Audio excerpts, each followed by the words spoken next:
Are you ready to experience real healing, body, mind, and soul? Introducing Becoming Whole, Healing with Francie Soito, a powerful new live show on SoulSearch TV. Francie is a Reiki master, psychic medium, and angelic channel with over 15 years of experience helping people and pets heal, receive messages from the spirit world, and reconnect with their true path. Every other Thursday at 6 p.m. Pacific, join Francie live as she taps into your energy field, connects with your angels and guides, and offers messages of healing, love, and deep transformation. Watch for free on SoulSearch TV, available online on Roku, Amazon Fire, Apple TV, and our mobile app. Want to receive a live reading or healing?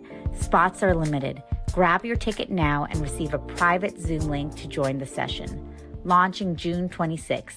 Let the healing begin. Step into a new dimension of spirit, transformation, and connection. Join evidential psychic mediums Kelly Eckhart and Cheryl Murphy for Seeing Beyond, Living Transformed, a powerful new live show on SoulSearch TV. We go live Wednesdays at 4 p.m. Pacific, starting September 10th. Receive live psychic and mediumship readings, awaken your gifts, and connect to spirit in real time. Each week, explore deep spirituality, intuitive development, and conversations with luminary experts, healing, past lives, the afterlife, and more. Call in, ask your questions, and receive direct guidance from your spirit team. Watch free on SoulSearch TV or reserve your live reading now. Spots are limited. On Roku, Amazon Fire, Apple TV, Android TV, and SoulSearch TV. Step into a sacred space with Ragini Mishra for Light Mirror Reflections, where every session becomes a portal to your soul, blending intuitive energy readings, name vibration decoding, and channeled messages from Babaji, Hanumanji, and the Divine Masters. Ragini guides you back to the truth you've always carried within. This is not just a reading, it is a reflection. Join Light Mirror Reflections every other Thursday at 6 p.m. Pacific, only on SoulSearch TV. Watch for free online or tune in via Roku, Amazon, Apple TV, and Android TV. Want to go deeper? Step into the Zoom room for a live personal reading and sacred soul connection. Come not to be told who you are. Come to remember who you've always been.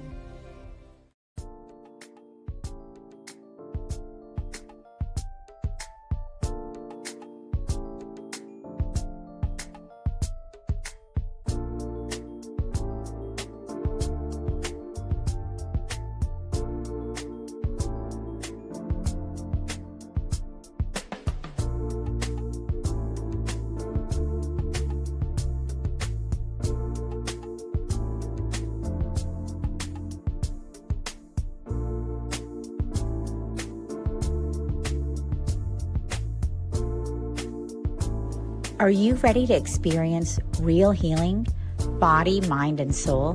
Introducing Becoming Whole, Healing with Francie Soito, a powerful new live show on SoulSearch TV. Francie is a Reiki master, psychic medium, and angelic channel with over 15 years of experience helping people and pets heal, receive messages from the spirit world, and reconnect with their true path. Every other Thursday at 6 p.m. Pacific, join Francie live as she taps into your energy field, connects with your angels and guides, and offers messages of healing, love, and deep transformation.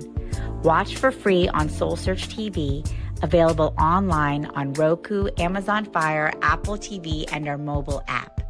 Want to receive a live reading or healing? Spots are limited. Grab your ticket now and receive a private Zoom link to join the session. Launching June 26th. Let the healing begin. Step into a new dimension of spirit, transformation, and connection. Join evidential psychic mediums Kelly Eckhart and Cheryl Murphy for Seeing Beyond, Living Transformed, a powerful new live show on SoulSearch TV. We go live Wednesdays at 4 p.m. Pacific, starting September 10th. Receive live psychic and mediumship readings, awaken your gifts, and connect to spirit in real time. Each week, explore deep spirituality, intuitive development, and conversations with luminary experts, healing, past lives, the afterlife, and more. Call in, ask your questions, and receive direct guidance from your spirit team. Watch free on SoulSearch TV or reserve your live reading now. Spots are limited on Roku, Amazon Fire, Apple TV, Android TV, and SoulSearch TV. Step into a sacred space with Ragini Mishra for light mirror reflections, where every session becomes a portal to your soul, blending intuitive energy readings, name vibration decoding, and channeled messages from Babaji, Hanumanji, and the Divine Masters. Ragini guides you back to the truth you've always carried within. This is not just a reading, it is a reflection. Join Light Mirror Reflections every other Thursday at 6 p.m. Pacific, only on SoulSearch TV. Watch for free online or tune in via Roku, Amazon, Apple TV, and Android TV. Want to go deeper? Step into the Zoom room for a live personal reading and sacred soul connection. Come not to be told who you are. Come to remember who you've always been.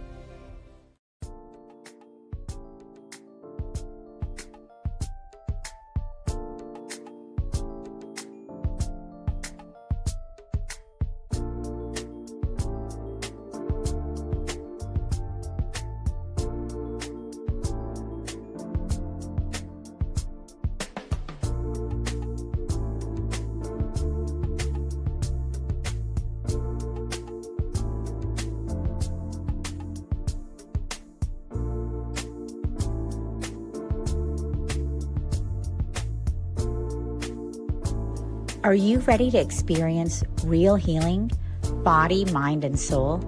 Introducing Becoming Whole, Healing with Francie Soito, a powerful new live show on SoulSearch TV.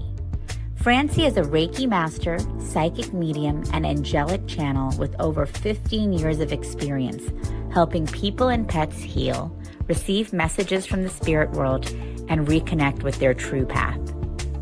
Every other Thursday at 6 p.m. Pacific, join Francie live as she taps into your energy field, connects with your angels and guides, and offers messages of healing, love, and deep transformation. Watch for free on SoulSearch TV, available online on Roku, Amazon Fire, Apple TV, and our mobile app. Want to receive a live reading or healing? Spots are limited.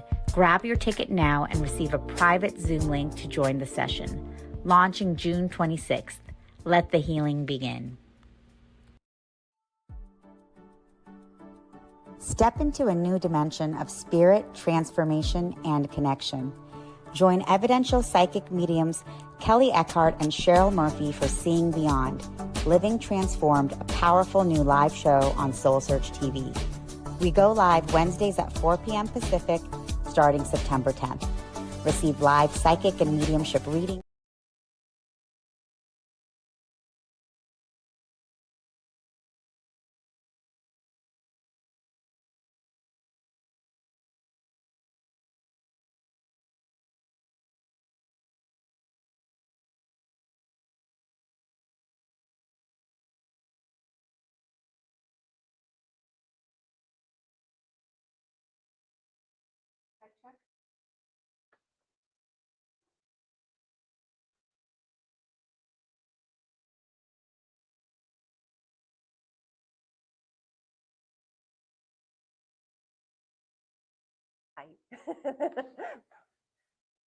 Check, check. Can you hear me?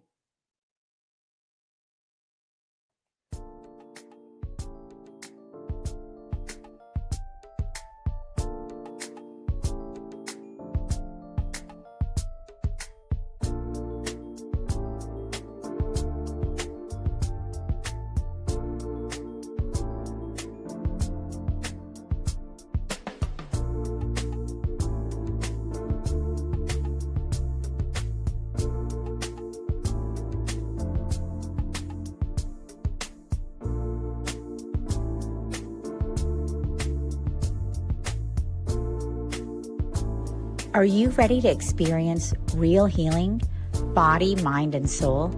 Introducing Becoming Whole, Healing with Francie Soito, a powerful new live show on SoulSearch TV. Francie is a Reiki master. Hi, we are live from Santa Cruz and Scotts Valley. Thank you so much for joining us this morning.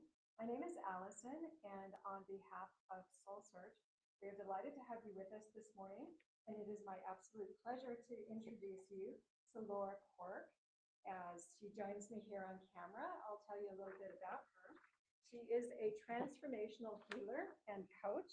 She is blessed with a gift of channeling exceptionally high vibrational energy, which facilitates miraculous healing and profound changes on all levels, physically, mentally, emotionally, and spiritually. In addition to this energy, Laura uses a healing technique that she created called sacred heart healing, which has proven to be the fastest and most effective technique delivering miraculous results. She specializes in helping people naturally heal physical and emotional pain, chronic disease such as cancer, sports injuries, improve athletic performance, menopause symptoms, and so much more. Laura also recently received the extraordinary Fifth Dimension Upgrade Plan, which grants her the ability to upgrade others to 5D consciousness. And so today, together with Laura, we will experience profound healing as we learn how to ascend into the fifth dimensional consciousness effortlessly. Welcome. Thank you so much. Thank you all for being here. I'm going to sit down and start from there. Okay, awesome. All right, so as Allison mentioned, that I am a transformational healer and coach.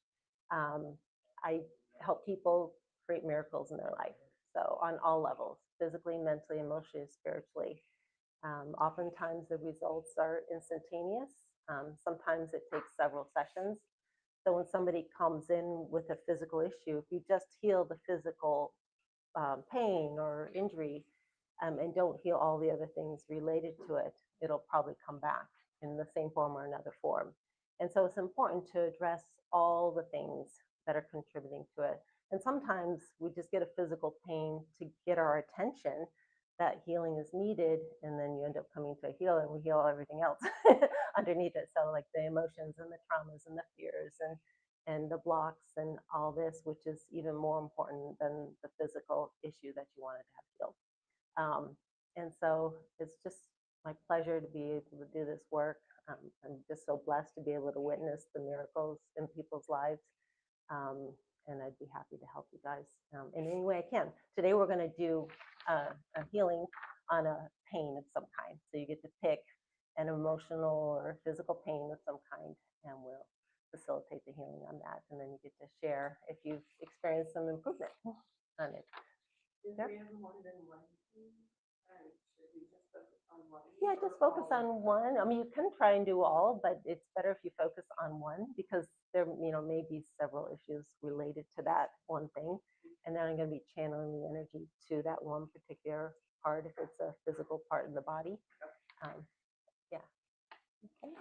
All right. So my gift is the energy that I channel. I had it since I came here into this lifetime. But I didn't know what it was. I was very young when I realized energy coming out of my hands. I didn't know what it was, and nobody could tell me what it was. And then my dad passed away when I was about 8 years old as well in a car accident. And I really wanted to connect with him so badly. And so I had my girlfriends and I would just try and connect. And one of them was pretty psychic, even she was only like 8 years old. And we were able to have conversations with him. And so that really got me launched into this whole world of like, we don't really know what's possible out there. And then I, would ask my mom, like, what is this energy? She didn't know, and there was no books on it back then. I'm 64 now, so a long time ago. So I had to just discover it. And so over the years, I would just play with it. And then I got into athletics. I was a runner and then I turned cyclist, but I ran my first marathon when I was 13. And so I just used the energy to help with my athletic events. And then I ended up getting a scholarship in college for running. And I would focus on like what I wanted to happen in the race, and then it would happen exactly like it, because you're just manifesting it. You're seeing it and you're just manifesting it, feeling all the fears in the way and all the stuff in the way. And then I would teach other people how to do that too, other my teammates. And so that was fun. And then I was in engineering, which is totally different than healing. But I would use it while doing my work. So after I graduated college, I was working in high tech, and I started out hands-on engineering. It was, for those of you who know, the Palm Pilot. I was a technical lead on the first Palm Pilot way back when, and later got into management, and so I was vice president of engineering. And so I had all these people come into my office with whatever issue they had going on. And as they're talking, I'm just channeling the energy, not saying anything, but all of a sudden they're like feeling better about whatever issue they came in for. And so then I started doing it in meetings. I'd be running these large meetings, and same thing, people would just release their stuff. So I was just playing at that time, and just seeing, like, I didn't talk about it because people were like, what is this woo-woo stuff you do? So it was just kind of something I did. And then after I decided to leave high tech, I had 3 young children. I had a nanny raising my kids, and I was working 12 hours a day. And I was like, I just want to spend more time with my kids. I want to be involved in their lives. And so I quit. And I wanted to really explore this healing world, what other people are doing. And so I started taking some classes out there, and I was getting good results, and they're good methods, but they just took time. And so then I started working on creating techniques and tools to improve the speed of it and the efficiency of it, and worked on all my friends as guinea pigs. Anybody would let me work on them. And I was getting miraculous results, like crazy results. People with cancer after one session was gone. Migraine headaches for chronic migraine headaches, like never got them again. Like really amazing stuff. Like, well, it can't be a coincidence that everybody I'm working on is getting well. And so then it evolved into creating a business around it. So the business I have is called Light Connectors, Miraculous Healing. I've been doing officially working on other people since 2001. So it's been quite a while. I used to do everything. Sorry, you have a question? Sure.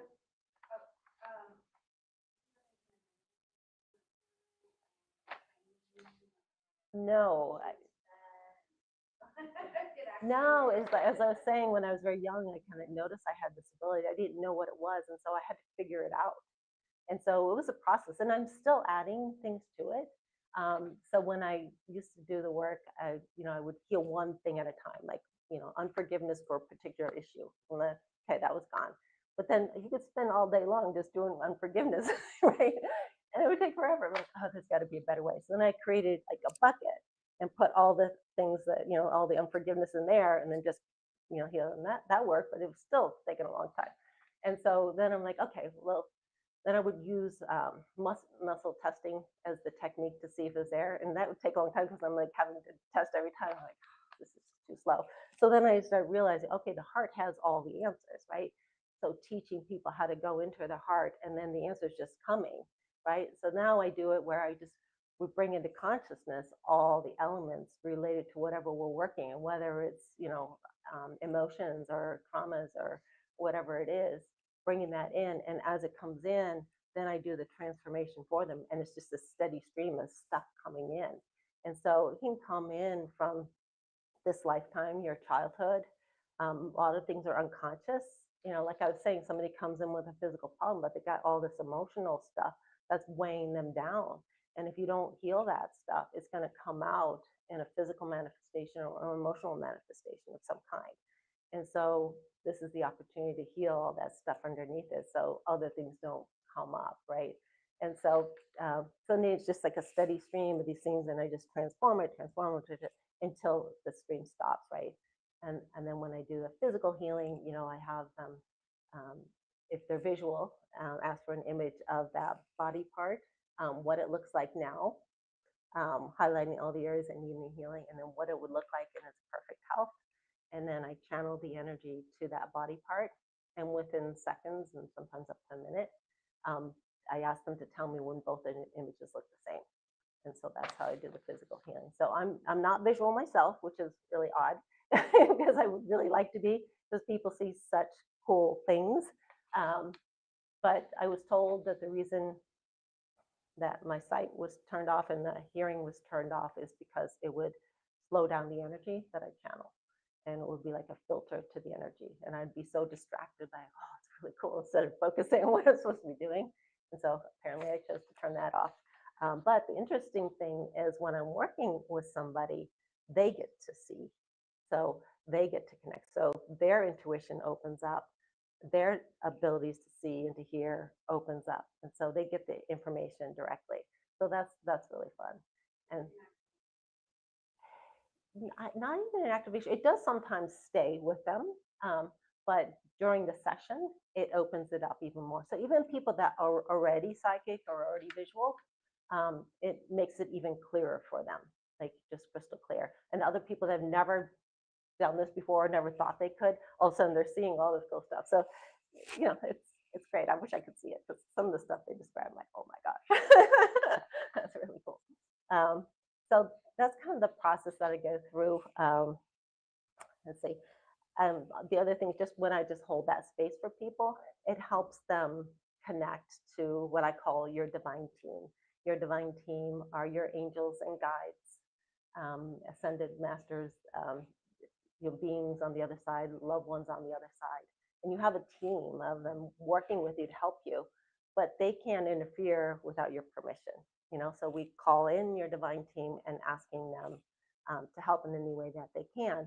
So oftentimes the person gets to talk to them directly. They get to connect with their loved ones, and that in itself is very healing for them. And so that happens a lot. Even when I don't explain that to people, they're like, "Oh my gosh, my dad's here." So I'm like, sorry, I forgot to tell you that something happens sometimes. So that's really fun. Okay, so what I offer is individual sessions, healing sessions, and then group sessions. So I mostly do individual so far. They're 50-minute sessions, and you can do a single session or you can do a series of 4, which I recommend doing like a week apart, just so the integration to take place. The first one, when I'm working with somebody, we clear all the stuff underneath it, so I kind of cleaning the slate. So all the traumas and stuff, and opening up their heart and clearing energies attached to them, and all that's weighing them down. And then we have time, we get to some of the physical healing. The next sessions after that, we look, okay, what's healed, what's stayed, and what's still there. And then we address that, and we really go after that. And when they get to the point where they can hold their vibration really high, they don't get triggered by things they used to get triggered, they can think of something traumatic happened and it doesn't bother them anymore, then we can start like creating what they want in their life, start manifesting things that they want, whether it's abundance or love or joy or a particular thing that they're trying to create. I also help people open up their own gifts. So we all came in here with divine gifts. Mine obviously is the healing, and other people have other abilities. People ask me all the time, can I learn to do what you do? And for a while I was teaching classes on how to do it. And at that time I didn't realize it was all about the energy. I thought it was just the tools I created and I was teaching them, and they were getting some results, but not the same. And then I figured out, I'm like, oh, okay, it's just this energy.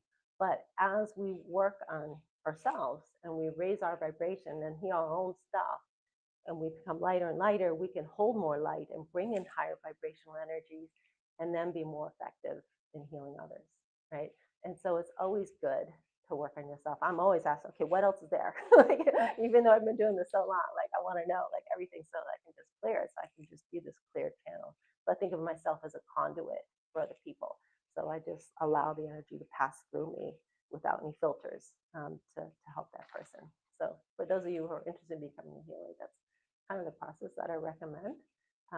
Is just keep working on yourself, and then just play with it instead of taking really like this has to work. That's a filter. That's a resistance. It's just allowing. So you're just surrendering, allowing, directing the energy, holding your intention. The person's holding their intention, and then just allowing it to come through and do its magic. So anyway, that's that's what I work with. So I don't really teach classes anymore because I found it frustrating. They weren't as effective as I was being, and it was more rewarding for me to be able to see the results in people. So at this time, I may go back to it, but at this time, I just work on people. But I also do groups of people, obviously, like a group like this in person. I do most of my sessions right now on phone and Zoom, because during COVID, I discovered I was getting the same results doing that way. So I don't have to rent a place and have people coming and going, and scheduling is harder.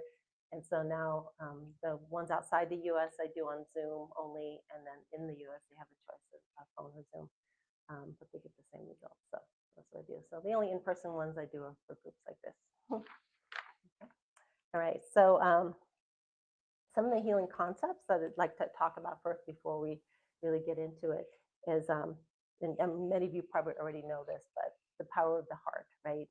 So oftentimes we go to our head to try and think things and analyze.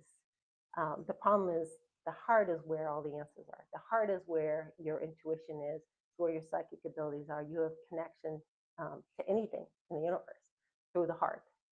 Right. And so it's knowing the difference of being in your head and your heart. Your head's a great computer. It's great at figuring things out and analyzing things. But it's also where the ego lies, right? And so you don't necessarily get the highest truth when you're asking a question. And so you want to go into your heart when you're looking for guidance like that. And then let the heart be the guide. So the heart is saying, okay, we're trying to solve this problem. This is the direction we're going. Okay, head, go figure this out. Go analyze this and then tell me what the results are. So oftentimes we have it backwards, especially in engineering. We're head oriented. And so just knowing the difference and knowing when you're in both places so you get more accurate information. But during the healing session, I'm going to ask you to stay in your heart as much as you can. If you find yourself going out of your heart and thinking about it, or like, well, what about this?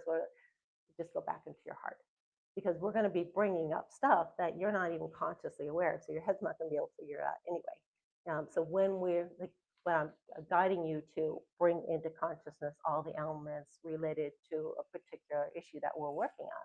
And so those elements, when I refer to elements, when I'm talking about your thoughts, beliefs, traumas, fears, emotions, experiences, illusions, stories, blocks from this lifetime, from other lifetimes, and then passed down from generation to generation, right? So all those things. And what I had discovered is that I can heal a million things as quickly as I can heal one thing, right? So that's what I was describing that process is. We bring all those things in, but you're bringing it in through your heart. So when you're in that meditative state where I'll guide you to be, you're just inviting that in and then surrendering it, inviting it in, surrendering it. And then I'm doing the healing for you as soon as you surrender. So I can't force a healing on anybody. So you have to choose it, right? You have to choose to allow that belief or that emotion or whatever to be transformed. Okay. So the other thing I'd like to talk about is just energies and vibrations. You guys probably already familiar with this, but everything in the universe is energy and vibration. So, our thoughts are energy, our beliefs are energy, our emotions are energy, objects are energy, they're more dense. For humans, it's your vibration is a combination of all those elements that I just described, right? So it's your energy field is all your stuff, all your unforgiveness, all your joy, all your everything. And so you attract into your life people and experiences to match your vibration, right? So if you have the vibration of being a victim, you're going to attract perpetrators into your life. So whenever something outside of you is happening you don't like, you want to turn in, like, what part of me is wanting that to come into my life? Because even things that seem horrible, the most important thing is that your soul evolves, right? And so if you're going to grow from that, and you chose, your higher self chose to have this experience in your life, to learn from it and to evolve from it, then when you look in hindsight, it's a blessing, right? So even though it seems horrible, somebody's harming you, if you then are seeking the healing for it and do the work on it and heal all the stuff underneath it, you no longer need that in your life. And you won't even attract that in your life. It just won't be part of your reality anymore. And so that's why this is so powerful. It's not just healing the physical body, it's healing all the other stuff. And then, people, when you raise your vibration, so, the vibration is, as I said, the combination of all those things, but lower vibration is, the shame and the guilt and the sadness and the, depression and all that stuff, And then the higher vibrations is the love and the gratitude and the joy and the bliss and all that. So we want the good stuff, so we're attracting other things to match that. And so we just heal the other stuff and then all the things related to it. So all the things attached to that emotion. And oftentimes, like, things will come in, like, if you're seeing what's coming in, it's like, that doesn't even make sense. But maybe it's some other lifetime, or maybe it's some great grandfather that has that belief and it got passed down from generation to generation, and you pick that up. It's all stored on your DNA. It doesn't have to make sense. You just trust and just allow it to be transformed. Okay, so beliefs are very powerful. Beliefs alone, I don't think, can heal something. But beliefs allow you to enable or limit you, right?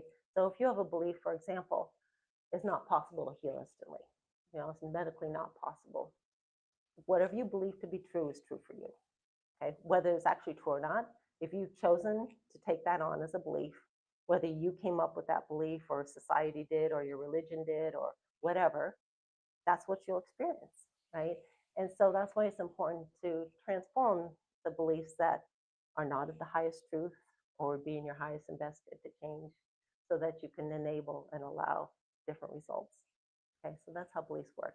Also, I like to kind of describe like this, like an ego box, right? So you have this box of beliefs and you're in here and you can only manifest within that box of beliefs. You can't manifest outside of that because you've created these beliefs that are real for you. And so if you want to start manifesting things that aren't in your life right now or feel like are impossible, you have to heal all that stuff. And then you got this infinite choice, right? That you get to choose anything that you want to create. So sometimes it takes a little bit of work to get down to all that. And sometimes it's instant. It just depends how ready you are to release those things. Okay. So on fears, the way that works is your thoughts create your beliefs. Your beliefs create your reality. When you have an emotion behind it, you actually bring it into your life really quickly. So fear is a strong emotion, what you don't want, but you're actually bringing it into your life. And we have so many fears that we're not even aware of. Fear of failure, fear of success, fear of change, fear of unknown, fear of being hurt, fear of dying. It's just so many things. And this is actually running our lives. And so it's really valuable to heal those fears. And just because you heal the fear doesn't mean you want that to happen. It just means there's no charge behind it anymore. So let's say we heal the fear of dying. Doesn't mean you want to die. It just means that there's no energy behind it and that you're not actually bringing it into your life. So that's the power of healing those fears.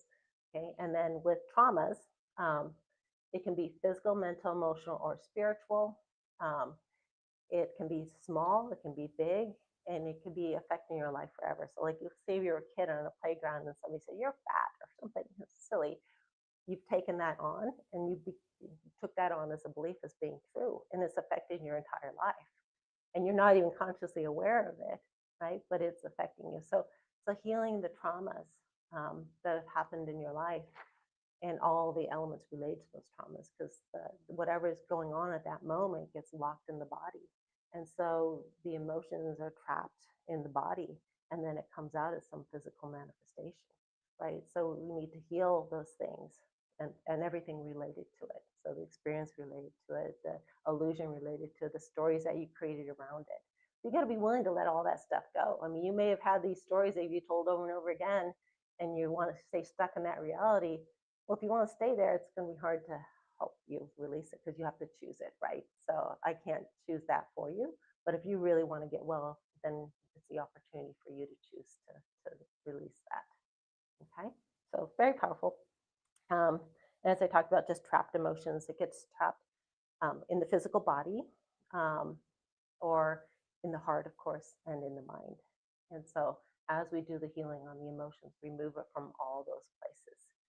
So a lot of times just people feel this lightness, like this, they didn't even know how to describe it. It's just this heaviness that they've been dragging around with them, and they just feel so much lighter after that's released. So, and then the other thing I like to help people with is with blocks. So oftentimes we have blocks that we're not even aware of. So physical, mental, emotional, or spiritual. So if you have a spiritual block, you're not going to be able to connect with your divine team. Maybe you're mad at God because somebody died or something happened or whatever it is, and so you block it. And then we want to open that up so that you have that divine connection. Sometimes there's physical blocks or emotional blocks. When you're overwhelmed, you've got too much on your plate and something happens like, I can't deal with it, block it off. So it's there, still all the stuff underneath that block, and it's affecting your life just as if you didn't know of it, you're just not conscious of it. So it's just like, it was just like a coping mechanism that you had to block it off. And so what I'll have people do is step outside themselves and ask to become the observer of themselves. I shine the light of truth into their body and field so they can see what's there, asking to be shown all the blocks. And then you can see it. And then I can do the healing on the stuff underneath the blocks and then remove the blocks. And that opens things up for them in amazing ways. So, as you can see, I'm just giving you examples of how it's not just healing a physical pain, but What do you say to folks who are just not great at visualizing and they're stepping outside and they're like, I'm not really seeing me, or I'm not sure what I'm yeah, I'm not visual either, so it's okay. Yeah, so it still works, right? It's easy for them to see for themselves when I'm doing that. And sometimes when I'm channeling the energy, even people that don't see can see. But if you don't, that's okay too. So there's 4 main ways to use your intuition. And there's others too, but the main ways are your third eye. Others are hearing messages, others feeling it in your body, and the other one's a knowingness. So for me, I have a knowingness of stuff. I know exactly where to go and what to do. I'm not psychic. I don't call myself psychic, but I'm very intuitive. So during the session, I know what it is that needs to be worked on. And so we use that. So we just use our gifts and however they appear. And then when you're working with somebody who is visual, you get to use what they're seeing to help direct things too. Yeah. So yeah, of course. All right. So I was just going to talk about some of the results that I get with people to give you guys ideas of what's possible. Not to brag about what I've done, but it's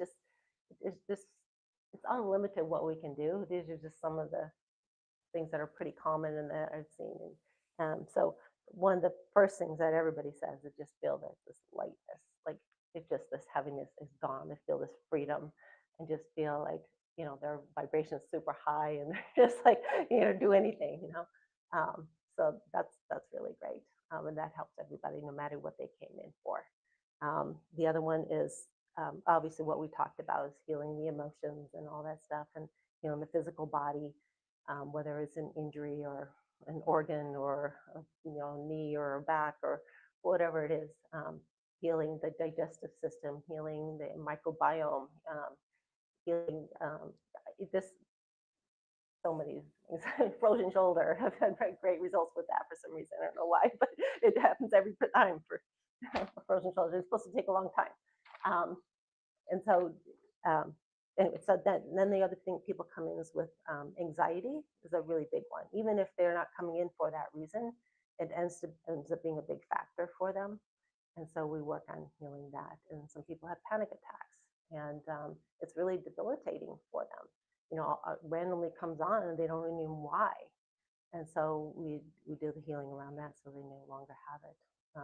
I had one person a couple years ago, and she was a referral, and she was sleeping in bed with her husband. They both got up at the same time to go to the bathroom at 2 a.m. And it was a storm going on. A tree fell through the roof, right through their bed. They both would have been killed. Since then, she had severe panic attacks, like anxiety, like it was really bad. And she was trying to do all kinds of things to help. And so I was working with her, and then she got past that and she was doing great. And then she came back a little while later and other stuff comes. She's like, the panic attacks are gone, but I still sometimes get some anxiety stuff. And she wanted to get pregnant. And that's helped a lot of people get pregnant, which sounds kind of funny, but we need to heal all this stuff in the way. So if they have a lot of anxiety and worry and stress, it's harder to get pregnant, right? And so I'm like, yeah, I can help you do that. But first we need to really deal with this anxiety and the other things. And then it should be easier for you to get pregnant. So she was for a couple years trying. And after we worked through all her stuff, she got pregnant. She's got a 6-month-old baby now. So super exciting. But that's happened several times. That's just one example. Okay. Arthritis is another one. I was working on somebody, and we were working on some other stuff, and she mentioned, oh yeah, she has arthritis throughout her body, and didn't even think that was something we could heal. I'm like, oh, I can help you with that too. So let's work on that. And we did, and the pain was gone, which was great. But she also had breast cancer like 9 years before that. So every year she would get a bone scan to test her bones. And the next time she got her bone scan, there was no signs of arthritis in her body. So that's fun when it shows up on the x-rays and that kind of thing. So it's not just they're feeling the relief, but it's actually they're seeing it's not there anymore. Okay. So I've done a lot of things with heart, of course. Heart, there's so much healing, like emotional healing and heart, like physical healing. One of the physical ones I did is working with a person, and he had scheduled heart surgery the next week after, for put in stents and different things. And we did the healing, and he went for his surgery. They opened him up, and they couldn't find the problem anymore. They just closed him up. Another one, she was on heart meds, and she had gone into heart failure and different things. And so I worked on healing the physical heart. And the next time she went back to her doctor, the doctor was like, what have you been doing? Like, your levels have never been this good. And so they had to decrease the medicine. And so it's just all kinds of different things, you know. It's just once you allow the miracles to happen and heal all that stuff underneath it. Anyway, eyes are another big one. I've helped people with macular degeneration. The guy, you know, basically told there's no cure for it. There's nothing you can do. And I worked on it and went back to the eye doctor, and it was gone. Like, that's not even possible. So other people just, their eyesight improves. So there's so much attached to the eyes. There's a lot of emotions that are attached to the eyes. Of course, there's the physical healing for clarity and health and all that. And so even if I'm not working directly on the eyes, we're working on all the other stuff underneath it. Oftentimes the eyesight will improve. I'm 64, turning 64 next week, and I don't use glasses near or far, right? So it really does work when you work on your stuff. I had another client recently. I'd been working with her specifically on her eyes, and she used to wear glasses for both near and far, like big glasses. Doesn't use them anymore. So sometimes it takes a little bit more time because there's so much attached to the eyes, but sometimes the healing's instantaneous. So as I said, I don't know when it's going to be instantaneous. If we get to all the stuff underneath it, I do the best I can to like figure all the things contributing to it. But sometimes it's on their life path for a reason, right? Sometimes there's things that they still need to learn from or gain from it. And so they're not going to get instant healing. They'll get healing on other stuff, but maybe that's not going to heal at all, or maybe it takes some time to get to all that stuff. I don't have control over that, but I do the best I can to, get to all the things that might be contributing to it. Okay. So cancer has been another big one that I've had really good results with. It's not 100%, but even those that didn't end up getting well, they healed so much other stuff where they felt this freedom. They didn't have a fear of dying anymore. They just released all the unforgiveness and all this stuff. And then I've had other ones in a single session, they were completely healed.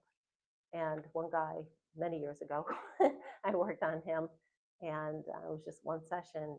And he's like, I feel so different. It was prostate cancer. And so he went back to his doctor and said he didn't want to go through the chemo radiation that they said he had to do. And I was like, don't do that. Like, I don't want that responsibility. But he did it anyway.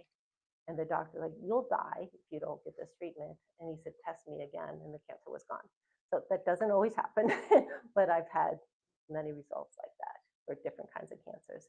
But, even this two people that have the same cancer, this stuff underneath it is different for each person. So you really just have to heal the whole person so that they no longer need that in their life. Maybe it's still on their life path blueprint for a reason, but maybe they learned what they need to learn from that, and then it doesn't need to be there anymore, and that's when you get to heal it. Okay. All right, so some other examples of pain is really effective on healing pain. The goal is to heal the pain, but also have it stay away. So sometimes you'll just heal it, and then it'll stay for a couple of days, and then it'll come back if we don't get everything underneath it. I was working with one woman. She's on hospice, and she'd been in pain for most of her life, autoimmune stuff, and she just wanted to go. She was ready to go. But she's very spiritual. She wanted to work on all of her trauma. She had a lot of lifetimes of trauma. And so that's why she scheduled sessions. So the first two sessions, we worked on all that stuff, and she was feeling much better and opening up all her gifts and blah, blah, blah. But she didn't want me to heal the physical body. So the third session, she kept canceling because she was was in so much pain, and she was taking morphine every 3 hours and all this stuff. And so I finally get her on the phone. I'm like, can I just feel the pain first, and then we can work on the other stuff. It'll make you feel more comfortable and more relaxed. And she's like, you can try. And I'm like, well, tell me where it hurts most. And she's like, well, I can't even answer that because it's throughout my body. I'm like, well, pick a place. She's like, okay, my tailbone. And so I'm like, how does it feel now? She's like, actually, it's gone. I'm like, well, you want to just do the whole body? Like, the pain was completely gone. And then I'm like, can I just work on healing some of the stuff underneath it? And so she let me do it. And after that, she went from not being able to get out of bed, her husband would have to carry her to the bathroom, to being able to get out, walk by herself, go to the kitchen, get a cup of tea, walk back. And it was unbelievable. She still didn't want to stay here. That's her choice, right? I'm like, oh, come on, you can do this. But she's still here. They wanted to take her off hospice because she's been on it for a while, and she's doing okay.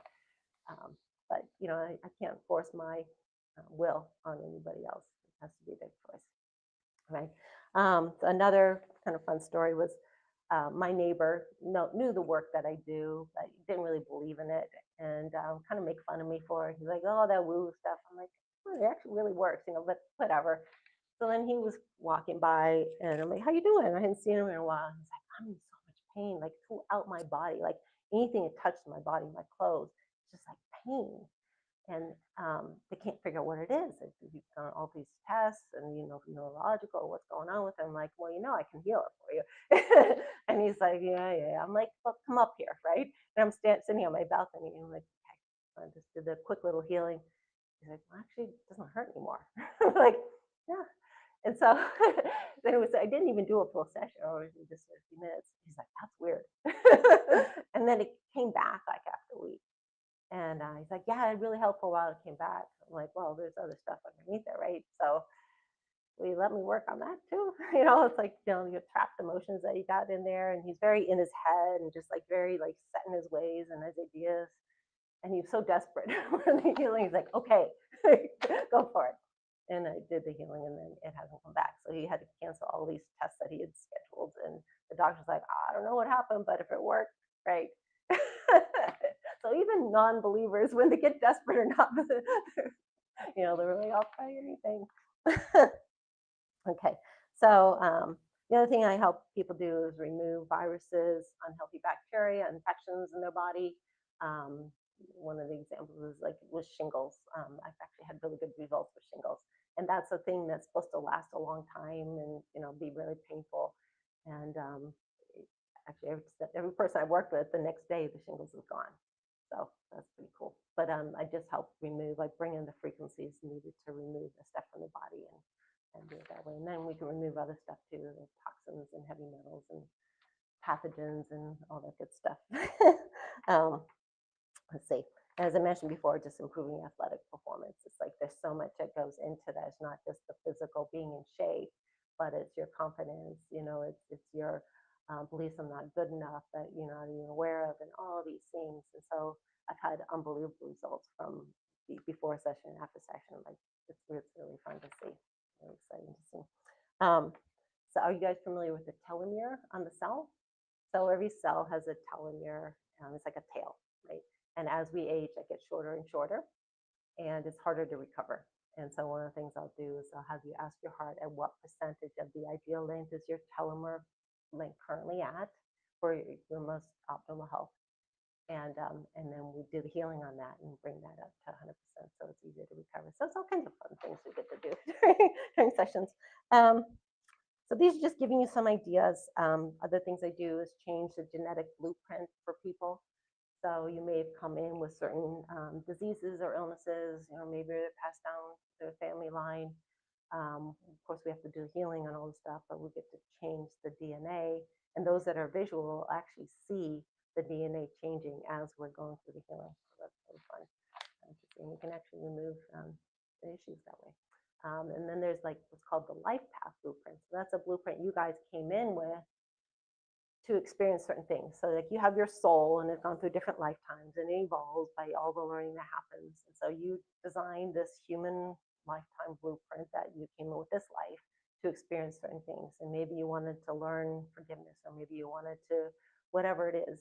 And so you set up certain things to help you learn that, right? And so I can't just go in and change that for you because you decided, like, I want this, right?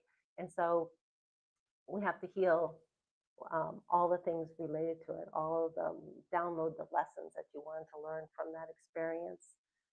And then when we get agreement from your human self and your higher self, then I can go in and help change the blueprint. And so oftentimes that's really powerful. It changes so much. But you know, it has to be really ready for that. So sometimes there's a lot of changes that have to happen for you to your higher self to say, yeah, we don't want to need that anymore. And sometimes you came in stuff to help others around you, right?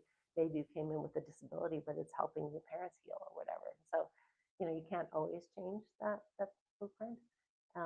And sometimes it's guiding you in a certain direction. So it's like, you know, I had an accident. I became a cyclist after my running career, and my first year racing was in 2023, and I won the state championship my first year. I wasn't just using the energy to channel, and it doesn't matter what you're using it for; you just use it for anything. But I was super excited about it, and I started really getting into cycling, and the community was so nice. I just loved it, and so trying to do the nationals, and I was beating people that did really well in the nationals and everything. So I was so focused on that. And then after the season over, it goes from January to September.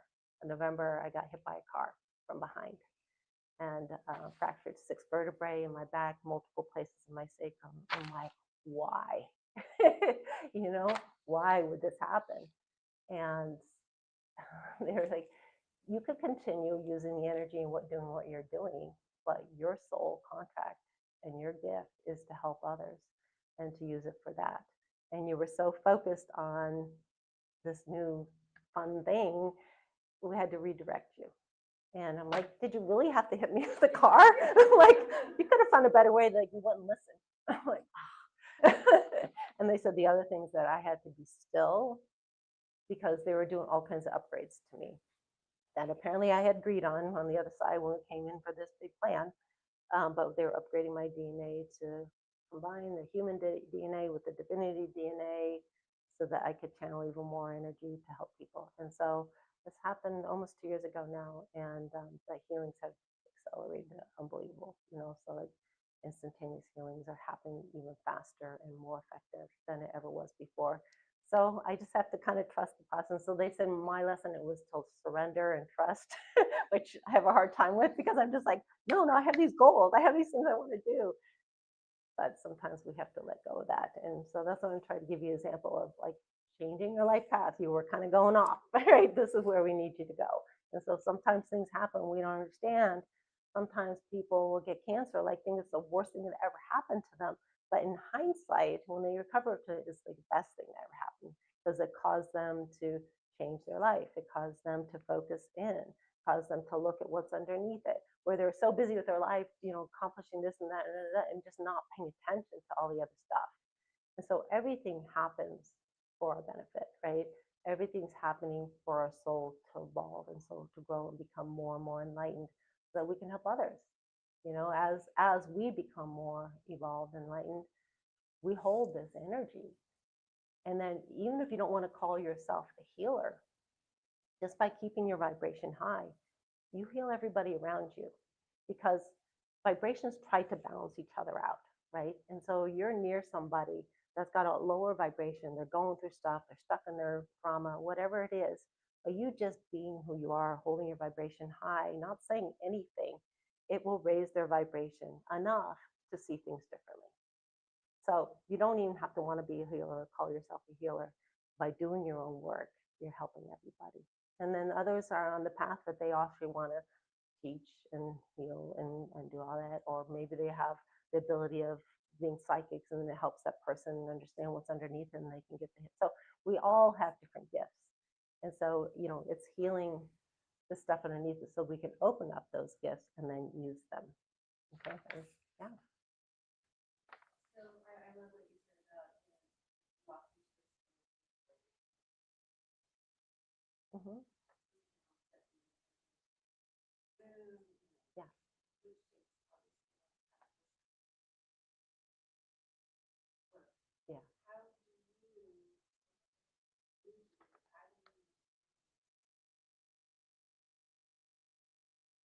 Yeah. Well, I've done so much work personally on myself that my vibration stays very high, but just being conscious of it, if you feel it dip, like, oh, does that belong to somebody else or is that mine? And then you just clear it. Right? It's like anything that doesn't belong to me, out of my body and field. And it's that quick, right? So you can, but if you're not conscious of it, you just feel like, I don't know why I feel so tired, I feel so drained. Am I running out of time here? Okay, we better get to the healing. Sorry, talking too much. Okay, let's go to the healing. All right, so what we're going to do is have you guys pick a pain, and a physical or emotional pain that you have that you want to work on, and just kind of rate it to yourself from 0 to 10. Obviously, you wouldn't pick 0 because you wouldn't have that pain, but pick something that's actually bothering you. Okay. And then we're just going to have you go into your heart. Okay? And imagine your consciousness around you and expand that out bigger than the universe. So you're connected to all that is. And then go up above your head, connect with the divine love and source energy, and invite that energy to come back down to the top of your head and into your heart. Go down to your feet, down to the center of the earth. Connect with the healing energy of the earth and invite that healing energy to come back up to your feet. And then see it as a constant flow of the divine love source energy coming from above into your heart and the healing energy coming from the earth into your heart. Allow these combined energies to expand out, to fill every fiber of your being, and allow it to expand out even further to fill your entire consciousness. We call in all of our divine teams and ask for their assistance. Okay? Now we're just going to ask your hearts to bring into consciousness any elements that would prevent you from accepting any healing for your highest and best good. So maybe there's some beliefs or there's some wounds or emotions. But just as I was describing before, watching it coming in and then surrendering it. And I'm doing the transformation for you at the same time. So what you're allowing is allowing me to heal from the origin up to the present time and everything in between. And that's the intention we're holding on to. Anything that would not allow you to accept healing, that's what you're inviting in.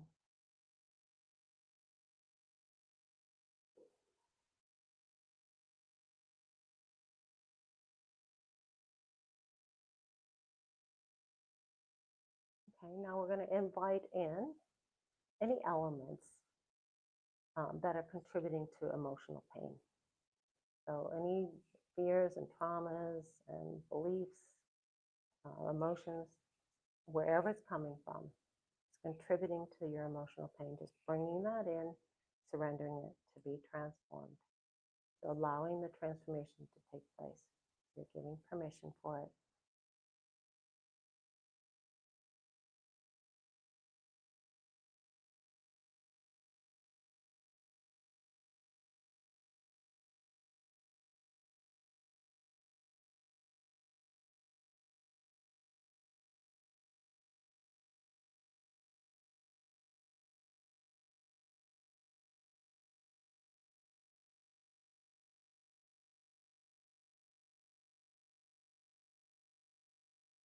Okay, now if you're doing a physical pain, just ask to be shown that part of your physical body, what it looks like now, highlighting all the areas that need any kind of healing, and what it would look like in its perfect health and functionality as if it was completely healed as a reference point.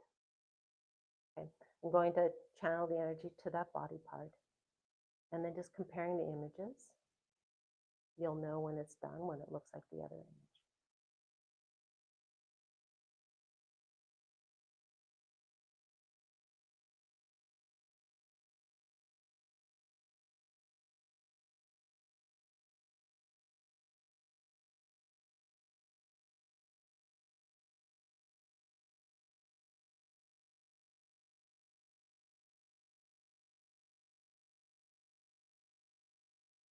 Okay, let's just integrate the changes. Okay, you can open your eyes. Sorry, we had to rush through that a little bit.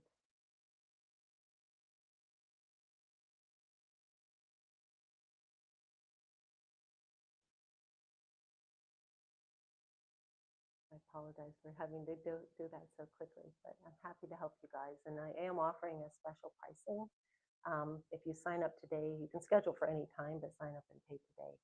We give a pretty significant discount on the sessions that I offer. So thank you so much for coming. I really appreciate all of you.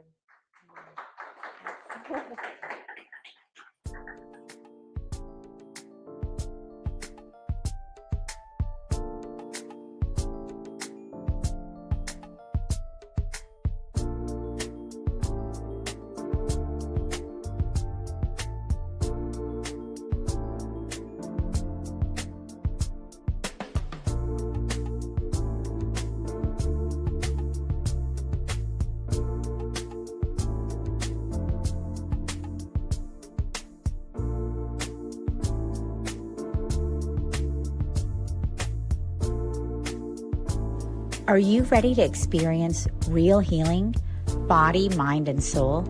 Introducing Becoming Whole, Healing with Francie Soito, a powerful new live show on SoulSearch TV.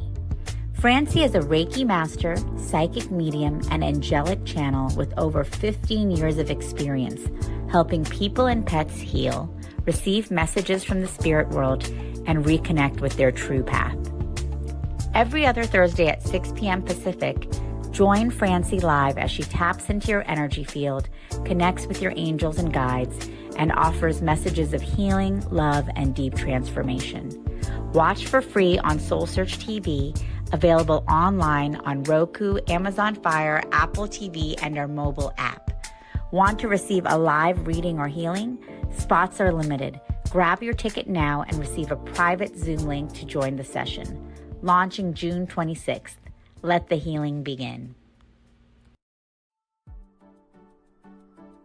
Step into a new dimension of spirit, transformation, and connection. Join evidential psychic mediums Kelly Eckhart and Cheryl Murphy for Seeing Beyond, Living Transformed, a powerful new live show on SoulSearch TV. We go live Wednesdays at 4 p.m. Pacific, starting September 10th. Receive live psychic and mediumship readings, awaken your gifts, and connect to spirit in real time. Each week, explore deep spirituality, intuitive development, and conversations with luminary experts, healing, past lives, the afterlife, and more. Call in, ask your questions, and receive direct guidance from your spirit team. Watch free on SoulSearch TV or reserve your live reading now. Spots are limited. On Roku, Amazon Fire, Apple TV, Android TV, and SoulSearch TV. Step into a sacred space with Ragini Mishra for Light Mirror Reflections, where every session becomes a portal to your soul, blending intuitive energy readings, name vibration decoding, and channeled messages from Babaji, Hanumanji, and the Divine Masters. Ragini guides you back to the truth you've always carried within. This is not just a reading. It is a reflection. Join Light Mirror Reflections every other Thursday at 6 p.m. Pacific, only on SoulSearch TV. Watch for free online or tune in via Roku, Amazon, Apple TV, and Android TV. Want to go deeper? Step into the Zoom room for a live personal reading and sacred soul connection. Come not to be told who you are. Come to remember who you've always been.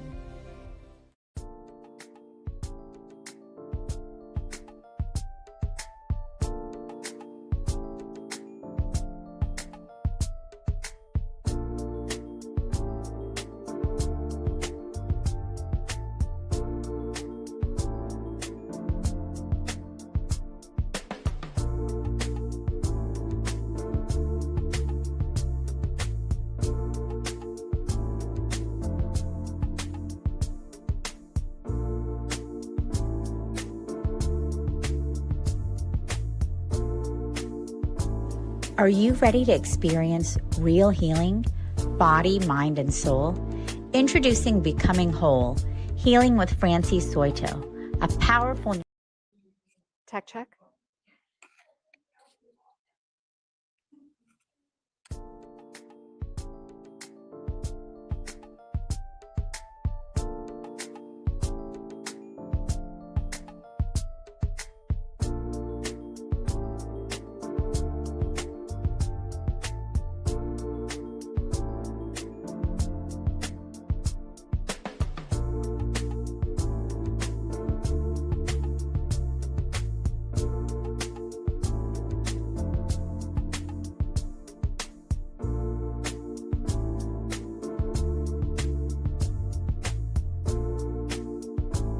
Are you ready to experience real healing, body, mind, and soul?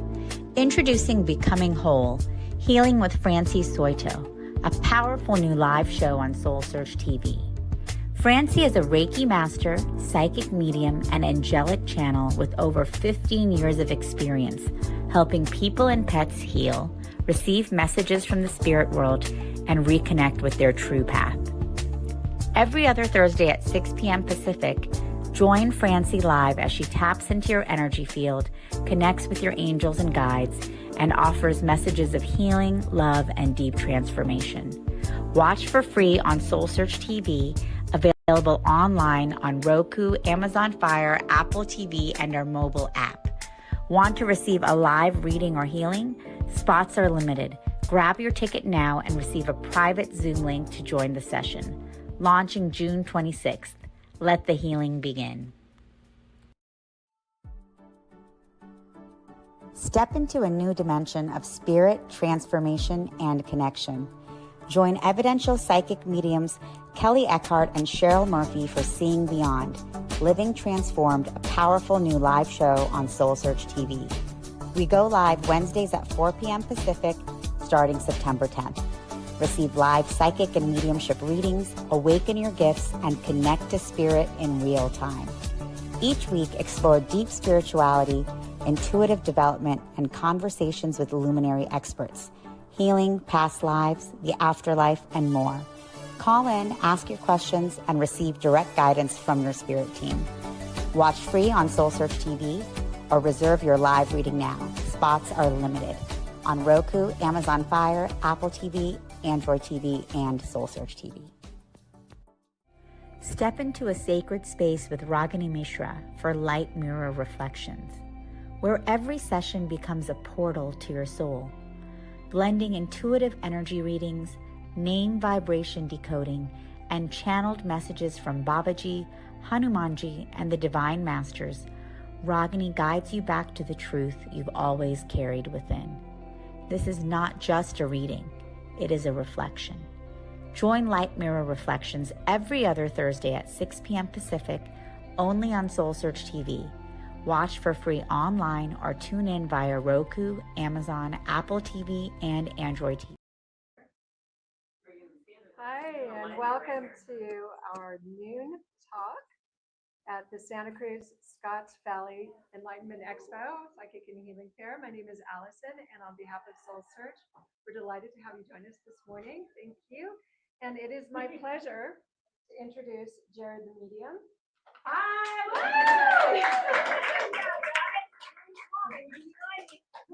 So Jared has been working as a professional medium for over a decade, bringing his straightforward approach, honest, and simple approach, I should say. I got stuck on the first one because he is very forward.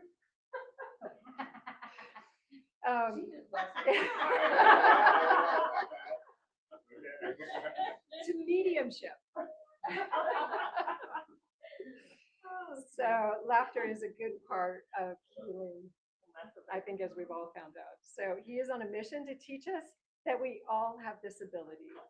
Jared does extensive work helping others to develop their own mediumship abilities, both in private sessions and during his infamous development circles. He also shares his unique process and technique of giving messages and the battle with ego. So watch for more. His SoulSearch original series is Medium-Sized Ego, where you can enjoy more of Jared's insights. So welcome. Thank you. Thank you. Yeah. Well, welcome here, everybody. Yeah, we did a circle here last night, so that's how it's showed. We were here till like o'clock last night doing a fun little circle. So those are a lot of fun. But welcome here. So I like to tell everybody that I'm a medium, and medium just means middleman, right? So what I'm trying to do is take this stuff that I get from spirit and pass it on to you, right, without altering it first. So my job is to take this information that I get and try to make sense of it first of all, right? Kind of figure out what they're saying, and then give it to you without mixing it with this mess, right? Like my own thoughts, my own ideas, a lot of my own ego get in the way, right? And so hence the idea of medium-sized ego. So I got to keep that ego right size. I have to have enough ego to get up in front of a room full of people, to do this work. But if my ego starts to get out of control and I start taking credit and responsibility and thinking this is who I'm a famous wizard, right? Like that's my alter ego, the famous wizard. So when that starts to take control of me, right, then I can't get the information and give it to you without altering it. So and in the beginning I used to say spirit cuts me off when I do that. But the truth is that spirit, they said to me one day, they're like, Jared, we never cut you off. And I'm like, well, what do you mean by that? And what do you mean you never cut me off? Yeah, my whole life is an example of my ego getting out of control and me losing this ability. And then every time I would get better and get stuff under control, my abilities would come back. So I had this whole life of this teaching me that I had to keep that ego in control. And so when they told me that they never cut me off, it really kind of threw me for a loop. So what that left was, right, well, if you didn't cut me off, that means you've always been giving me this information. That means I was cutting you off, right? I was blocking. So again, and that's so true. They never stop giving you information. Spirit doesn't get any quieter or louder. It's you. You're the receiver of the information. It has to do with how open you are to it, or how blocked you are, right? They showed it to me like, well, you were dealing with these things. You let yourself get in the way. You were afraid to look at it, and when you did this, you were blocking us also, right? You were hiding from this issue. I have daddy issues. Okay? When I didn't want to deal with my daddy issues, I was doing this. Like, that hurts too much. I don't want to feel that. And they showed me when I did that, I'm also blocking spirit. Kind of simple. That's how they show me, right? So the first thing I have to do this work is to stop hiding from all these things that I'm afraid of, right? So that's the first part of it.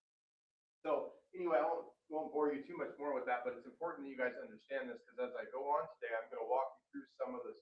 When I do readings, I'm kind of walking through kind of how I get my information, what I'm battling with, when the fear kicks in, when the ego kicks in, right? All that stuff. I kind of like to walk you guys through that. And the purpose of doing that is so that you guys all kind of understand that this isn't some magic ability. This isn't some magic gift that I was born with. You guys weren't. That's just not the case. Everybody is born with this ability.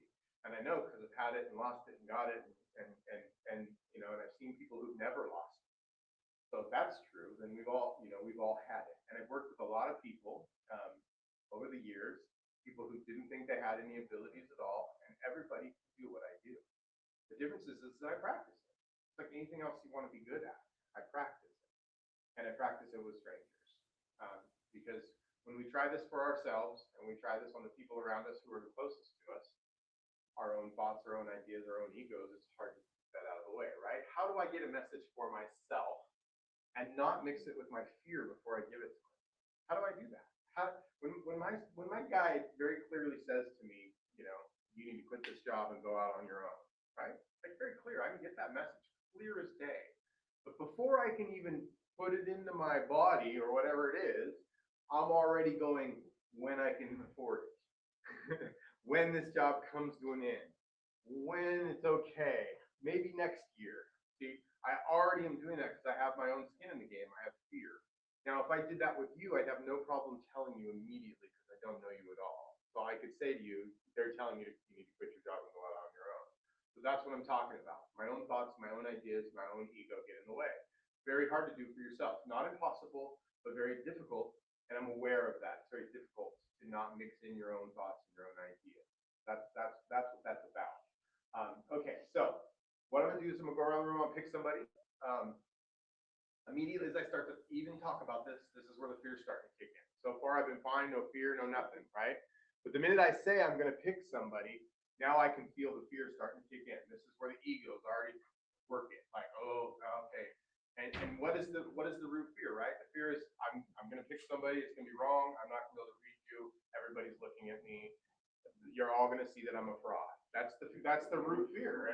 I'm sorry, but it is. And I am battling this every time I do this, no matter how often this goes well, that fear is still there. It's still always there. And this is a root fear that I'm battling with. But see, now I'm aware that's what's going on, right? So now I've got some tricks to get around that, because I know as soon as I say I'm going to pick somebody, the fear kicks in, And I'm like, oh, okay, now I gotta pick somebody. So I got some tricks here for this. I will not look, one of my favorites. So now I'm just using because I'm empathic, so I'm using my feelings to go around the room.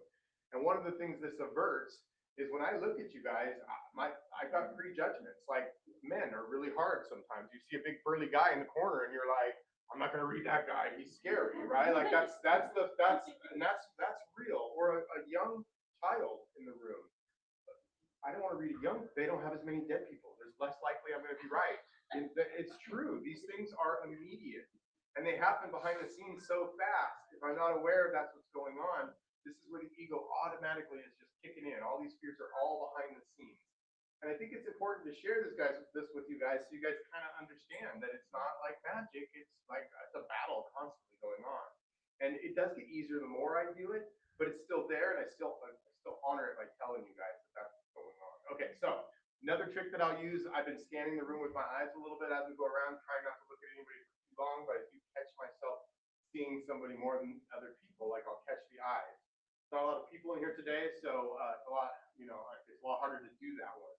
So I'll try to use kind of both. So I'll kind of I'll close my eyes or look away, and I'll feel myself being drawn around. So now I am feeling myself drawn to this side of the room, back here, and also I was catching your eyes a few times thinking that I need to come to you. So can I come to you?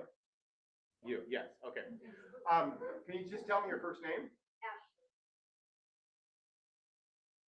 Okay, so right away, again, as soon as I pick somebody, now, like, again, that fear just kicked in again, right? And it's almost like, especially the first one, because nobody's got an idea this is real yet. As far as you guys know, I've said nothing or done nothing to prove to you that this is accurate, right? So anyway, I'm feeling the room, the whole room. So I got all you guys going, all right, what's gonna happen, right? So I just feel that. Okay, you said your name was Ashley. I don't always ask people's names. So then I have to question myself and say, well, why did I ask her name? But when you said Ashley, I heard Ash, or I heard a shortened version of it. So that's my way to know that there's a nickname for you that someone would call you, and that someone has a nickname for you, or that's not what they would call you. Do you understand that? Sometimes people say Ash. Okay. And so, but what I'm coming with, so I got an older male and an older female together. So I have an older male and an older female. I can assume that's a grandma and grandpa, but that's an assumption that I'm making. I'm trying to make it very clear when I assume or when I know for sure, okay? Very important to me. That's an assumption I'm making because it's older, and the way they come through, it kind of just feels like a grandma and grandpa together. So I would say you have a grandma and grandpa who are both passed on one side at least that are coming through together.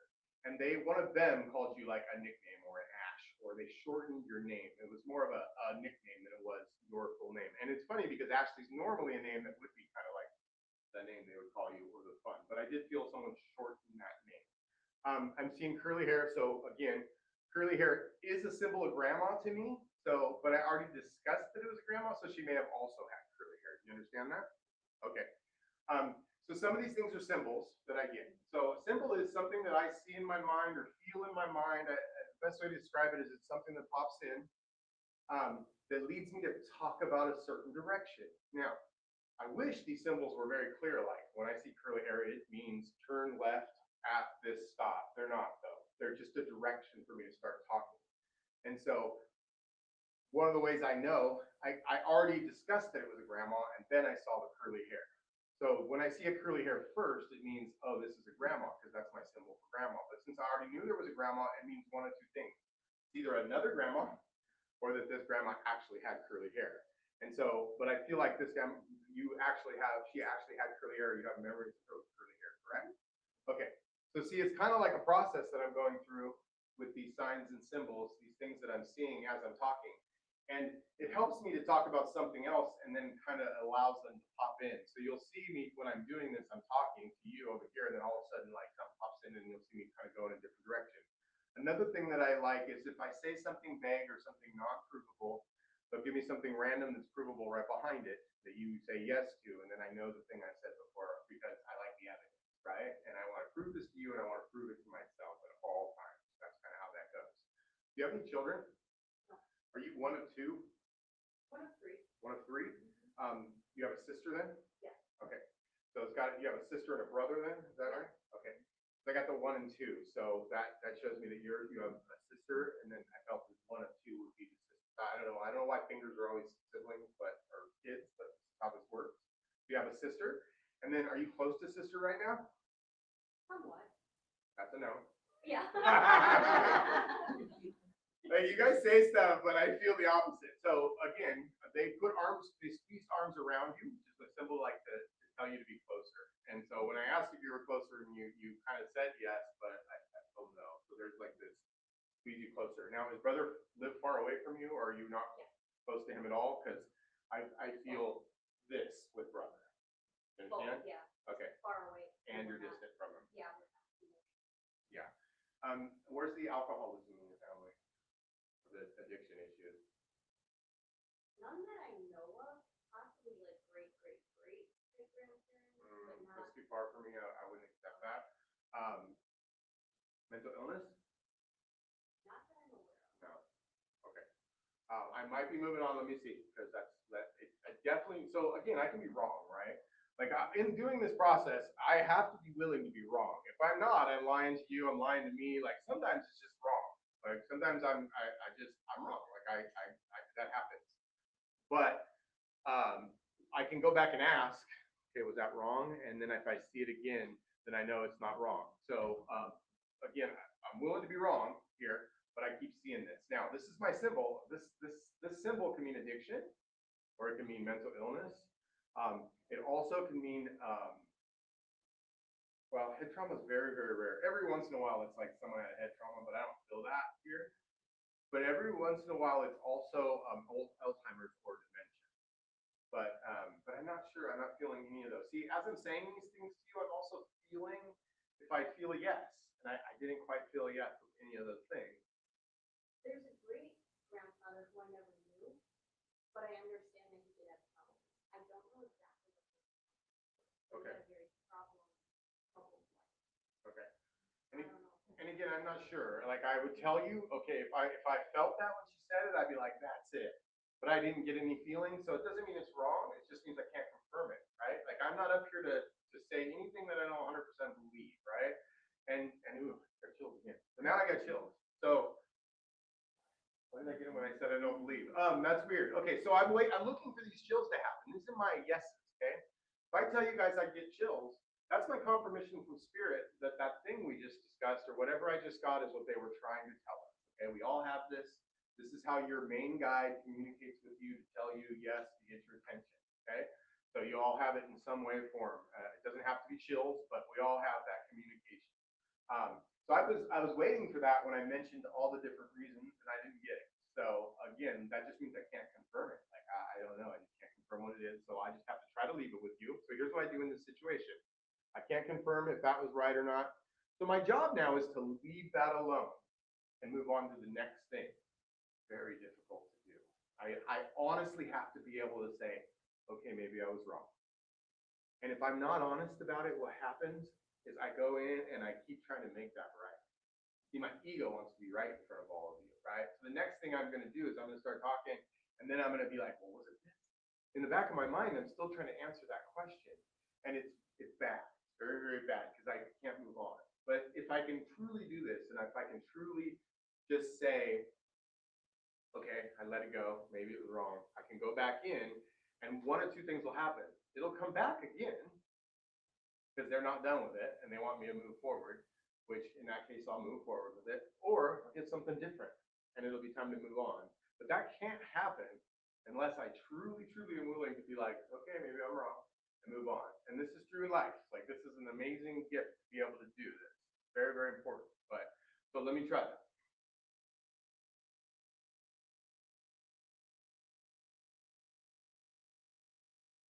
Okay, so now I'm seeing cards.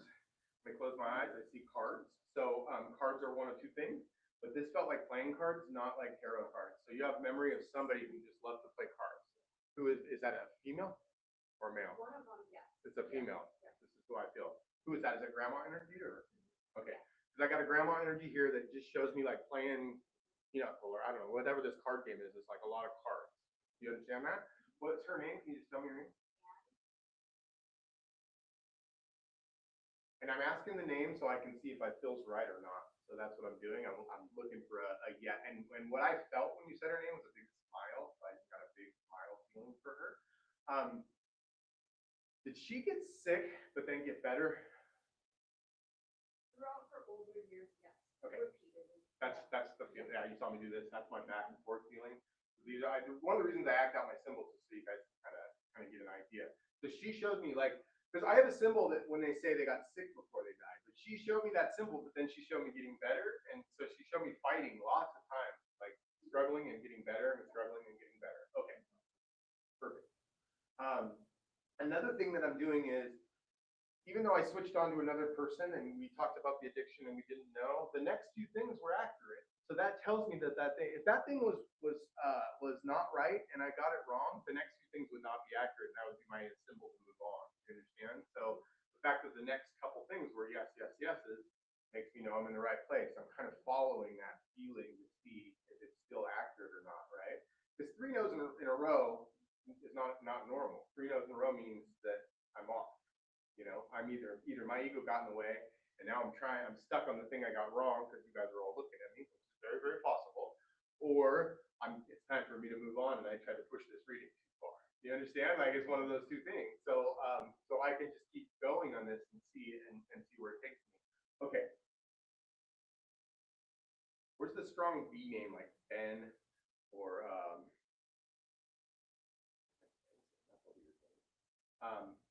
where's the strong B?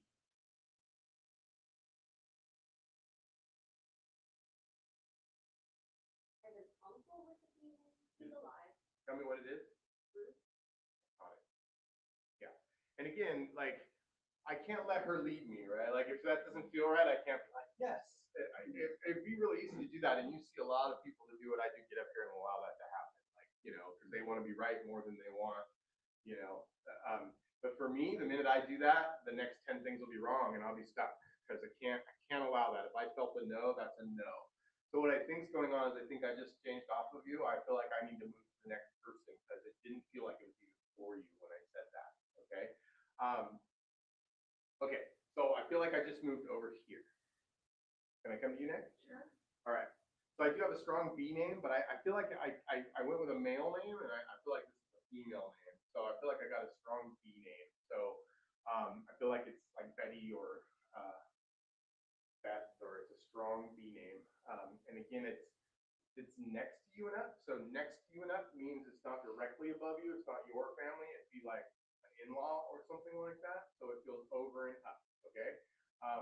I see that you don't know what that is yet. That's okay. I'm gonna keep moving forward.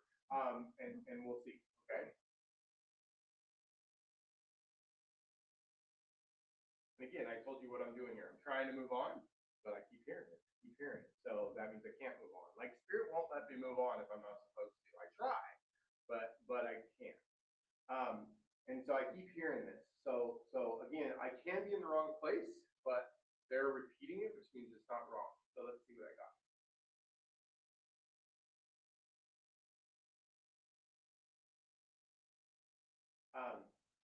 Do you have, is mom passed for you? Do you have mom's recipes? Okay. Yeah, now I got chills. Strong chills. Okay, so you know how I went to that? Because I kept saying Betty, and then I saw Betty Crocker, and then I saw a cookbook. And so that's how I got there. You understand? Now that is ridiculous. But that is how I got to the baking, and I got to the feeling of mom. And I got chills the whole time. So again, I don't trust me. I don't trust you. I trust them, right? Because you can be wrong. Perfect. And here's what I like to say. That's why I say this. I could be wrong. Those chills never once have been wrong my entire life. They're always accurate. They've saved my life many, many, many times, and they will never be wrong for you. Okay? So as I say that, I see your mom giving you a hug. Did you help take care of mom? Yes. Because she just gave me the big thank you. This symbol is like, looks like something else. It's the big thank you. I know. I actually looked in the camera and saw me doing it. I go, that's not what this is. It's funny, right? No, but this when I see this symbol, this is my symbol. It's the big thank you. It's the biggest thank you Spirit gives us, and it means that you spent some of your life force to take care of her end of life force. Do you understand that? Yes. And the reason why it is the biggest thing one of the biggest things we can do, because it's very difficult to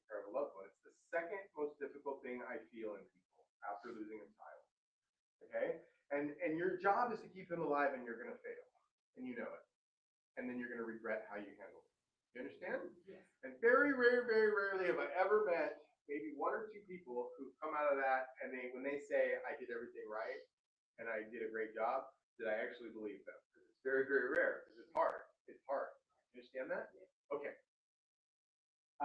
Was your mom immobile at the end? Did you have to actually physically help her up and move to the bathroom? My little brother did. He was the one who lived with her at the end. Okay.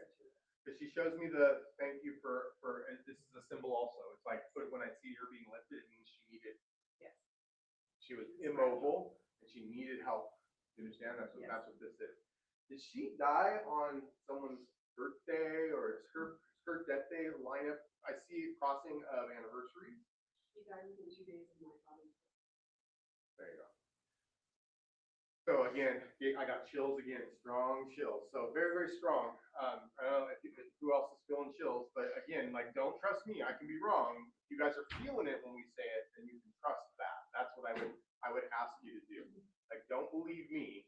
Believe your chills. Believe your feelings. And so my symbol for that is like, so anniversaries for me, I see like flowers, which I don't like using flowers, but I saw 2 of them crossing, which is like, okay, 2 anniversaries cross. Anniversary of passing are right around the same time. You understand that? Yes. Very difficult for you. Yes. Okay. Father military? Yes, at one point, yes. Okay. Because again, I saw salute, and I wasn't thinking about that. Again, remember I mentioned earlier, when I'm thinking about something else, I'm talking about anniversaries, and then out of nowhere I see a symbol.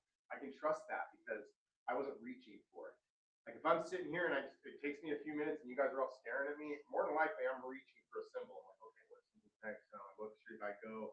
I just talked about this. Maybe it means this. That's my ego, right? That's my ego working. That's me trying to get something.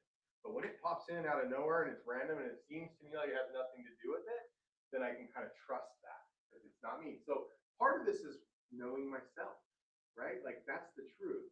I have to know my own ego. I have to know my own thoughts. I have to know my own fears, right?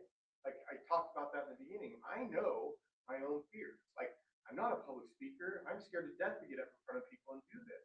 So when Spirit said you need to start doing these gallery events, I'm like, well, that's got to be Spirit, right? That's got to be, because I know I wouldn't do that. When Spirit said to me, you need to put together a TV show, I said, no way. Like I can't. I'd have to get in front of people, right? I can do these galleries. So I kind of, once you know yourself, you know your own fears. When Spirit's asking me to do something else, that is one of the ways I recognize it. You understand that? Okay. You still cook Mom's recipes? Because she says you're still using them. Yes. And I don't always get that, trust me. A lot of times they're like, why aren't you using my recipes? And you actually follow them to the letter mostly? She has handwritten notes on every one that she left. We use that book every. Yeah, I'm getting chills. I was going to ask you a holiday. Too late now, obviously. It's okay. It's not your fault. Like I hate going. I knew that, but I'm going to get excited because I felt the Christmas connection to it. But sometimes when I bring up cooking and baking, I automatically assume that could be. I try to get rid of anything that can be assumed, right? And most of the time, I assume holiday with this, so that's why I didn't say it. But what about the biscuits or the cinnamon roll or something that's like I'm seeing like Make a molasses. That was kind of her thing to give to some of her best friends. So that recipe is enough. okay.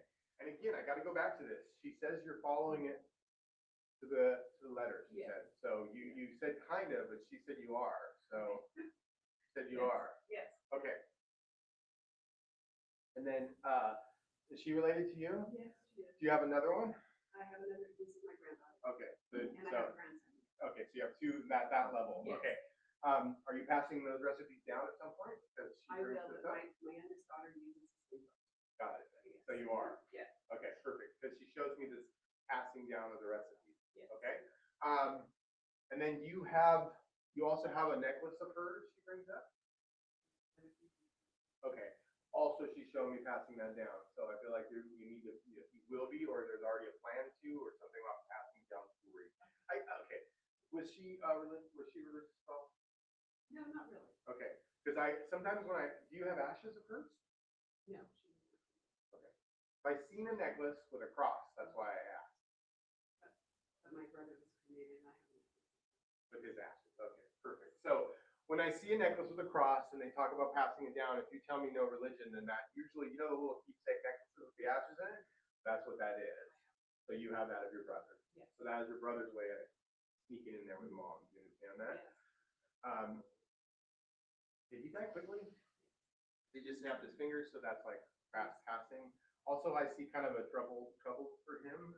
I see, again, I wanted to go back to this symbol, which is addiction issues or something like that. But I didn't quite get as strong, but I did get this for him, which means up and down, lots of struggles. Life was hard for him, and then it got a little better, and got hard, and got better. You understand that? He's also taking some responsibility for his passing. Do you understand that? Okay. He just pointed at himself. It's been my fault. He's also saying stupid, stupid, stupid, which is another thing I get with it sometimes. It means, you know, choices or something stupid, like mad at himself. You know, it looks like this.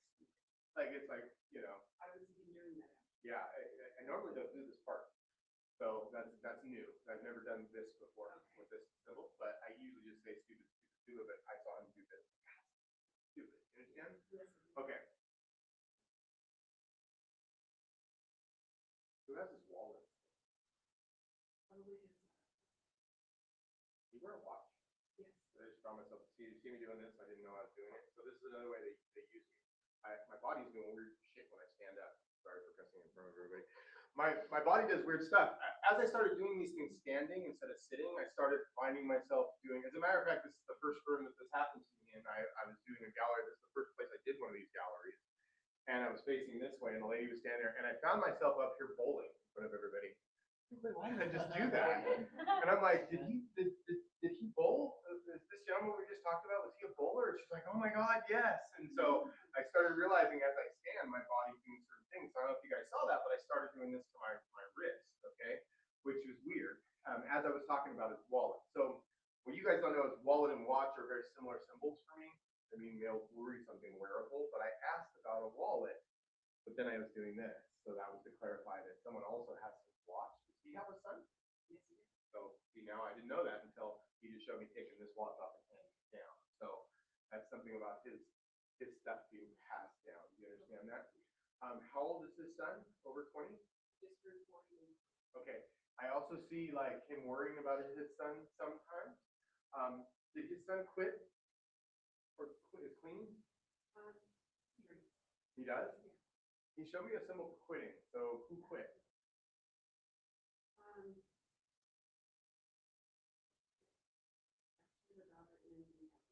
Perfect. I just got chills again. Okay. So this symbol, when I see it, means recovery. So it means somebody quit. Like it usually means recovery. Okay. Okay. So he's bringing this up. He knows about it. He said he was worried. So I thought it was the sun. I was in the wrong place. I got this after I brought the sun up. I felt this worried feeling, right? And after I felt the worried feeling, he showed me this. Like I got some addiction issues, some worried. You know, from him, he said he had a little bit, and he was worried about it being, you know, below him. And then he said somebody's quit. Yes. Okay.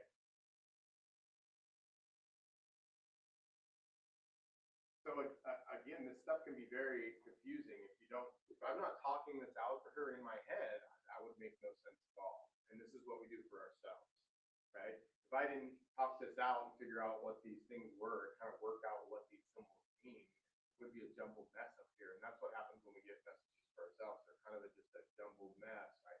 And they're hard to make sense of. We just get bits and pieces, and then we alter them before we give them to ourselves. You understand? You were there when Mom died? Yes. I went in and said, I missed her. Yeah. And I when you said yes, I felt no. Like again, part of this is I am feeling you guys. I'm empathic. I can feel her response. Like I know she was lying when she said yes, not lying, but you were saying yes, but I felt the no on you. Now, so am I reading you guys at the same time? Absolutely. I can't not feel you and feel if I'm in the right direction. When I ask you a question and I can feel when you say it before you say it, right? So I can do that. That is part of it. And sometimes that messes me all up, like because people are weird, right? People will feel yes when it's no. People will smile when it should be sad.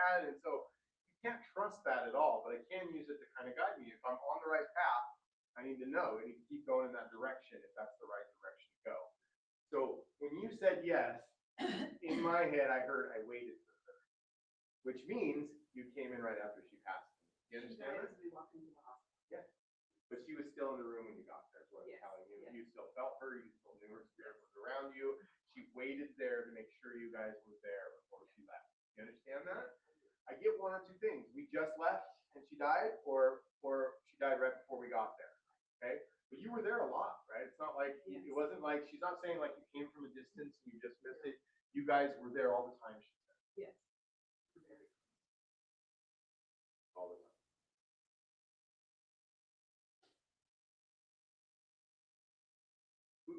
Where's the who's named after? Who has the middle? Where's the middle name that passes down, or the name that passes down? Christine. Okay. Does that have to do with her when you're, or am I switching people? Well, and her name was Anne, her middle name, my sister. Okay. And Christine passed down her name to my. Okay.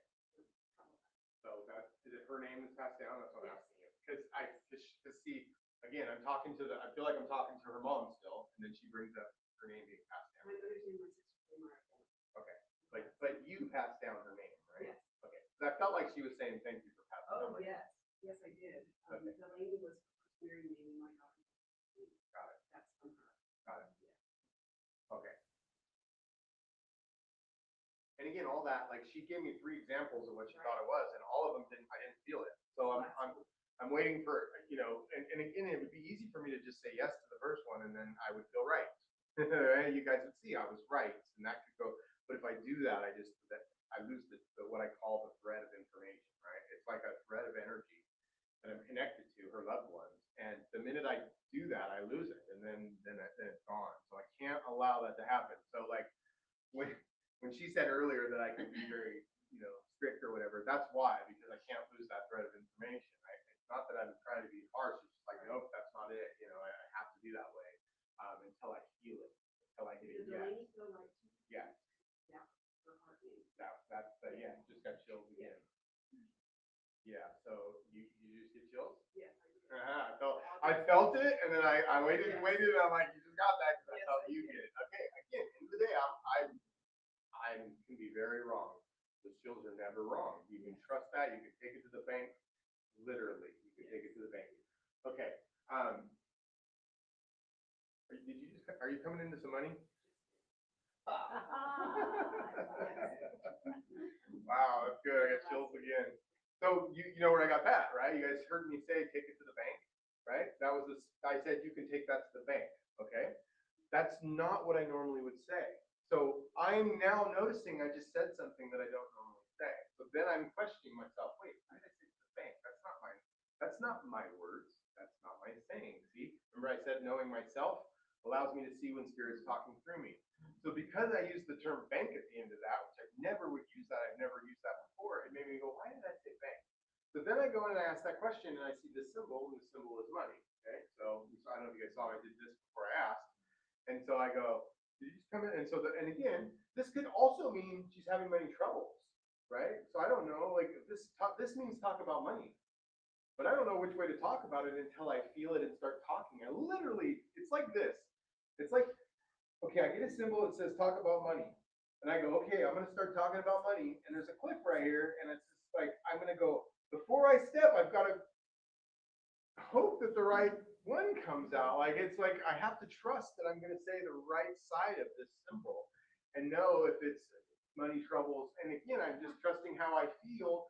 And also I said, take it to the bank. That's usually a good thing like that, you know, so I'm assuming that it's a good thing. And so, but you see me pausing, I'm arguing with myself. Is she having money problems? Or is she, you know, did she come into money? And you know, again, most of the time people are having money problems. Coming into money is very rare in this business, right? Like it's not the thing that most people would say. So that's why it was like, okay, it's gotta be right. And I threw it out there and so you just came into money. So, okay, awesome.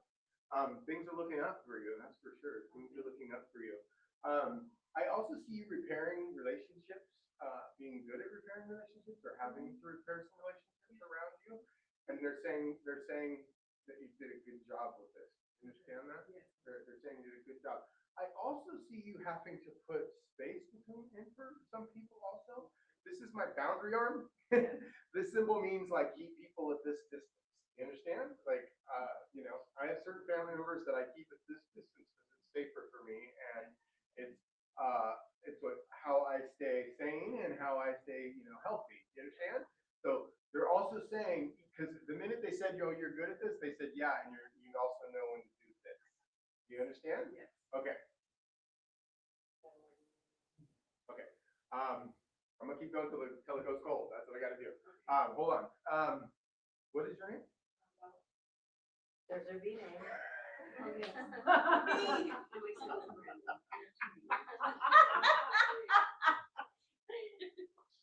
So ironically, I was about to go back to the bee thing. I'm like, I gotta figure out what the bee thing is. And so in my head, I'm like, okay, I gotta figure out what the bee thing is. So I said, I gotta keep going. And I went to ask her, and then instead, I felt myself draw to her family member and said, well, what's your name?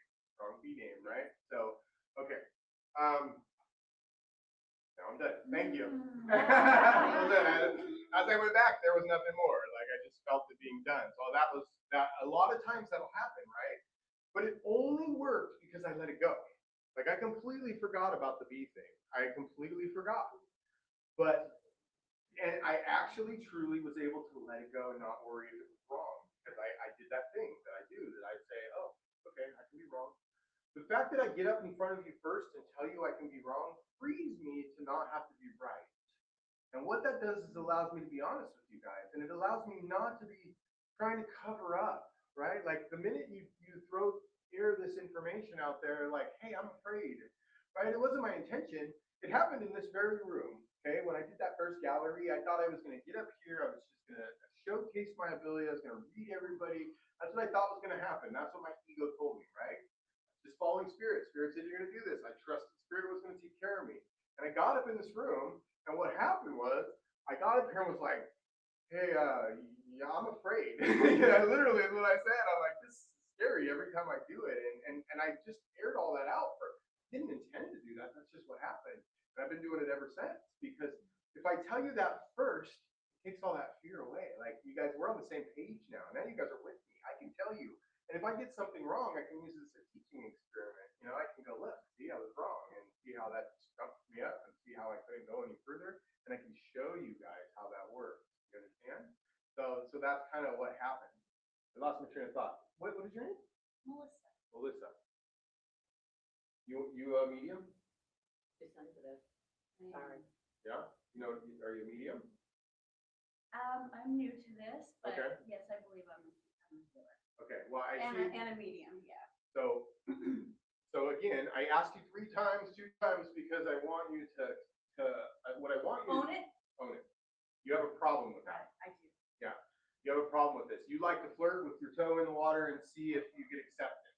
Oh, I've danced with this a lot over my Okay. life. Well, here's what I'm going to tell you. I have a symbol for this. When I look at you, I see a line of people behind you. Okay, that line of people are the people who are waiting to come work with you. Okay, I'm getting chills, super strong chills. So 100% accurate. I pick this, like I said, always believe this. You felt it too? Okay, that line of people means to me that you're supposed to do this work. Okay, because again, everybody has this ability. Not everybody is supposed to do this work. I mean, not everybody's going to sacrifice and do, and not everybody has the history that we have.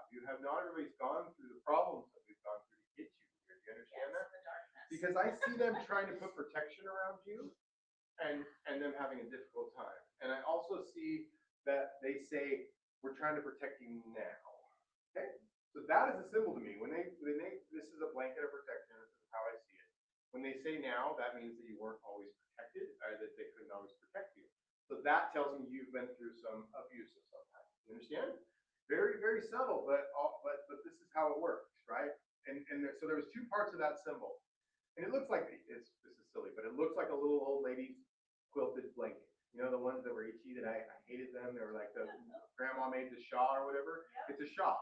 And she goes to put it around you. They put it around you. It means that's my symbol for protection. So the first thing I got from that was when she tried to put it around you, you went like this. And you moved away from it. Which means when you were younger, you kind of ran from something. You understand? There was a running from them. So they couldn't quite put protection on you because you were moving a lot. You understand that? Yes, we do. And then the other thing was, they said, we're trying to protect you now, which I already described means that they couldn't always, right? Just by them saying now means there was a time before when they couldn't. So that's what that means. And I also get that you've done a lot of work on this. I know that you have put in the hours, they say. So Yes. again, when I say that, the feeling I got, I don't have a symbol for that, but when I said the hours, I felt like counseling or some type of work with like that. Do you understand that? Lots of counseling? Okay. Do you also have some recovery in your story in another place, or is there also recovery? Yes, and there is also a lot past with family. Yeah. Because I also get that it feels like recovery of some type. Again, it didn't quite 100% feel like my kind of recovery, but it felt like a different type of recovery. You understand that? I 100% understand. Okay, so those are the kind of things that you kind of have to go through in order to be willing to do this kind of work. Not always, but because anybody can do it. But we're the ones who are crazy enough to go out on this limb and try to do it because it's very, very, very rewarding for us for the hill stuff. Like I'm not healing you only, I'm healing me every time I do this. You understand? Yeah. And so that's why it's so important for you. The last hurdle you have for yourself, again, is the confidence or the belief in yourself, right? Yes. And I showed you a way today to bypass that. That's what this is all about, right? Because I don't have to believe in me to do this. Don't have to believe in me. I don't believe in me. I mean, I know my wife gets mad when I tell her this, but I don't believe in her either. I don't believe in anybody. I don't trust anybody. I definitely don't trust myself because left to me, I mess this whole thing up every time. Like my whole life is just a mess when being in charge. But what I know with my wife is that Spirit told me to get with her. Spirit told me this was the right thing, and I trust that. I will take that all the way to the end of my life. You understand? Like when I got chills, you understand? So like I know. And that's a beautiful thing because people will let you down. You will let you down. But these chills, whatever this is, I don't know. I don't tell you what it is. I don't. My opinion changes all the time on what this is. All I know, they're never wrong. Those chills are never wrong. They've never let me down once. And so what I say is, I don't care what you believe, but follow it because they will help you and they're here to help you. And that's all I have today. So thank you guys. You guys.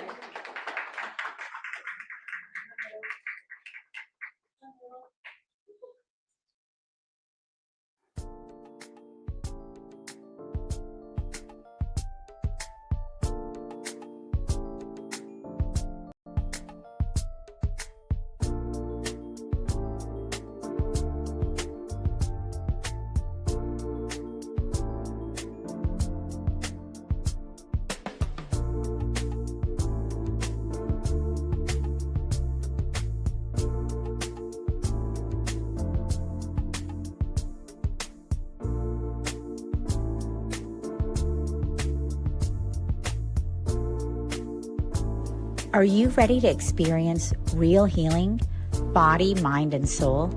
Introducing Becoming Whole, Healing with Francie Soito, a powerful new live show on SoulSearch TV. Francie is a Reiki master, psychic medium, and angelic channel with over 15 years of experience helping people and pets heal, receive messages from the spirit world, and reconnect with their true path. Every other Thursday at 6 p.m. Pacific, join Francie live as she taps into your energy field, connects with your angels and guides, and offers messages of healing, love, and deep transformation. Watch for free on SoulSearch TV, available online on Roku, Amazon Fire, Apple TV, and our mobile app. Want to receive a live reading or healing? Spots are limited. Grab your ticket now and receive a private Zoom link to join the session. Launching June 26th. Let the healing begin. Step into a new dimension of spirit, transformation, and connection. Join evidential psychic mediums Kelly Eckhart and Cheryl Murphy for Seeing Beyond, Living Transformed, a powerful new live show on SoulSearch TV. We go live Wednesdays at 4 p.m. Pacific, starting September 10th. Receive live psychic and mediumship readings, awaken your gifts, and connect to spirit in real time. Each week, explore deep spirituality, intuitive development, and conversations with luminary experts, healing, past lives, the afterlife, and more. Call in, ask your questions, and receive direct guidance from your spirit team. Watch free on SoulSearch TV or reserve your live reading now. Spots are limited on Roku, Amazon Fire, Apple TV, Android TV, and SoulSearch TV. Step into a sacred space with Ragini Mishra for light mirror reflections, where every session becomes a portal to your soul, blending intuitive energy readings, name vibration decoding, and channeled messages from Babaji, Hanumanji, and the Divine Masters. Ragini guides you back to the truth you've always carried within. This is not just a reading, it is a reflection. Join Light Mirror Reflections every other Thursday at 6 p.m. Pacific, only on SoulSearch TV. Watch for free online or tune in via Roku, Amazon, Apple TV, and Android TV. Want to go deeper? Step into the Zoom room for a live personal reading and sacred soul connection. Come not to be told who you are.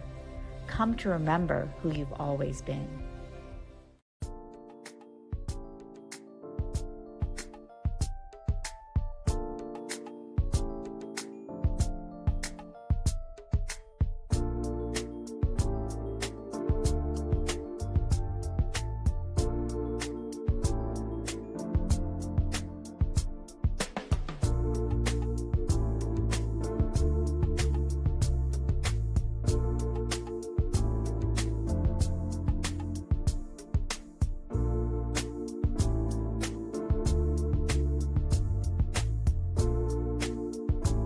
Are you ready to experience real healing, body, mind, and soul? Introducing Becoming Whole, Healing with Francie Soito, a powerful new live show on SoulSearch TV. Francie is a Reiki master, psychic medium, and angelic channel with over 15 years of experience helping people and pets heal, receive messages from the spirit world, and reconnect with their true path. Every other Thursday at 6 p.m. Pacific, join Francie live as she taps into your energy field, connects with your angels and guides, and offers messages of healing, love, and deep transformation. Watch for free on SoulSearch TV, available online on Roku, Amazon Fire, Apple TV, and our mobile app. Want to receive a live reading or healing? Spots are limited. Grab your ticket now and receive a private Zoom link to join the session. Launching June 26th. Let the healing begin. Step into a new dimension of spirit, transformation, and connection. Join evidential psychic mediums Kelly Eckhart and Cheryl Murphy for Seeing Beyond, Living Transformed, a powerful new live show on SoulSearch TV. We go live Wednesdays at 4 p.m. Pacific, starting September 10th. Receive live psychic and mediumship readings, awaken your gifts, and connect to spirit in real time. Each week, explore deep spirituality, intuitive development, and conversations with luminary experts, healing, past lives, the afterlife, and more. Call in, ask your questions, and receive direct guidance from your spirit team. Watch free on SoulSearch TV or reserve your live reading now. Spots are limited on Roku, Amazon Fire, Apple TV, Android TV, and SoulSearch TV. Step into a sacred space with Ragini Mishra for light mirror reflections, where every session becomes a portal to your soul, blending intuitive energy readings, name vibration decoding, and channeled messages from Babaji, Hanumanji, and the Divine Masters. Ragini guides you back to the truth you've always carried within. This is not just a reading, it is a reflection. Join Light Mirror Reflections every other Thursday at 6 p.m. Pacific, only on SoulSearch TV. Watch for free online or tune in via Roku, Amazon, Apple TV, and Android TV. Want to go deeper? Step into the Zoom room for a live personal reading and sacred soul connection. Come not to be told who you are. Come to remember who you've always been.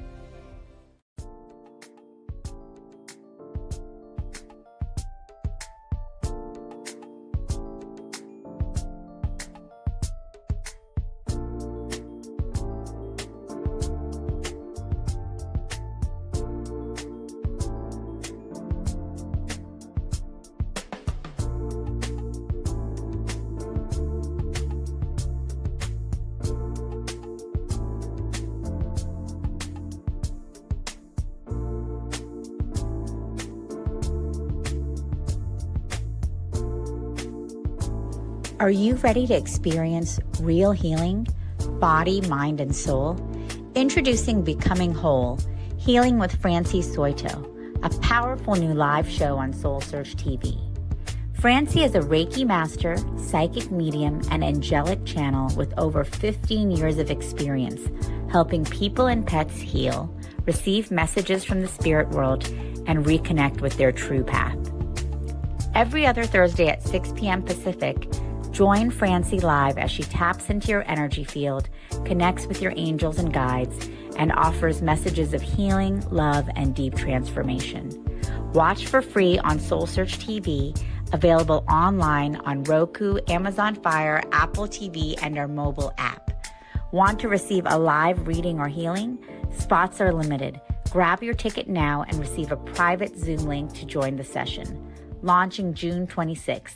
Let the healing begin. Step into a new dimension of spirit, transformation, and connection.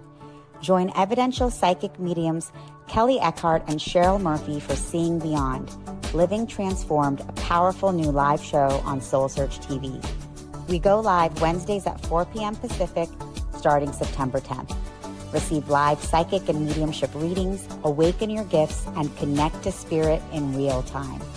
Each week, explore deep spirituality, intuitive development, and conversations with luminary experts, healing, past lives, the afterlife, and more. Call in, ask your questions, and receive direct guidance from your spirit team. Watch free on SoulSearch TV or reserve your live reading now. Spots are limited. On Roku, Amazon Fire, Apple TV, Android TV, and SoulSearch TV. Step into a sacred space with Ragini Mishra. Tech check.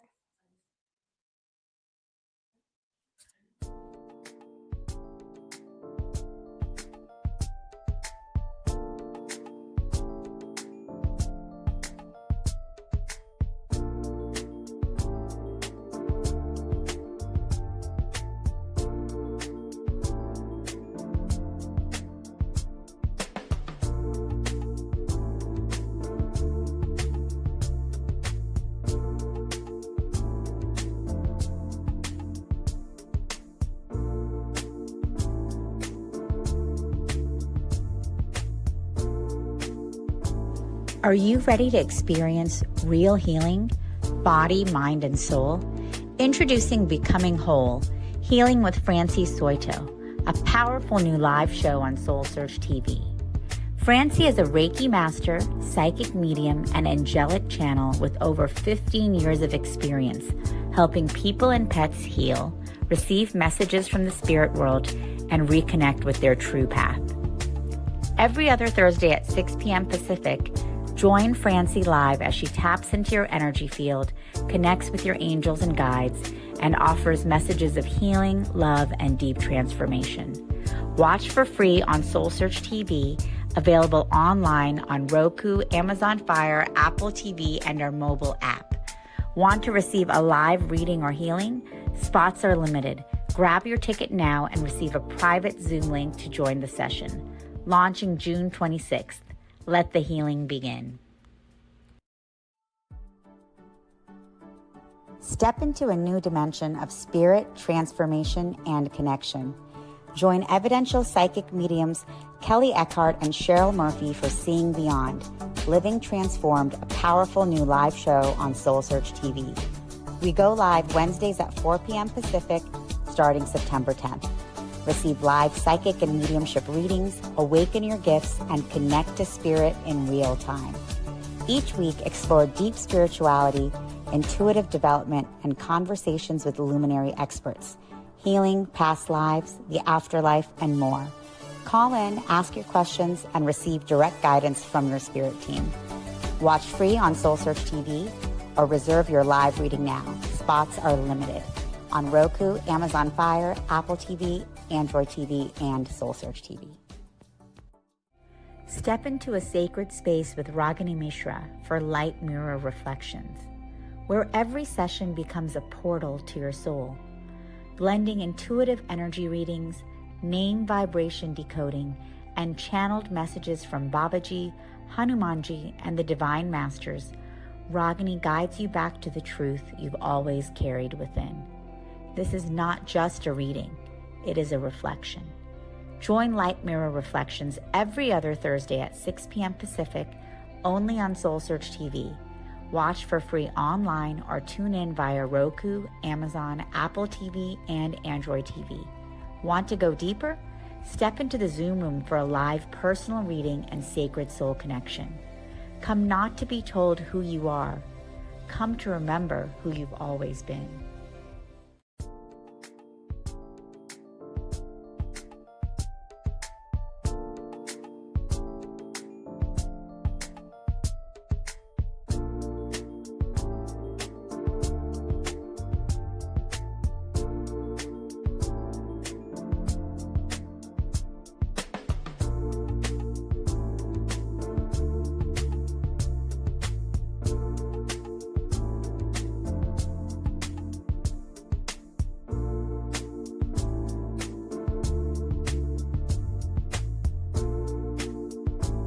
Are you ready to experience real healing, body, mind, and soul?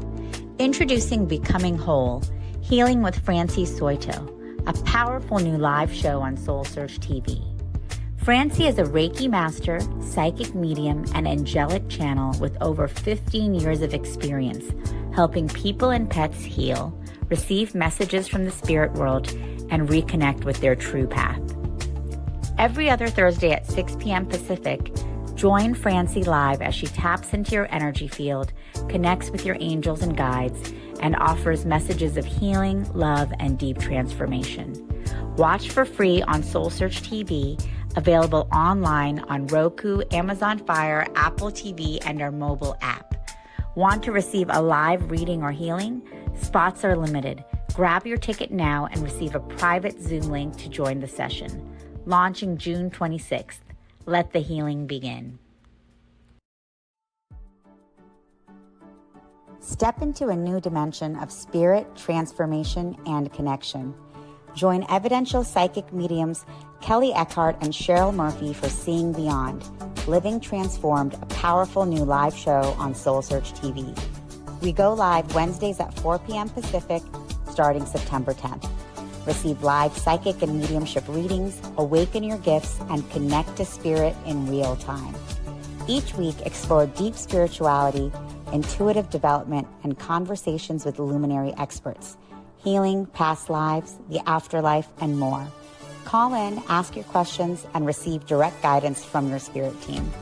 Watch free on SoulSearch TV or reserve your live reading now. Spots are limited on Roku, Amazon Fire, Apple TV, Android TV, and SoulSearch TV. Step into a sacred space with Ragini Mishra for Light Mirror Reflections, where every session becomes a portal to your soul, blending intuitive energy readings, name vibration decoding, and channeled messages from Babaji, Hanumanji, and the Divine Masters. Ragini guides you back to the truth you've always. Hi, and welcome. We are live in Santa Cruz and Scotts Valley. We are absolutely delighted to have you with us at this SoulSearch Enlightenment Expo Psychic and Healing Fair. My name is Allison, and on behalf of SoulSearch, we just want to thank you so much for joining us today. It is my absolute delight and pleasure to introduce Nuyet Nguyen. She's also known as Moon. And just to share a little bit about her, she is known in the healing community as a natural-born energy healer with divine gifts. Moon channels source energy with the highest level of frequency to facilitate healing for emotional, spiritual, and mental health. She has helped both people and pets with a range of health conditions, including insomnia, arthritis, headaches, menstrual cramps, erectile dysfunction, spinal fusions, spinal stenosis, urinary tract infections, depression, anxiety, allergies, and cysts. In addition, Moon offers channeled copper and sterling silver bracelets that can be customized to heal a variety of emotional ailments.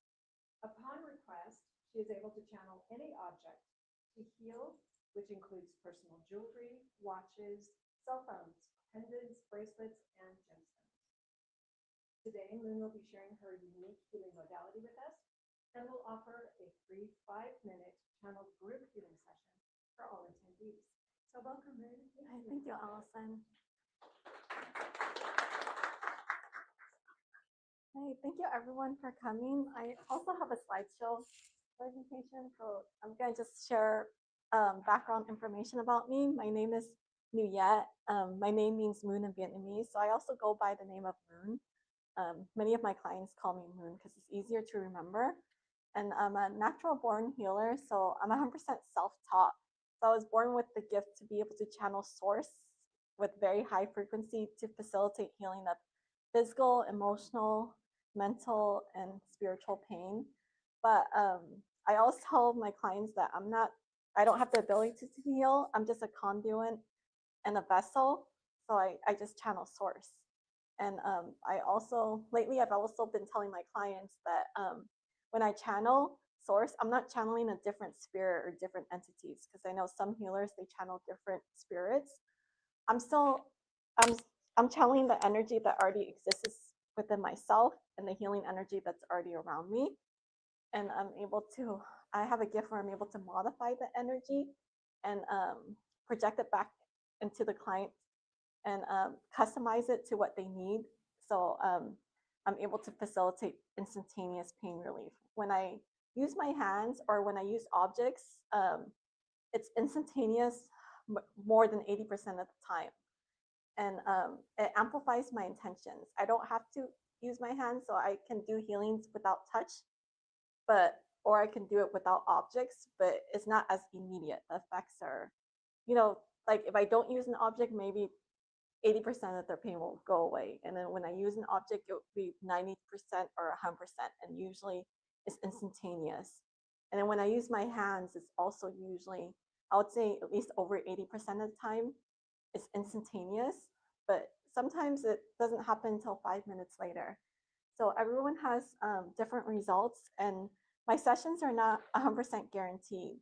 So it just doesn't, like I would say so far I have at least an 80 to 90% success rate, but for some people, it doesn't resonate with them and it just doesn't work. Yes? Do you remove the root cause or just pain?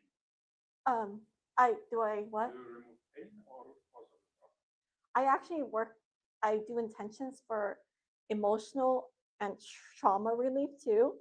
So I feel like pain or physical pain is strongly correlated with the emotions, because I feel emotions manifest into physical ailments such as stress. So I actually target both emotional and physical. And most of my clients, they only do one session because the pain never returns. So I also do past life trauma too. So I have some clients where I do sessions and I don't do the target past life trauma, and they still have the pain. But then when I do the intention for the past life trauma, their pain is gone. And I do have a few clients that they work as hypnotherapists, and they would actually see visions of their past life trauma, from one of their past lives, and they would see the pain clear. So I also do that too. So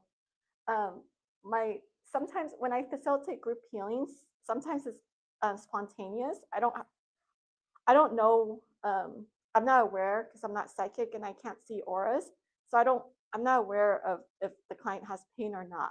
But then after my group sessions, I've had clients come up to me and say, "Oh, my pain is gone," or "My knee pain is gone. How did you know I had knee pain?" I would tell them, "I didn't know you had knee pain," because they were asking me to do a body scan or check their auras to see what areas of pain they have.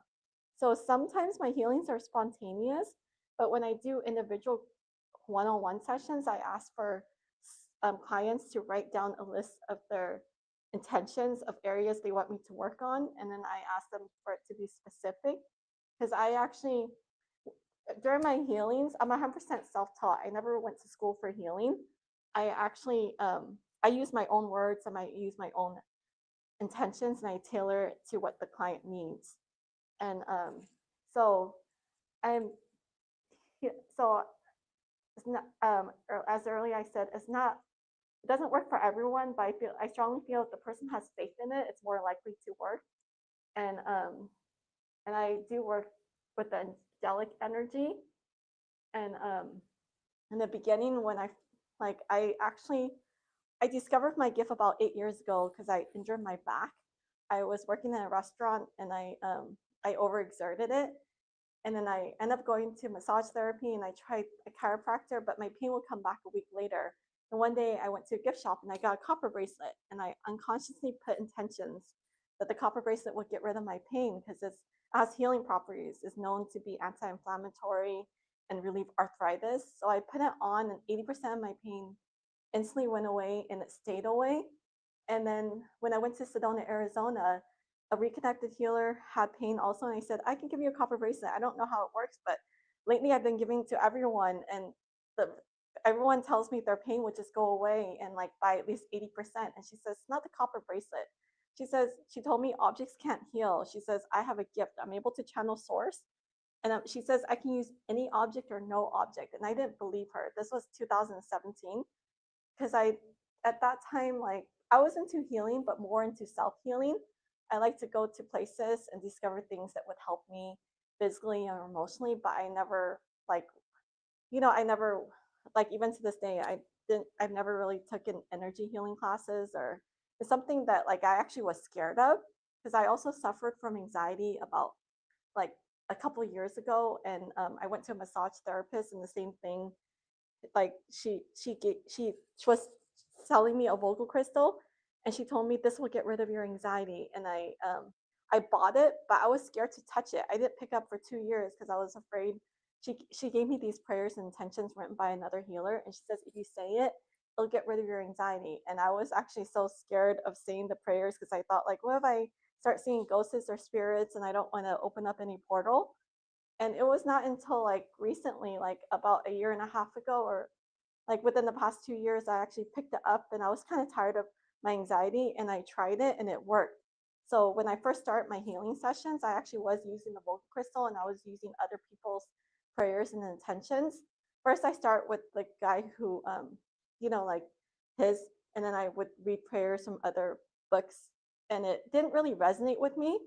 And it would take 15 minutes. And I switched over to no longer using the vocal crystal November of last year. And when I was using my own words, the healings would be instantaneous.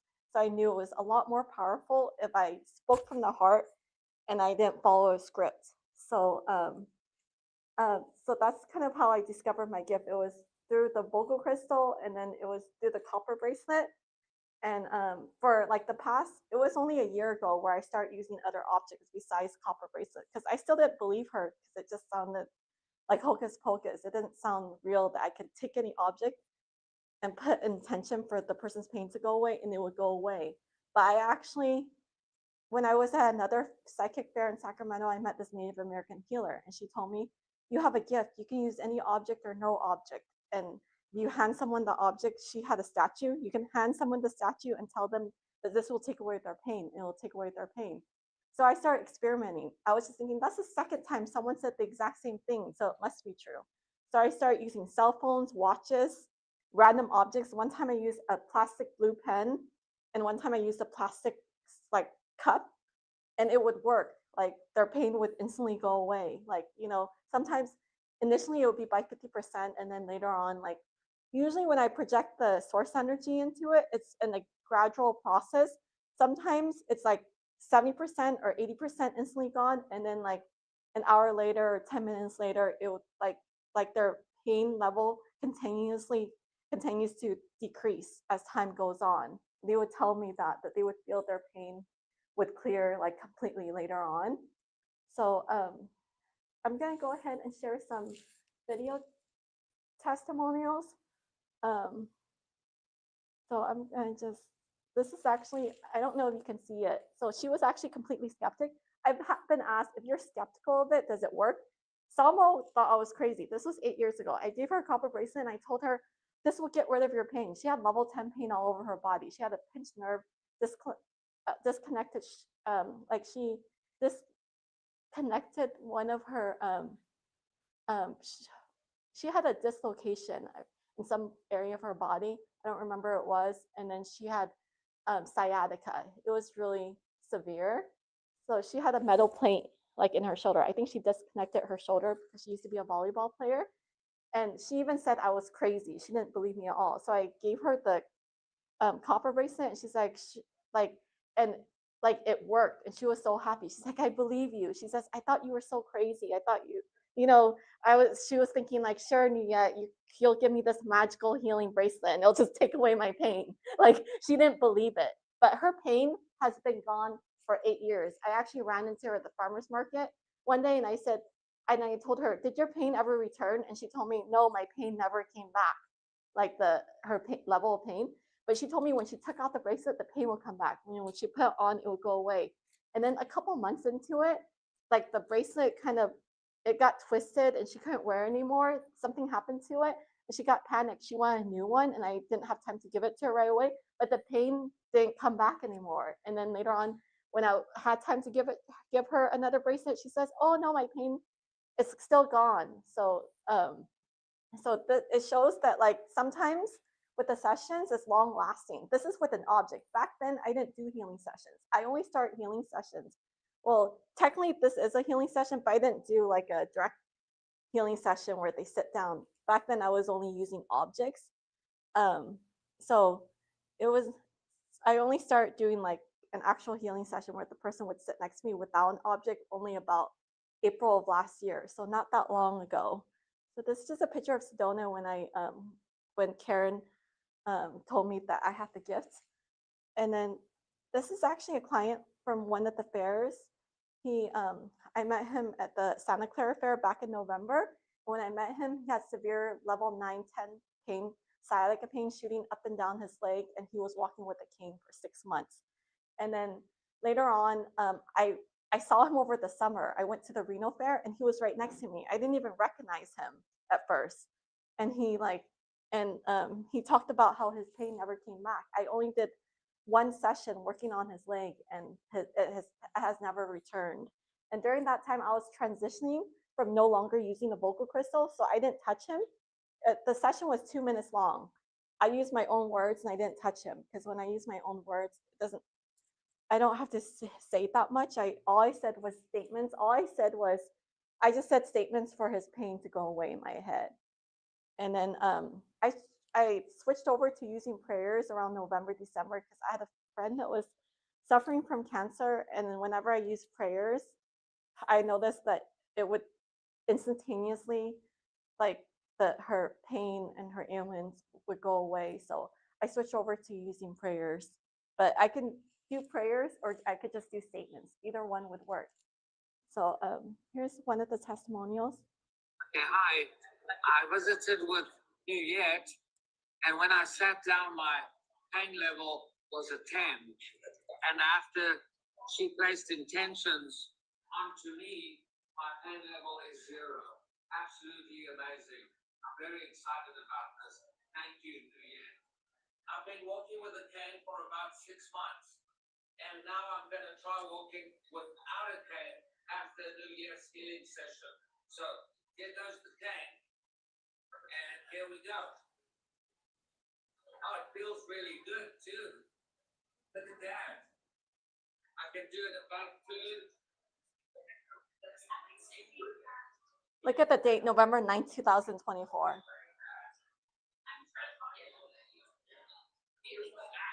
And now this it says 8 months later. July 13, 2025. 100% of his sciatica leg pain is completely gone and it stayed away. And back then I didn't touch any clients too. Did you want to demonstrate how you walk now? Yeah. Do you want to? So what's your pain level now? 0.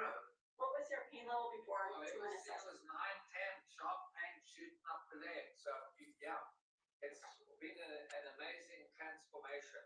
And how long were you walking with the cane for? Oh, it was probably about 6 months. Since the session, 100% of your pain was gone and it stayed away, right? It is, and I haven't had enough with the cane.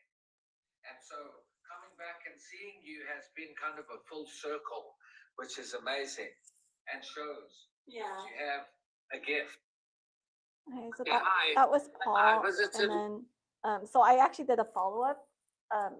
I've been actually following up. Sometimes I run into some of my clients like months later, and I ask them, "Oh, did your pain ever return?" They would tell me no, and I would record a follow-up video, like just to show people that like the pain also like it's like long-term pain relief for most people, but for some people it comes back the next day, but it's like pretty rare.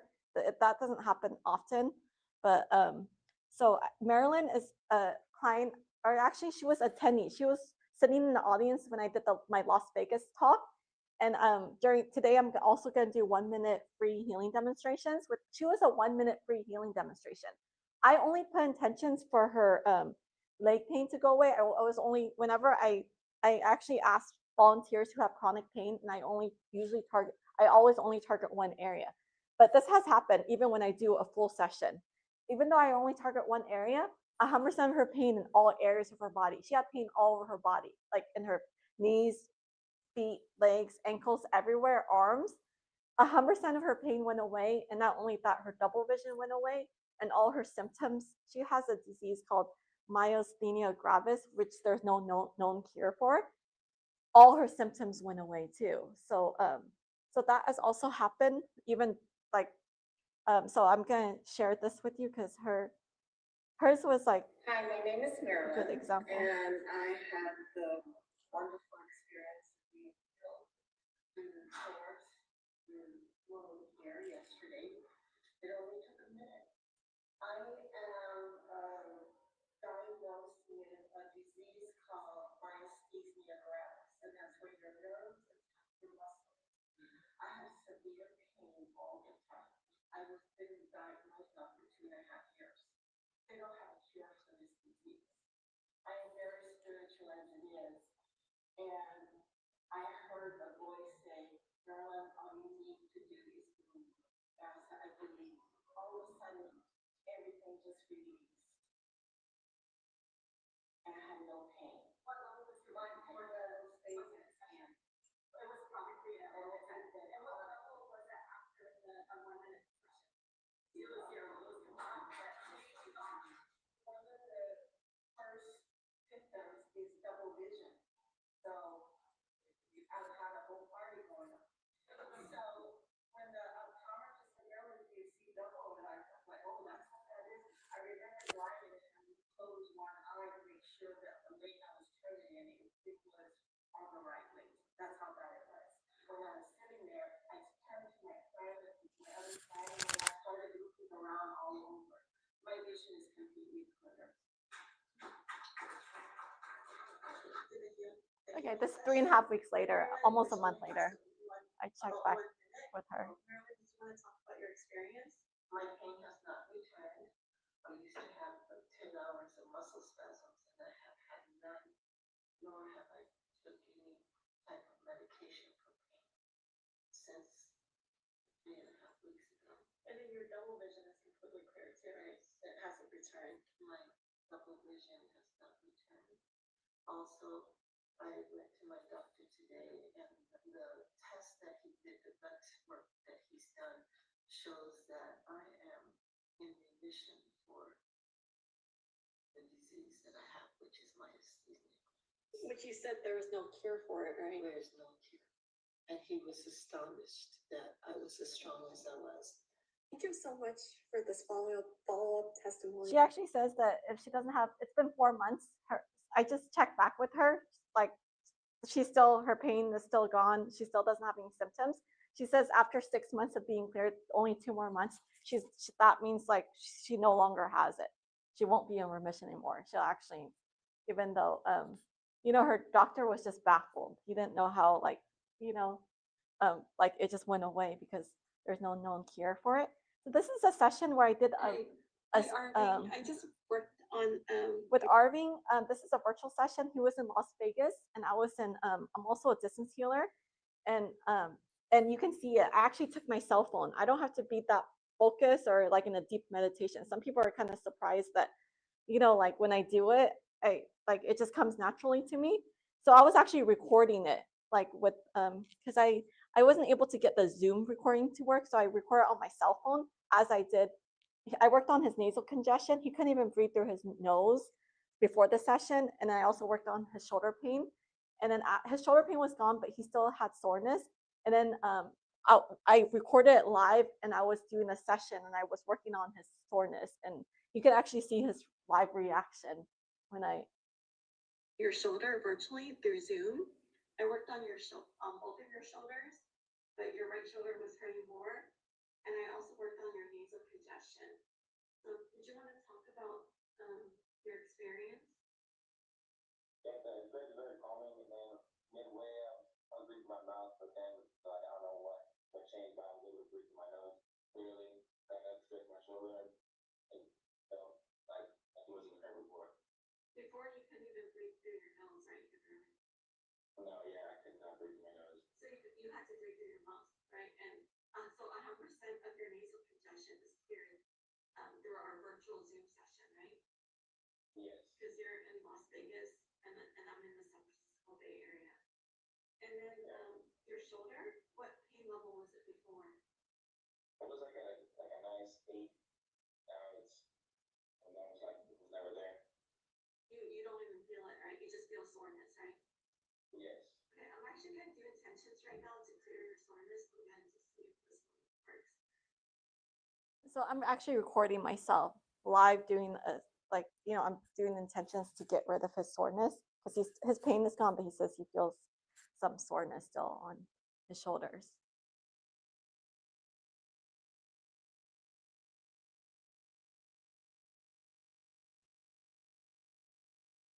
Okay, so do you feel your soreness? Is it still there or is it reduced? What? Is it gone? It's gone. Yeah. Okay, so usually a lot of my clients, that's why I felt that I was able to do that. A lot of my clients in the past, they said the pain is gone, but they just feel the soreness, and I would do an intention, and it would usually go away in most cases, not all the time. But did you want to share any other experience that you had? No, man, as long as you believe, I mean, obviously, it helped me. So, Yeah, it's really cool. Yeah, thank you so much. Yeah, thank you for this testimonial. So that was an example. And then I actually have another gift where I'm able to, I'm going to demonstrate in this room towards the very end of my talk, where I don't have to touch the object. It could be across the room for me, and I can telepathically put intentions in it to get rid of the person's pain. And I did it with Maria, and I actually did it for another client of mine that was her friend. For her friend, 100% of her pain went away when I did it. Like they were sitting about probably 5 feet away from me. They weren't really that close. And I did it with Maria, and she talks about her experience. Hi, this is Nia, and I'm here with Maria. I just channeled her bracelet. I spent less than 30 seconds, and I put intentions that her pain in her foot would go away. And what happened after I channeled your bracelet? So after you channel the bracelet without touching it or touching me, about 80% of my pain went away. So was it instant? Yes, it was instant. And how are you feeling now? I'm feeling good. I'm able to walk around a lot better than I was before. Because the pain in my feet was actually affecting my lower back, and the achiness and the pain in my lower back is gone. All right, thank you. Hi, this is Nia, and I'm here with Maria. Okay, so then I'm going to show one more video. So I worked on Christine's dog. Christine's dog had a lot of trauma, and it used to growl all the time, but it doesn't growl anymore.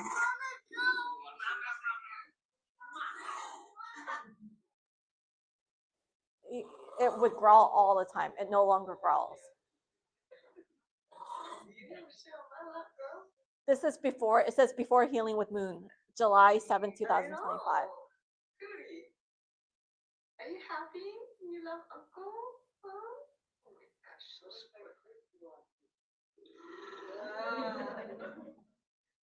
This is after my session on August 10, 2025. And so it stopped growing. August 11, 2025, the next day is after my session, and then August 12th, this is after my session. Now it lets her hold. It used to not let her, you know, Christine hold her.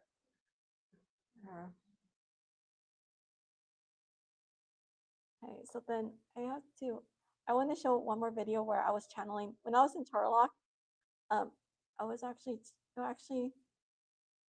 I did this, well, I'll probably just share this one because I did the channel one.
Sometimes it continuously fade away. It might go away by then.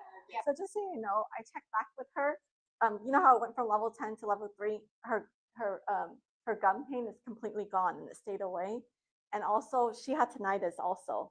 Her tinnitus, the ring in the ear also went away. I never did an individual session with her yet.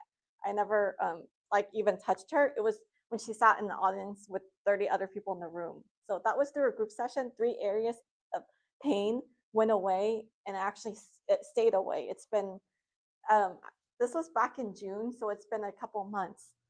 And then I'm going to show when I was in Turlock, this is the last video, and then I was channeling different objects, so I was doing a watch for her. I stopped by the booth at the Holistic Fair to see Viet, and I was having some neck pain.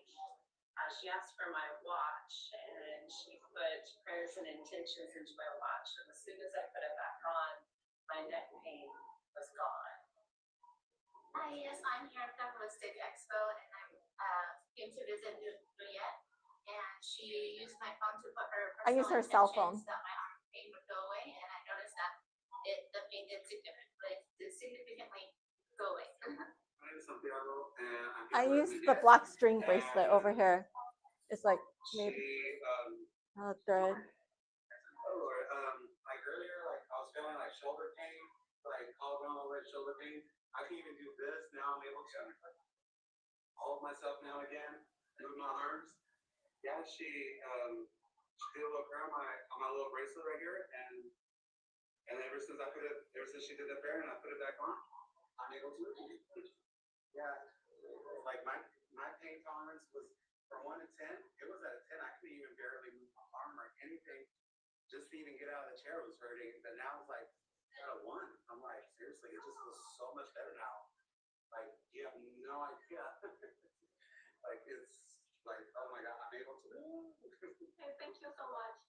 Okay, so after Lydia put her intentions on the bracelet, my pain was like at 10, and it was hard for me to get up and out of the chair. So I would say it dropped down to about a 1, and I definitely feel a difference, and it's definitely working.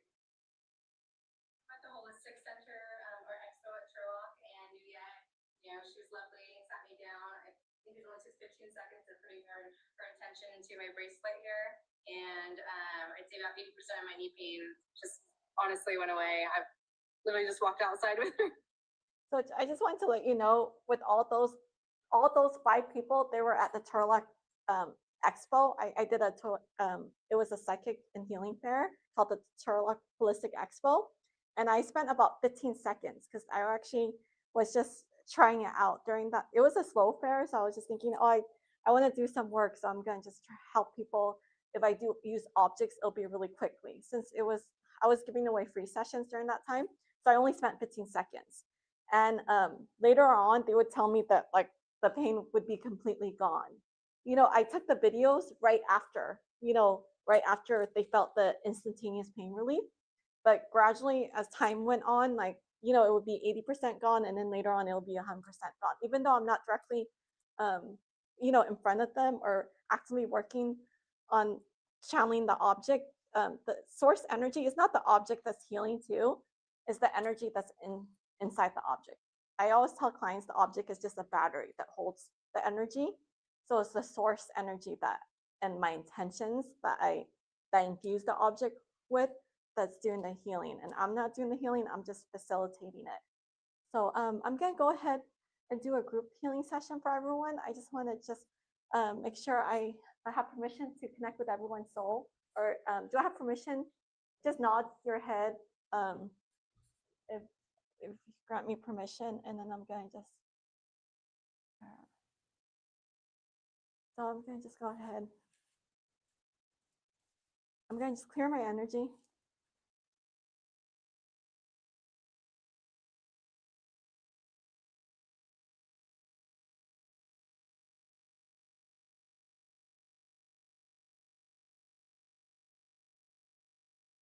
I'm gonna put a bubble of white light and protection around each and every one of you in this room, so only white light and positive energy can come through. So I only work with positive energy.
Okay, everyone can open their eyes now. Like, does anyone want to share if they felt a difference? Do I have any volunteers? Yes, thank you for sharing. Oh.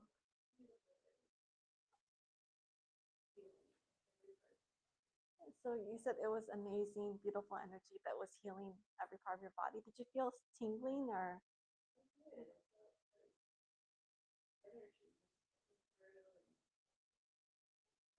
Do you have pain reduction? Did your pain? Did you have any pain? Oh, you had eye pressure?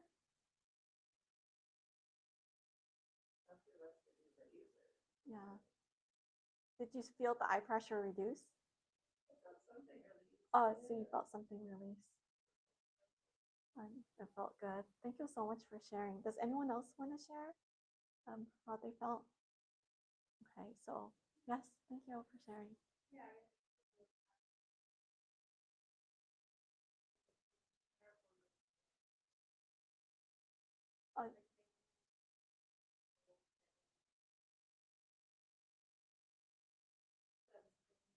Yeah.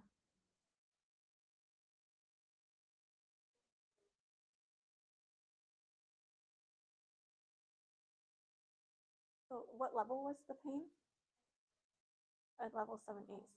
You had sciatica pinched nerve on your hip, level 8-7 pain, and now it went down to a level 2. Okay. Did you feel tingling or did you feel any warm energy in that area?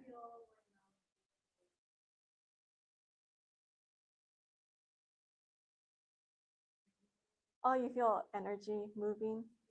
Oh, yeah. You feel lighter? Yeah, a lot. Many of my clients say that they feel a lot lighter too. So I'm gonna start with the healing. So I'm gonna ask for volunteers. I'm asking for people who have chronic pain. It could be, but it also can be tinnitus and digestive issues also, because I also work on those as well too. So it doesn't have to be physical, but so did you want to come and volunteer? Okay. Hey, what was your name? Yeah. Dennis. Yeah. Come here. Dennis? Yeah. Okay. Where's your pain at? Okay. Is it in your chest area? Pancreas? What, pancreas? Oh, you have pain in your pancreas. Yeah. Okay. You want that? I can do pancreas. I've done pain in organs before. Do I have permission to connect with Yes. your soul? I'm going to put a bubble white light protector on you, so only white light and positive energy can come through. I'm going to clear my energy.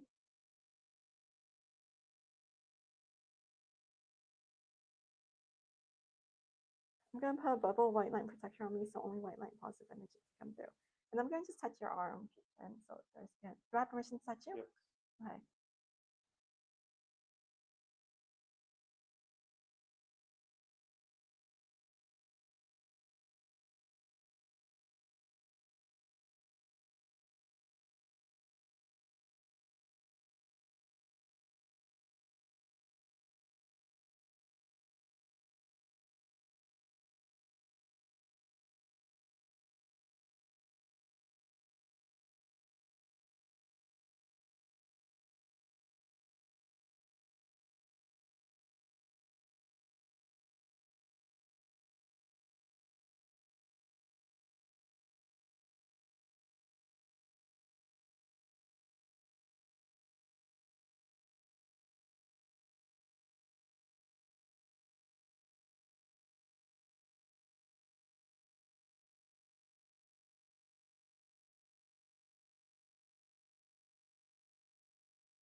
Okay, so do you feel a difference? Not yet. Okay, not yet. Okay. Okay. Well, thank you. Thank you for volunteering. Yeah. Okay. Yeah. So sometimes it's not instantaneous, or sometimes it also may not work too. So, but hopefully it'll like lower later on. So, is there any other volunteers? Okay. Thank you so much for volunteering. Plus, I learned to walk, lower back was hurting. I learned to walk and was or not. This foot has gone away. Oh, your lower back pain went away? Yeah, I came in with it. Oh, but it was probably during the group session then, right? And then, yeah, so it feels better. Okay. But I came back up here now because I get this itchy feeling on the back of my shoulder. Okay. It's driving me crazy. Okay. right Oh, you have the itching sensation. Okay, so Yes. I can want do it to go away. intention It's been on like the 10 years. in the back of your shoulder. Yes. Okay, so I'm gonna. You have permission to connect with your soul. Yes. I'm gonna clear my energy.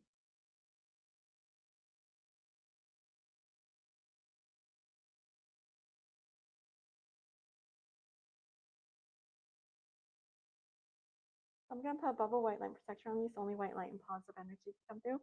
I'm gonna put a bubble white light protector on me, so only white light and positive energy can come through. Do I have permission? Do I have permission to touch you? Yes. Okay, so I'm gonna just. It's in both of your shoulders. Right on the shoulder. Over here. In both, but that's where Okay, we'll go where? away. Okay.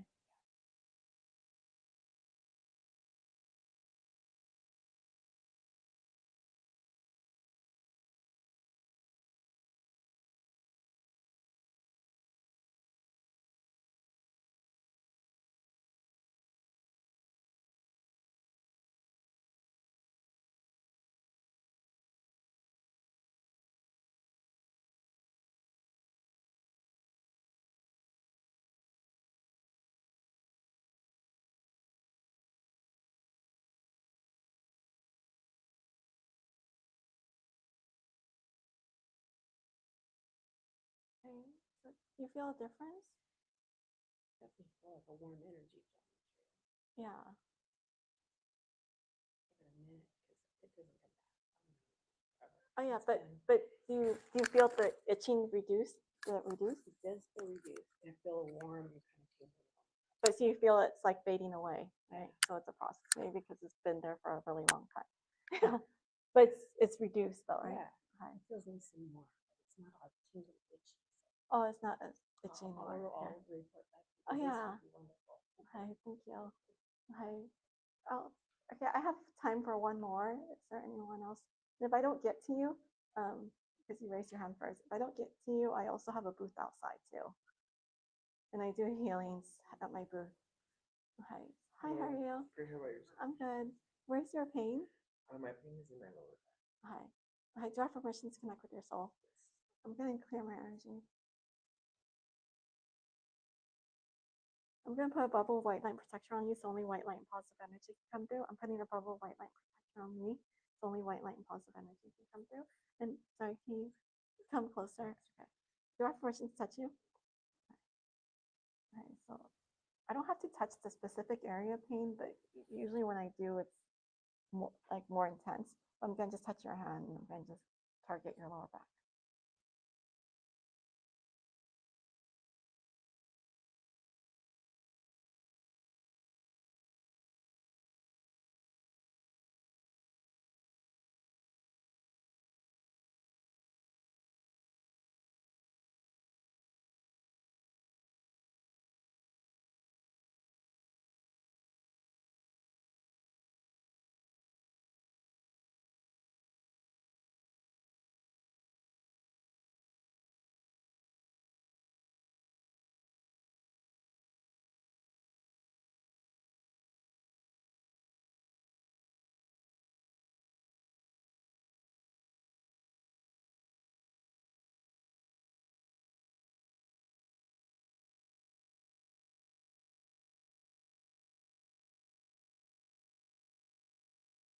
Okay, so do you feel any difference in your lower back? Is there a reduction?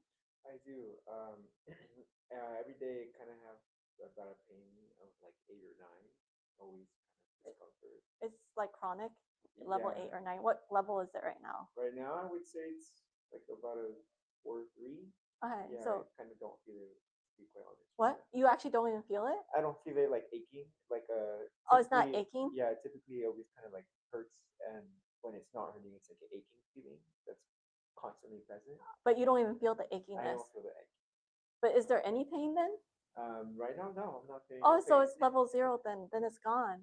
Would you say it's gone then and it's level 0? I would say right now it's like about a 1. It's a 1. Yeah. So is it just soreness that you feel? Right now, yeah. It's just soreness. Yeah. Okay, so yeah, so it's about a level 8 to a level 1. Okay. Okay. Well, thank you so much Thank you. for. Appreciate it. Okay. Hi, thank you everyone. Thank you so much for coming to my talk. I do have a booth too, so you can visit me at my booth if you and come and visit me if you have any questions. I'll be at my booth. Hi, thank you everyone.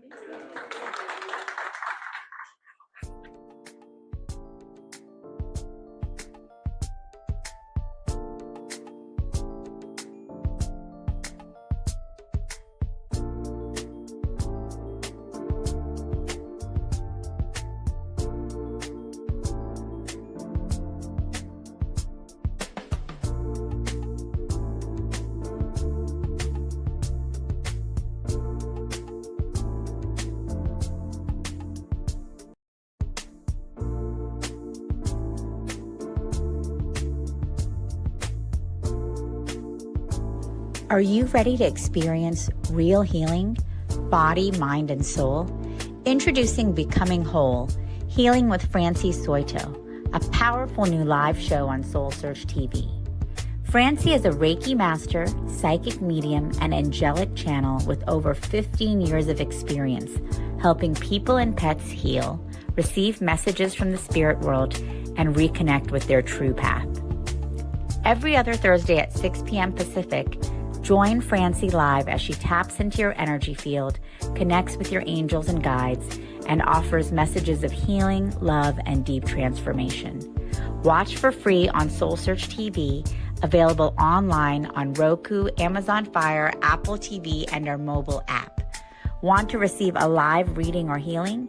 Spots are limited. Grab your ticket now and receive a private Zoom link to join the session. Launching June 26th. Let the healing begin. Step into a new dimension of spirit, transformation, and connection. Join evidential psychic mediums Kelly Eckhart and Cheryl Murphy for Seeing Beyond, Living Transformed, a powerful new live show on SoulSearch TV. We go live Wednesdays at 4 p.m. Pacific, starting September 10th. Receive live psychic and mediumship readings, awaken your gifts, and connect to spirit in real time. Each week, explore deep spirituality, intuitive development, and conversations with luminary experts, healing, past lives, the afterlife, and more. Call in, ask your questions, and receive direct guidance from your spirit team. Watch free on SoulSearch TV or reserve your live reading now. Spots are limited.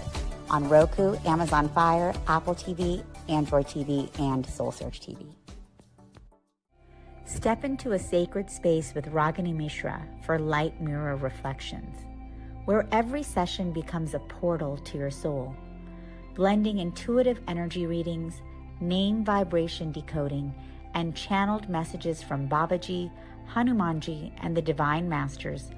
Ragini guides you back to the truth you've always carried within. This is not just a reading, it is a reflection.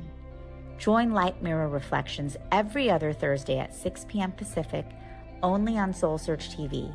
Watch for free online or tune in via Roku, Amazon, Apple TV, and Android TV. Want to go deeper? Step into the Zoom room for a live personal reading and sacred soul connection. Come not to be told who you are. Come to remember who you've always been. Check.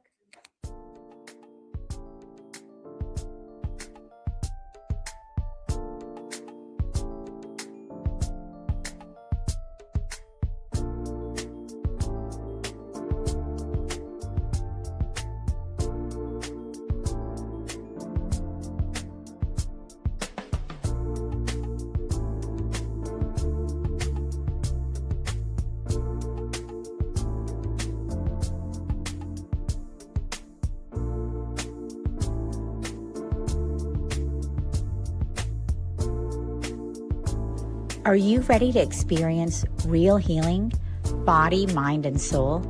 Introducing Becoming Whole, Healing with Francie Soito, a powerful new live show on SoulSearch TV. Francie is a Reiki master, psychic medium, and angelic channel with over 15 years of experience helping people and pets heal, receive messages from the spirit world, and reconnect with their true path.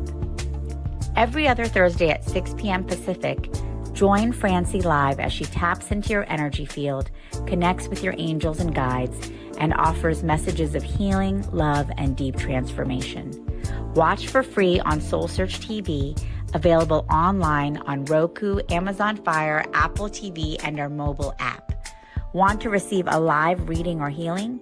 Spots are limited. Grab your ticket now and receive a private Zoom link to join the session. Launching June 26th. Let the healing begin. Step into a new dimension of spirit, transformation, and connection. Join evidential psychic mediums Kelly Eckhart and Cheryl Murphy for Seeing Beyond, Living Transformed, a powerful new live show on SoulSearch TV. We go live Wednesdays at 4 p.m. Pacific, starting September 10th. Receive live psychic and mediumship readings, awaken your gifts, and connect to spirit in real time. Each week, explore deep spirituality, intuitive development, and conversations with luminary experts, healing, past lives, the afterlife, and more. Call in, ask your questions, and receive direct guidance from your spirit team. Watch free on SoulSearch TV or reserve your live reading now. Spots are limited. On Roku, Amazon Fire, Apple TV, Android TV, and SoulSearch TV. Step into a sacred space with Ragini Mishra for Light Mirror Reflections, where every session becomes a portal to your soul, blending intuitive energy readings, name vibration decoding, and channeled messages from Babaji, Hanumanji, and the Divine Masters. Ragini guides you back to the truth you've always carried within. This is not just a reading, it is a reflection. Join Light Mirror Reflections every other Thursday at 6 p.m. Pacific, only on SoulSearch TV. Watch for free online or tune in via Roku, Amazon, Apple TV, and Android TV. Want to go deeper? Step into the Zoom room for a live personal reading and sacred soul connection. Come not to be told who you are. Come to remember who you've always been.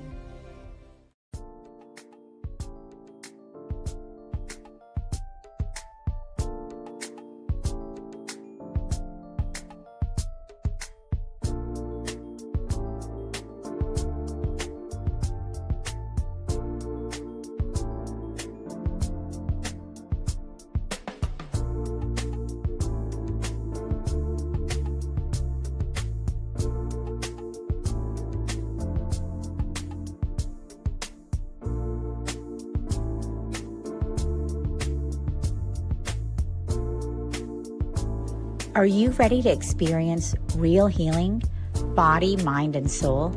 Introducing Becoming Whole, Healing with Francie Soito, a powerful new live show on SoulSearch TV. Francie is a Reiki master, psychic medium, and angelic channel with over 15 years of experience helping people and pets heal, receive messages from the spirit world, and reconnect with their true path. Every other Thursday at 6 p.m. Pacific, join Francie live as she taps into your energy field, connects with your angels and guides, and offers messages of healing, love, and deep transformation. Watch for free on SoulSearch TV, available online on Roku, Amazon Fire, Apple TV, and our mobile app. Want to receive a live reading or healing? Spots are limited. Grab your ticket now and receive a private Zoom link to join the session. Launching June 26th.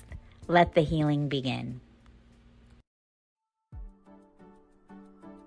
Step into a new dimension of spirit, transformation, and connection.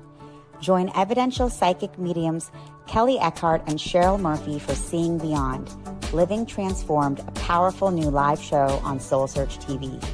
We go live Wednesdays at 4 p.m. Pacific, starting September 10th. Receive live psychic and mediumship readings, awaken your gifts, and connect to spirit in real time. Each week, explore deep spirituality, intuitive development, and conversations with luminary experts, healing, past lives, the afterlife, and more. Call in, ask your questions, and receive direct guidance from your spirit team. Watch free on SoulSearch TV or reserve your live reading now. Spots are limited. On Roku, Amazon Fire, Apple TV, Android TV, and SoulSearch TV. Step into a sacred space with Ragini Mishra for light mirror reflections, where every session becomes a portal to your soul, blending intuitive energy readings, name vibration decoding, and channeled messages from Babaji, Hanumanji, and the Divine Masters. Ragini guides you back to the truth you've always carried within. This is not just a reading, it is a reflection. Join Light Mirror Reflections every other Thursday at 6 p.m. Pacific, only on SoulSearch TV. Watch for free online or tune in via Roku, Amazon, Apple TV, and Android TV. Want to go deeper? Step into the Zoom room for a live personal reading and sacred soul connection. Come not to be told who you are. Come to remember who you've always been.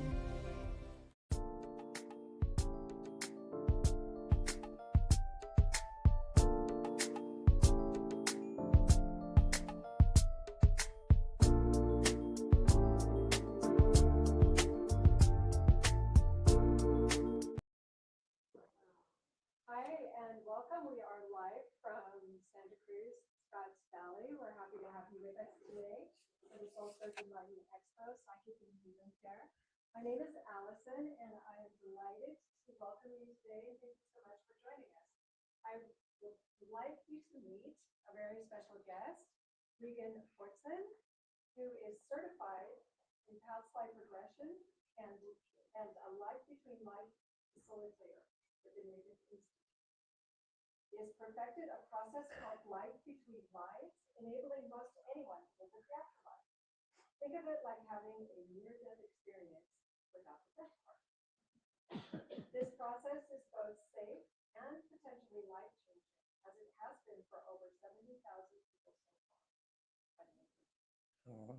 Regan is a certified clinical hypnotherapist from Hypnosis Motivational Institute and also has a regular hypnotherapy practice specializing in PTSD, fears and phobias, anxiety and depression, bad habits, and pain management.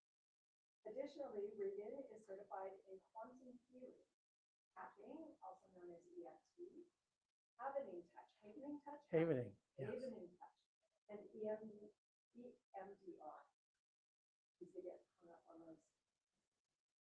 In his time with us today, Regan will offer us the opportunity to discover the amazing process called life between lives, after which we will have the opportunity to sign up for a free. So welcome, Regan. Thank so you. much. Thank you.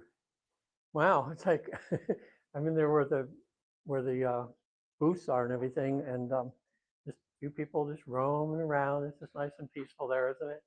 Who's been to one of the soul searches before? You've been before here in Santa Cruz, or did you go to some of the other ones? Mostly here, yeah. It's always nice up here. I live up in Marin, just pretty close. So what's nice, if any of you decide to have a session, then what's nice is they could be in-person ones. We do these online too, all over the world now. But I prefer to do them in person because this is something, if you decide to do, it's not something you talk anybody into. It's something inside that'll just push you towards having a session. You'll just know it's right for you, okay? So what I want to do today is to answer some of your questions, and I'll do that by, I've done this so many times, I'll do a little 5 or 10 minute presentation here that'll answer most of the questions that people have about this. And then if we don't have time at the end, if you have other questions, you can come to my booth and we can talk, okay? Now, for some of you here, because I've been doing this now 10 years, and I think I'm heading to my 350th session that I've done for people. But it's speeding up, like I'll do 100 of those, or maybe over 100 this year. So it's like one about every 3 days. The world is changing. We can all feel it right now. I mean, we're in this major shift right now, and a lot of people, there's a lot of fear going around. What I'm finding out from having so many people on the other side and them asking questions and everything about that is they just say, just calm down, everybody. This is a good thing you're going through, even though there might be a lot of turmoil here. It's what's necessary to kind of weed everybody out. So they're either going to choose going towards the light or be stuck in the muck, okay? And so I think a lot of you here today because we hope to be the ones that are moving forward, you know, and what's going on. So I'll tell you about how this process was discovered. Michael Newton was somewhere between an atheist and an agnostic. He was a regular hypnotherapist, like I do regular hypnotherapy to help people stop smoking, lose weight, although I do very little of that. I mostly work with trauma. People have a lot of trauma and fears and phobias, that sort of thing. Well, this was back in the 90s. He was getting this guy, he was either to lose weight or stop smoking. I don't know why I ever can't get it correct. But he finished the session and he says, okay, now he's talking to the client, says, okay, I'm going to count to 5 and bring you up and out of the session. And the client refused. He says, no, I don't want to come out. It confused him. It's like, well, no, I'm just going to wake you up in a sense and you're just going to be out. And he says, no. And he says, why? He says, I want to talk to some of my friends. I want to go home, talk to some of my friends. Michael says, well, I'll wake you up. You go home, you talk to your friends, you know. And all of a sudden, this client is having a conversation with a person in his life that had passed on. And Michael's just like, what? You know, and then he's talking to another person and everything. Michael, being the inquisitive kind of person he was, like a pioneer in a lot of things, was so curious about this that he started doing this. And eventually he did this with 7,000 people. He was just the perfect person for this because every time he'd get a person on the other side, he would keep pushing the envelope. He'd say, well, while you're there, ask them about this. You know, what do you guys do for fun over there? You know, does everybody sit around playing harps all day like we think of this, or what's going on? And do people choose to come back again, or are they forced to? And hundreds of questions. A lot of you here, who's read Journey of Souls? I think some of you here have, haven't you? Yeah. Okay, if not, that's is over 1 million in print right now. And that's changed so many people's lives because they begin to realize that there's a lot more than just this, you know, right here. The first thing, and that's how it was discovered. And then as he was getting older, he realized that this was something that was too good. He needed to pass it on to others. So he started the Michael Newton Institute, and he started training other therapists to be able to do this work. And now there's 250 of us, and we're in 45 countries. So it's pretty much going global right now. And because of the fact that we discovered how to do this online during COVID, now we're doing sessions all over. I just did 3 sessions for people in Canada and the different states that I do. Even did one in Australia recently. He had an interesting experience that was for him. There's no darkness to this at all. Some people worry about dark spirits or dark energy, something like that. In the 70,000 cases we've done, we've not had an ounce of anything dark. It's just love and light. It's like being in the presence of beings that truly know you.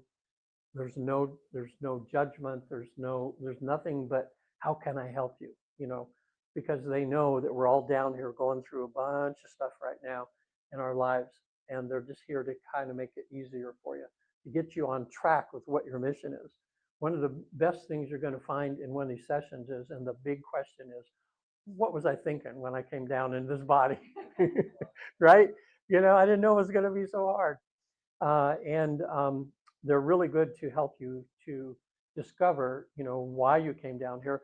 Most of you are going to find out you're right in the middle of what you came down here to do, but you've just not been really super conscious of it. You know, you're just kind of going by that intuition or by how life is pushing you, and how sometimes they kind of push you in a kind of a gentle way towards your mission or whatever. But there's something about getting that clarity. So when you come back from that, you go, wow, time for me to get to work. You know, stop, you know, complaining about everything, you know, and realize that you're down here, that roadblocks are nothing but opportunities to learn, you know, that you're going to find. What I wanted to talk about too is these sessions are amazingly simple and easy. It's about, I have a success rate about 92%. That's within 1 or 2 sessions. There's about 10-15% of people that for one reason or another need a second session for this to happen. Most of them are men like me. It took me 2 sessions because I was so much in my monkey mind in my head. Is the first thing that's happening, and I'm thinking, why is he saying that? And wait a minute, am I relaxed enough? You know, But 5 days later, I had the most amazing experience of my life. And while I was there, I found out that this is what I came here to do. I remember it was actually when this big reveal happened was when I was coming back from wherever this is we go. You know, seems like it's in space or some other, you know, alternate universe somewhere.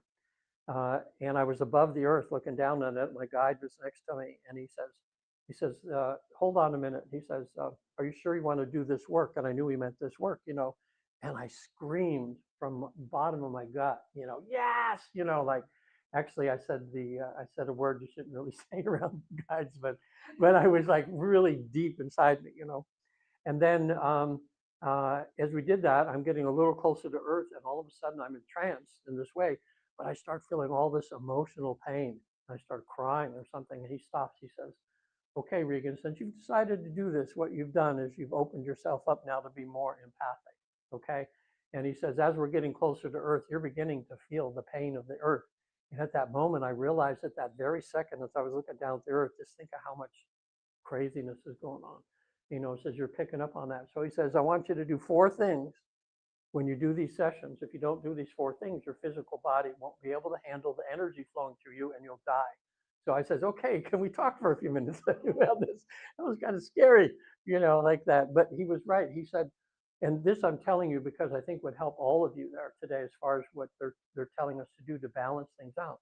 First thing he says is when you wake up in the morning, you realize, okay, here we go, another day, is declare yourself as a vehicle for spirit, okay? In other words, that's the first thing you do, even if it's just looking up and saying, I don't know who's there, but you know what, I'm gonna do more good today than bad, okay? You know, just sets the tone for the day. The second thing he says is spend more time in nature. He said that's God's gift to all of us when we're going through trauma, we're going through hard times. Get yourself out in the flowers or walk along, gosh, we're in such beautiful country here, walk in the woods. You know, he says that's a certain way. And how he showed me this was funny because as he's telling me this, I'm seeing an hourglass in my mind and I'm seeing myself seeing clients and I'm seeing that sand pile up and nothing's going down to the bottom. Okay. And I knew if that sand gets to the top, you know, that's bye for me, you know. So as he's telling me these things, he says, you know, you wake up, just declare yourself as a vehicle for good. And I saw in my mind, I saw sand starting going down. And I saw myself walking in nature, sand going down. Third thing he says is do as many random acts of kindness as you can. And in my mind, I saw myself walking into a 7-Eleven store and there was a Snickers candy wrapper on the ground. And, you know, this happened. I picked it up, put it in the trash, you know. I saw sand going down, you know.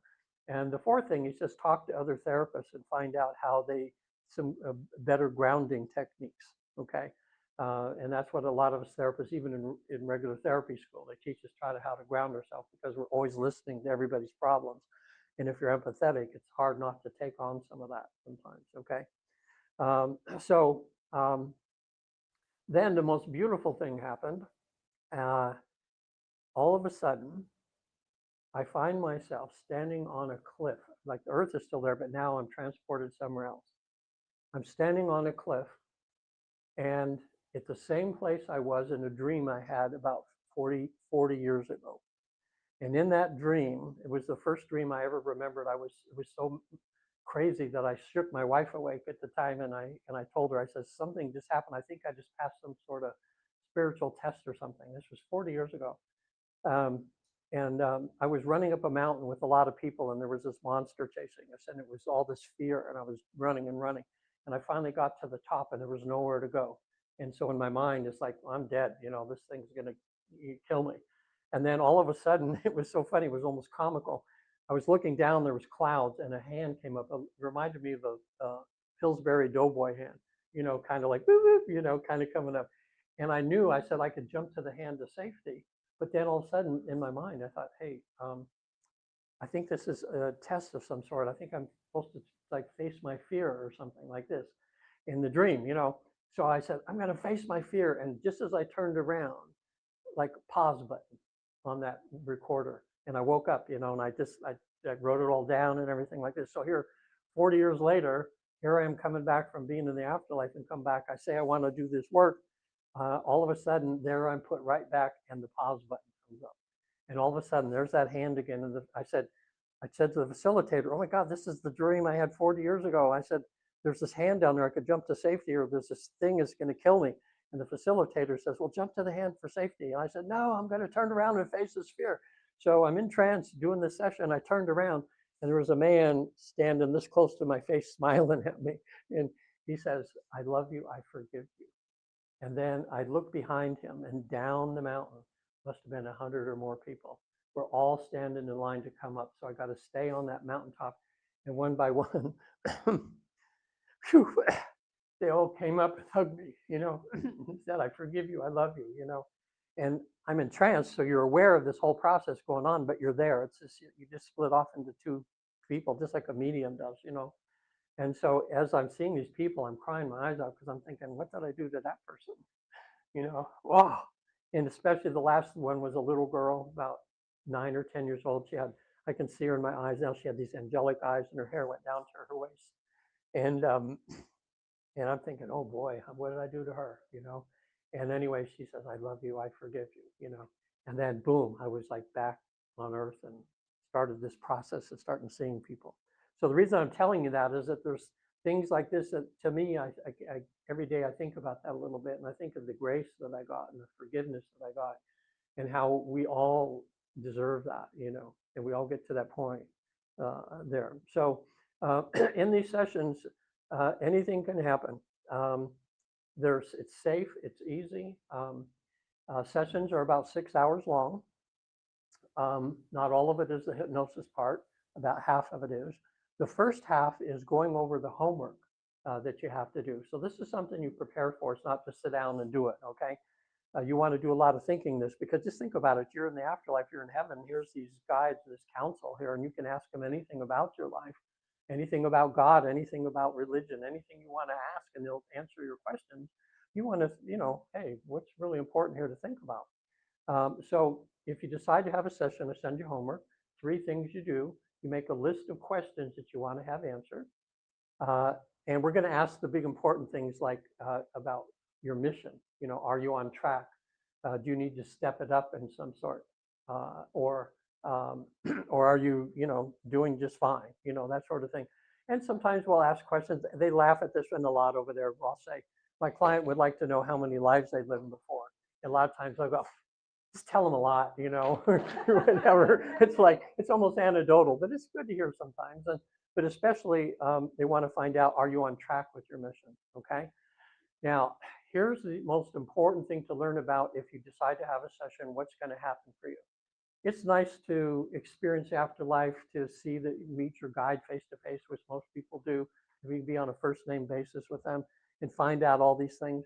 But when I went the second time over there, I started asking more questions because I thought I would have asked the first time, but this is what happens. You get back and you go, oh, I should have asked this, I should have asked that. I said, why are you allowing this to happen now?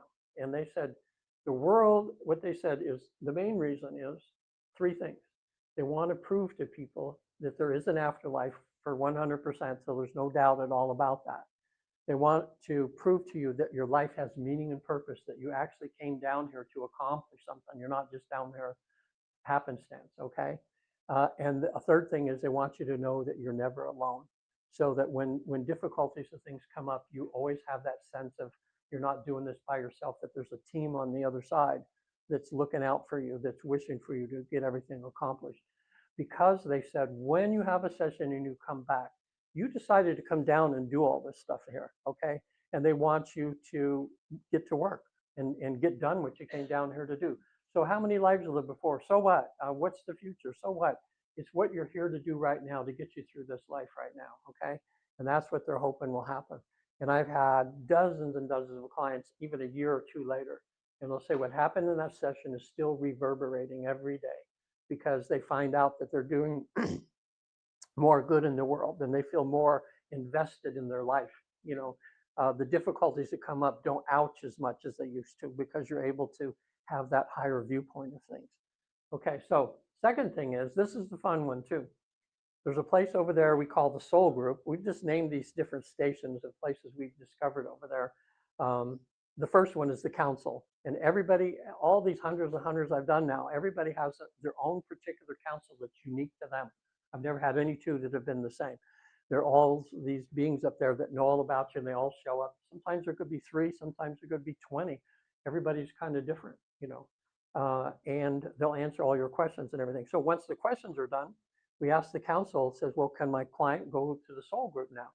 And these are people that you're really tight with on the other side, because you've been around the block a long time, and over millennia, you've built relationships with different souls up there. And they're usually going to find out that they're the souls that are in your life's play now, amongst others. And when you're over there, you have the ability to talk to people that have passed on. I got to see my mom, my dad, my brother. The third time I was just there on business asking some questions. I didn't see them, but I didn't need to, because I know they're okay. Everything's okay. But here's what was cool though. First time when I saw my mom was a couple years after she died. And when she appeared to me over there, she looked like she did before she died, like 94 years old. And she still had this most loving, beautiful smile for me, which just went, hey mom, and she just, how you doing, son? It was so cool. Just felt that all over. The second time, I wasn't even planning on seeing her. I'm with my guide, and we're there to 28 of us therapists swap sessions to ask about COVID and the vaccines. And we all 28 of us went over there. We all had different councils, all asked the same questions, came back and did a big PowerPoint presentation about that. Well, anyway, all of a sudden, there's my mom. And she's right next to me. She spent the whole time with me while I'm with my guide. And we had a little conversation between my doing work. And this time she looked like she would have in the 1950s. I mean, she had that red lipstick and had her hair done and the way she was dressed. And she was just a ball of energy. And she gave me a message to get to my sister and everything, which was really cool. And I told my mom, I said, well, my sister doesn't believe in this stuff. She's going to think I just made this up. Can you tell me something I don't know between you and her, that when I tell her this, she'll know that I, this is really from you. And my mom said, tell her Buster Brown, and I went, okay, I don't know what that's all about, but I did that to my sister. And of course I got back this email saying, don't do that kind of thing. The devil will get you, kind of thing, And I felt so bad, because, my mom wanted to tell her, because I know my sister was still grieving that she thought she could have done more for my mom, because before she passed. And my mom said, tell her she's the best daughter I could ever imagine. And the help that she gave me made my passing and everything so much better, But, as some of us here even 20 years ago wouldn't even be in this room, because we think, oh, that's kind of weird, but here we are, a bunch of like-minded people here today to see what we can do to grow a little bit. Anyway, I figured it out later though. I just bet if my sister's ever open to it. My sister had polio in the 50s, so she had 2 different size feet. So every time my mom had to go shopping, we didn't have a lot of money, she had to buy 2 pairs of shoes. And I remember, you remember Buster Brown shoes? Yeah, that was the thing all the kids were wearing and everything. I just bet my sister was saying, Mom, I need Buster Brown. And my mom was saying, we can't afford Buster Brown, or there must have been something about that. But anyway, so here's the good thing too now. What we've discovered over there is that all of you here now, when you decided to come down and be you, you didn't put all of your soul self into your human body. You kept about half of yourself back home. So that means we all have higher selves up there, okay? And that's great, because what that means is when you're up there, you can meet your higher self face to face. That's sometimes the most beautiful thing for my clients to experience, is when they're standing right here and looking at and having a conversation with the higher self, saying, hey, how am I doing? Oh boy, wait till the higher self can really, higher self can really give you some pointers. Sometimes they go, you shouldn't be eating so much. You should be exercising more. You got to take care of that body, because we got work to do, I mean, it's very interesting when that happens. But other than that, you can talk to the higher selves of people still alive in your life now. So for instance, if you're married, you can talk to your husband or wife, or you can talk to your children, your grandchildren. You can talk to the pets that you're caring for in this life right now.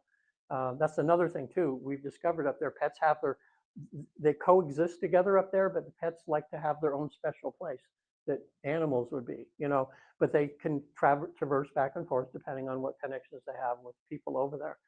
So some of the highlights of this have had people that have lost pets that are grieving, just like they have their child, of course.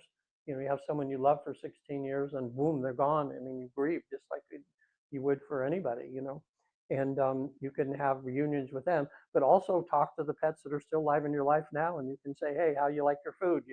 It's amazing the conversations people have with their pets up there, which is wonderful too.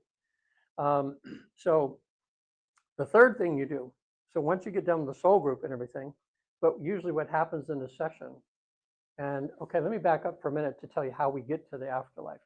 This process has been used for a lot of years, so that's why it's so successful, because the induction, I'll be calling you, okay, okay. It's a very long induction, very slow and methodical. Usually for most people, it's about an hour, a little bit over sometimes. If you went to a regular hypnotherapist, you know, they try to just stop smoking, lose weight. They try to do a 10 or 15-minute little induction, get you there, do some work, and you go. Okay, but you just want you to get really, really relaxed scientifically. Like right now, if we looked at our brain waves, we're in the beta state right now, and our brain waves are real close together. As you relax or meditate, they've shown when they've hooked people up to machines, as you meditate, then you start having alpha waves come in and you get kind of relaxed. And then the theta waves come in, and then delta. Right as theta waves are coming in, that's when we usually fall asleep. And if I wasn't talking to you, you would just fall asleep. But because I'm communicating with you, keep you in that state so that you don't fall asleep, okay? And that's where we found out the magic happens. Everybody can access memories of their past lives.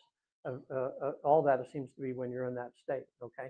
So to get you to the life between lives, we have you go to a past life. You see yourself pass away. And then I say to you, I says, okay, now are you ready to leave, or do you need to stay around and comfort people that are grieving for you? Half of you will say, no, I got to stay around a little bit. And this is, some of us have had these experiences before. We've had people pass and they show up in your dreams, or you just you can smell their cologne, or something happens. You just know that that's them trying to reach you or trying to tell you that they're okay. So well, anyway, I'll tell them, I'll say, okay, go do that. I'll be quiet for a little while. When you're done, let me know, and then we'll move on. A few minutes later, they go, I'm done. And because we're researching, we'll say, what did you do? You know, how did you do this magic to let them know? You know, so we can write down, there's a chapter in Destiny of Souls. It's all about that, about how people contact other people, okay? That way. So then I have people, I say, well, I'll turn around. Let's see who's there to welcome you, because there's always a welcoming committee, a guide or an angel or someone to help. It seems to be the protocol to take you back to the afterlife, okay, or to help you to down-regulate and take you back.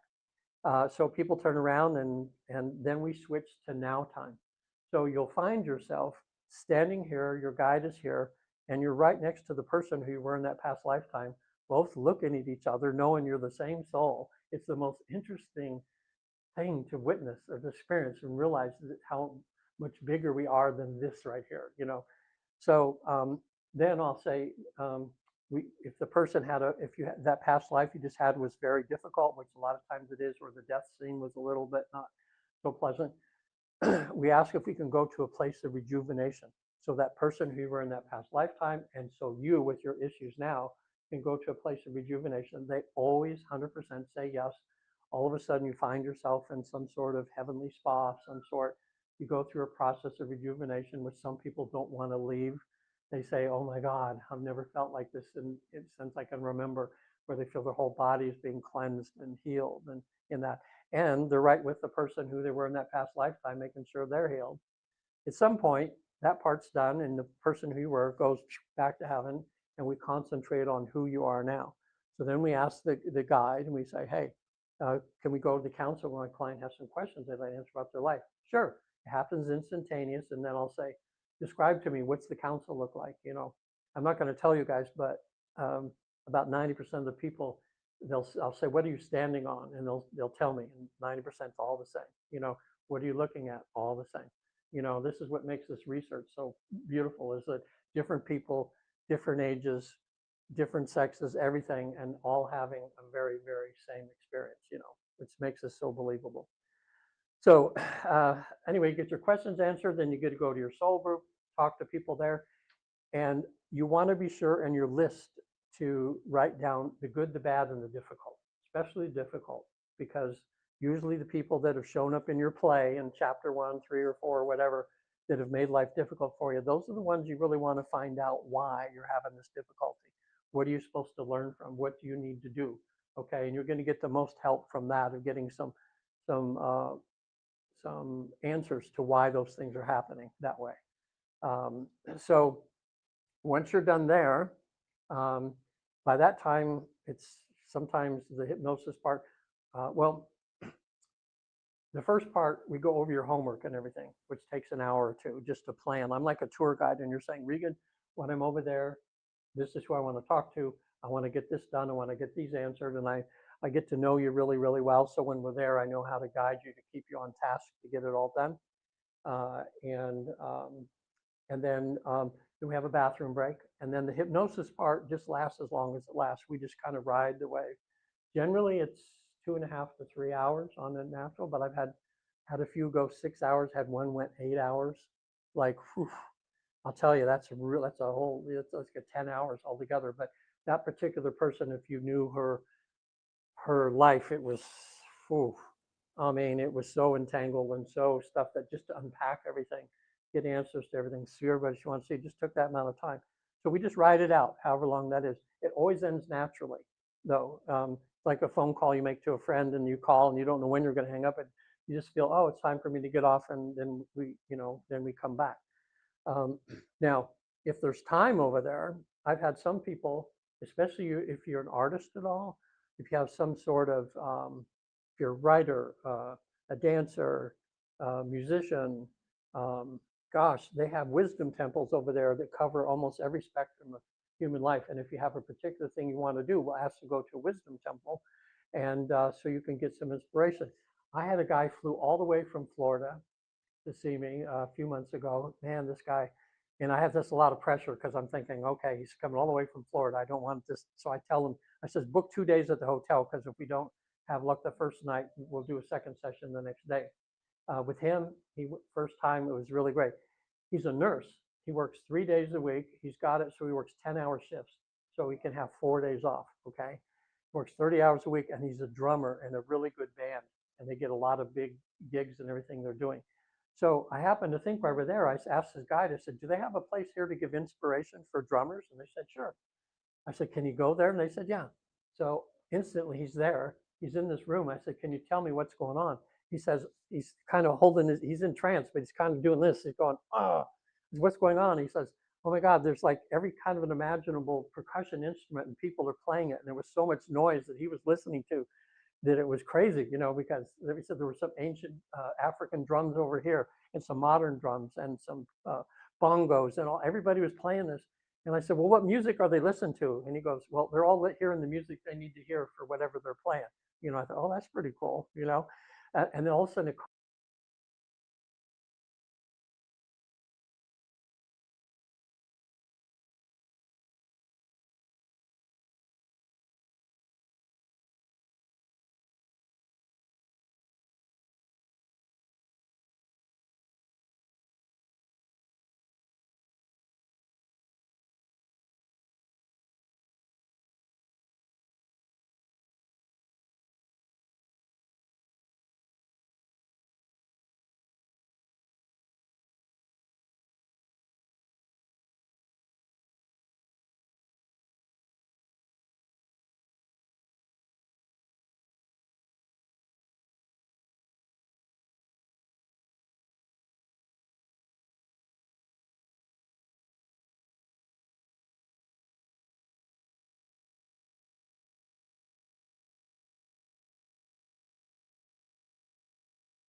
Are you ready to experience real healing, body, mind, and soul?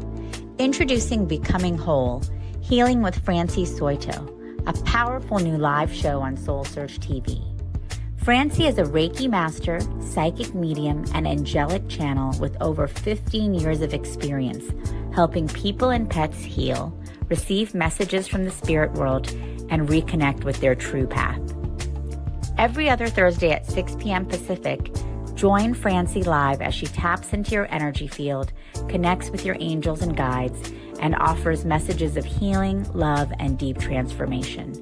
Watch for free on SoulSearch TV, available online on Roku, Amazon Fire, Apple TV, and our mobile app. Want to receive a live reading or healing? Spots are limited. Grab your ticket now and receive a private Zoom link to join the session. Launching June 26th.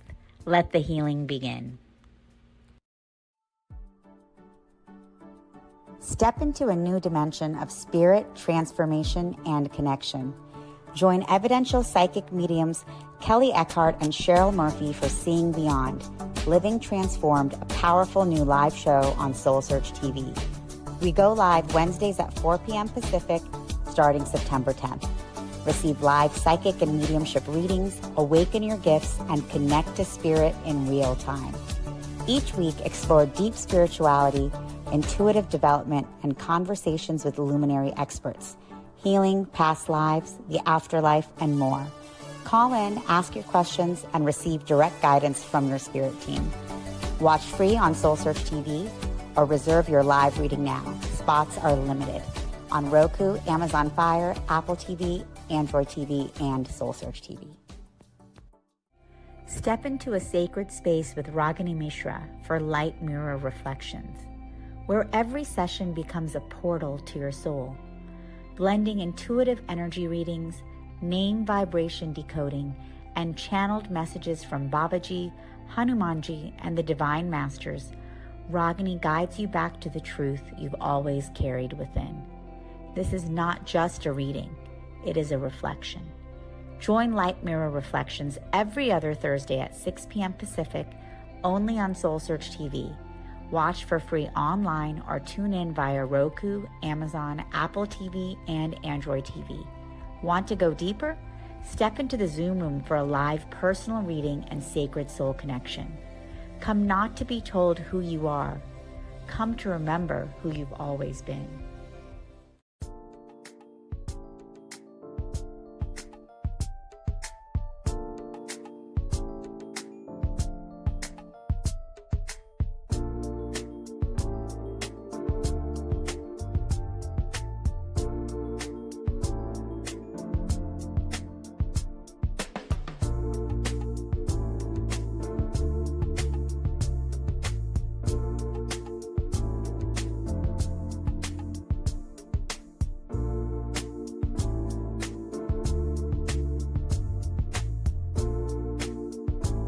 Are you ready to experience real healing, body, mind, and soul?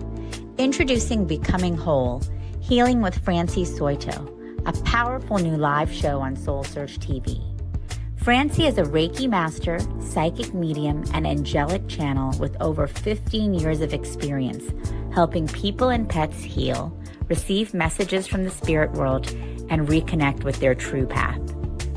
Every other Thursday at 6 p.m. Pacific, join Francie live as she taps into your energy field, connects with your angels and guides, and offers messages of healing, love, and deep transformation. Watch for free on SoulSearch TV, available online on Roku, Amazon Fire, Apple TV, and our mobile app. Want to receive a live reading or healing? Spots are limited. Grab your ticket now and receive a private Zoom link to join the session. Launching June 26th. Let the healing begin. Step into a new dimension of spirit, transformation, and connection. Join evidential psychic mediums Kelly Eckhart and Cheryl Murphy for Seeing Beyond, Living Transformed, a powerful new live show on SoulSearch TV. We go live Wednesdays at 4 p.m. Pacific, starting September 10th. Receive live psychic and mediumship readings, awaken your gifts, and connect to spirit in real time. Each week, explore deep spirituality, intuitive development, and conversations with luminary experts, healing, past lives, the afterlife, and more. Call in, ask your questions, and receive direct guidance from your spirit team. Watch free on SoulSearch TV or reserve your live reading now. Spots are limited on Roku, Amazon Fire, Apple TV, Android TV, and SoulSearch TV. Step into a sacred space with Ragini Mishra for light mirror reflections, where every session becomes a portal to your soul, blending intuitive energy readings, name vibration decoding, and channeled messages from Babaji, Hanumanji, and the Divine Masters. Ragini guides you back to the truth you've always carried within. This is not just a reading, it is a reflection. Join Light Mirror Reflections every other Thursday at 6 p.m. Pacific, only on SoulSearch TV. Watch for free online or tune in via Roku, Amazon, Apple TV, and Android TV. Want to go deeper? Step into the Zoom room for a live personal reading and sacred soul. Tech check.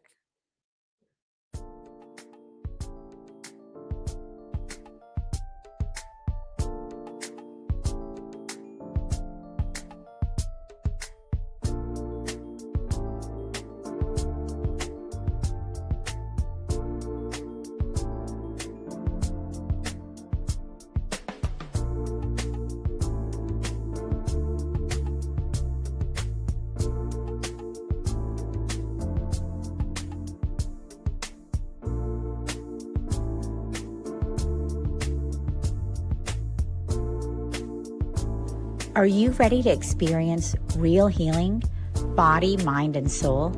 Introducing Becoming Whole, Healing with Francie Soito, a powerful new live show on SoulSearch TV. Francie is a Reiki master, psychic medium, and angelic channel with over 15 years of experience helping people and pets heal, receive messages from the spirit world, and reconnect with their true path. Every other Thursday at 6 p.m. Pacific, join Francie live as she taps into your energy field, connects with your angels and guides, and offers messages of healing, love, and deep transformation. Watch for free on SoulSearch TV, available online on Roku, Amazon Fire, Apple TV, and our mobile app. Want to receive a live reading or healing? Spots are limited. Grab your ticket now and receive a private Zoom link to join the session. Launching June 26th.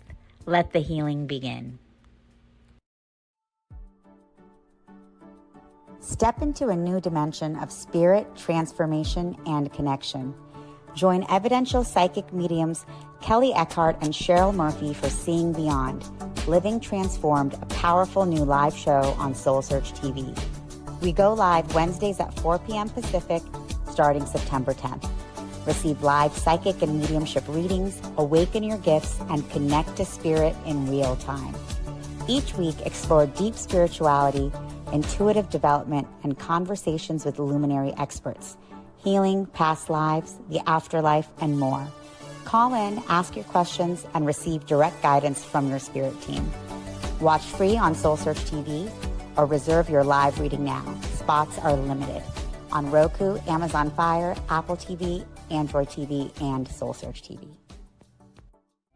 Step into a sacred space with Ragini Mishra for light mirror reflections, where every session becomes a portal to your soul, blending intuitive energy readings, name vibration decoding, and channeled messages from Babaji, Hanumanji, and the Divine Masters. Ragini guides you back to the truth you've always carried within. This is not just a reading, it is a reflection. Join Light Mirror Reflections every other Thursday at 6 p.m. Pacific, only on SoulSearch TV. Watch for free online or tune in via Roku, Amazon, Apple TV, and Android TV. Want to go deeper?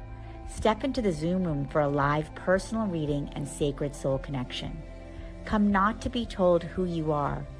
Come to remember who you've always been.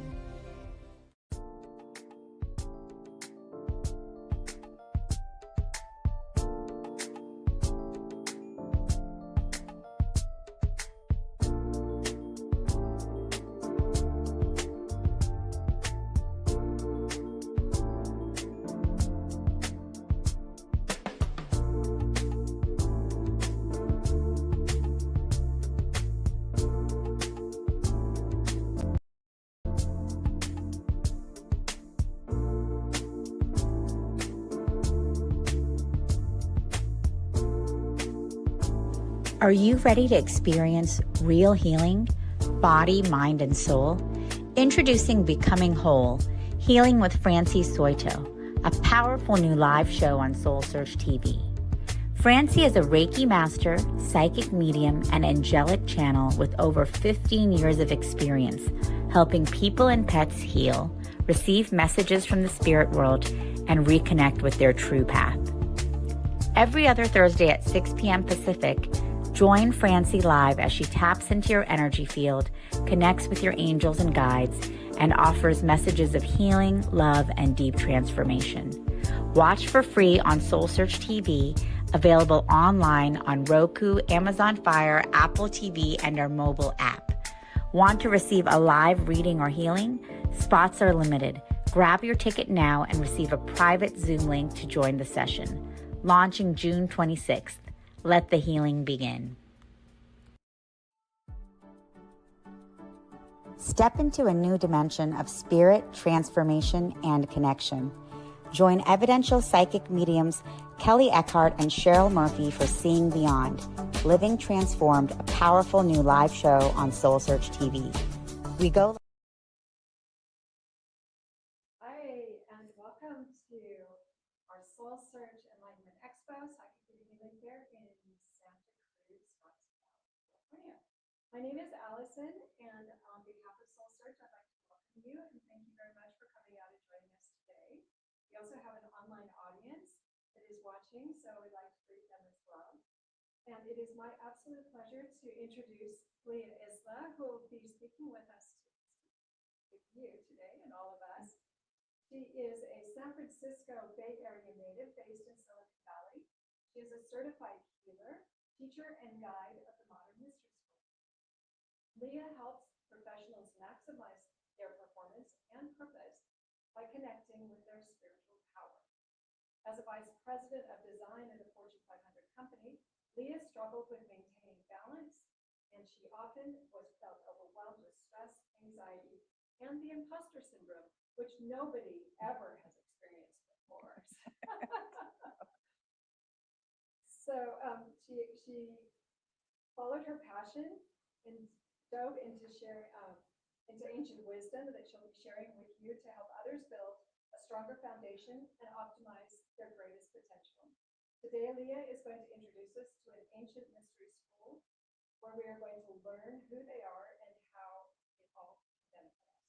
Our mission today is to help us maximize our performance and purpose by connecting with our spiritual power. So welcome, Leah. Thank you so much for that lovely introduction. So spiritual empowerment. How has this come to life for me? So as I was introduced, I was a vice president of design and apparel at an iconic fashion company here in San Francisco. And it was a big job and a lot of pressure. And although I was performing and I was successful in my career, I found that I was often so stressed, had so much anxiety, and I was performing well in the physical, and I was manifesting a lot of abundance in the physical, but spiritually, I was depleted. I didn't have a connection, and so it felt really challenging because as an empath and intuitive, I've sort of like tried to turn off those abilities within me, but it became so overwhelming that I could no longer ignore it. And so when I found this practice through the mystery school, come on in, by receiving a life activation and taking the Empower Thyself initiation, it helped me to come back into balance. It helped me to have that higher connection that was then going to drive my spiritual passion and fuel me to go forward and improve all areas of my life seamlessly. So when I came to this path, I didn't actually know what it was. And I didn't know what spiritual empowerment meant, but I knew that I needed something because I was at the threshold of burnout. And there's only so much that you can do physically. And, we do everything in steps, like as we say we're supposed to do in society. You go to school, you receive the training, you get the good job, you start making the achievements. But that's maybe only one way to do it. There's other ways that we can consider to get to our goals and not have to get to the point of burnout. And so spiritual empowerment, I want to share that with you today. So spiritual empowerment is about embodying your divine self and being in alignment with spirit, soul, and body. Just as you take care of your physical health, you want to take care of your spiritual health. So we know the physiology of the body, and we know how it functions. And we know the steps of achieving physical health. So we know we want to eat nourishing food. We want to have hydration. We want to have regular exercise. We want to have community. But oftentimes we're only focusing on that physical side of it, and we're ignoring the spiritual side of it. So it's also important to have the knowledge of the spiritual body and the steps to achieve to have spiritual health. So there are 7 keys that I'm going to share with you to cultivate spiritual empowerment. So the first key is to know thyself.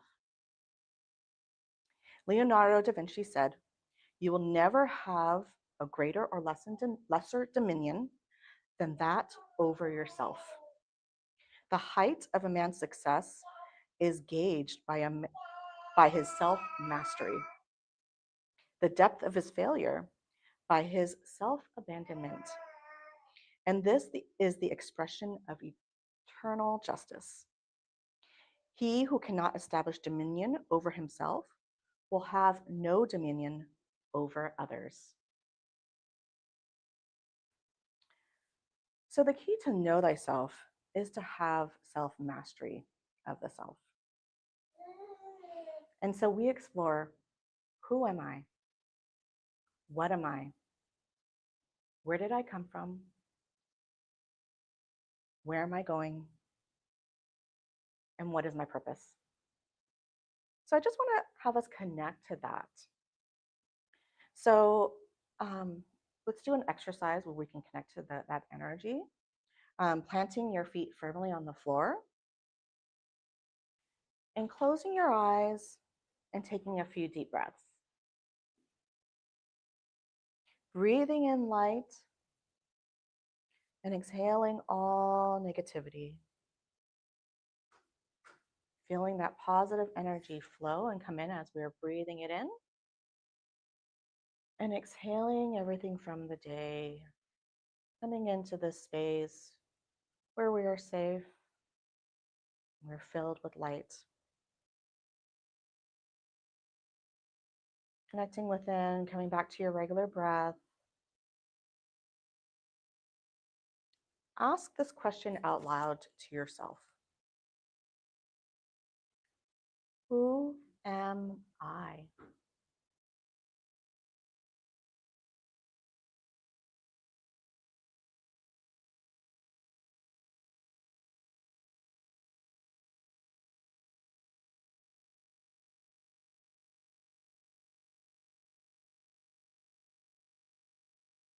Asking the question and repeating to yourself, what am I?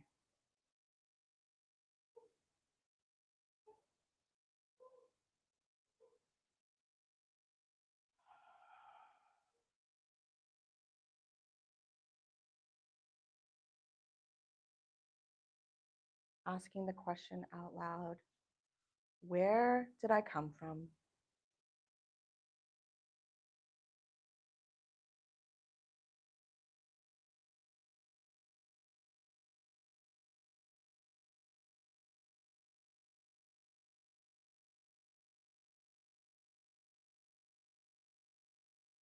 And asking out loud to yourself, where am I going?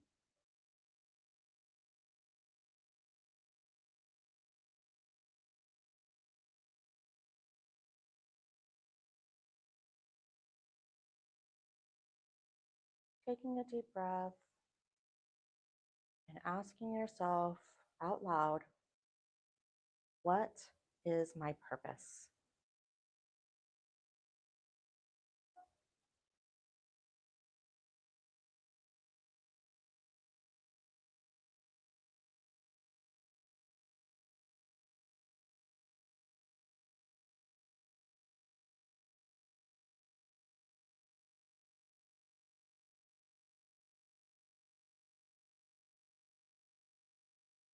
Feeling that energy coming in, coming back to the room, and gently opening up your eyes. How did that feel? Was that hard?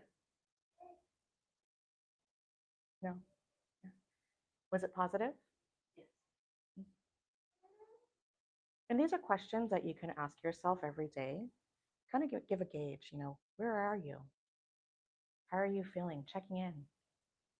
Are there negative thoughts that are running through? How do you treat yourself? Okay. Are you loving yourself? Checking in. Not just on your physical health, but also checking in on how does your soul feel? Where are your thoughts going? How are your emotions? Are they positive? Are they negative?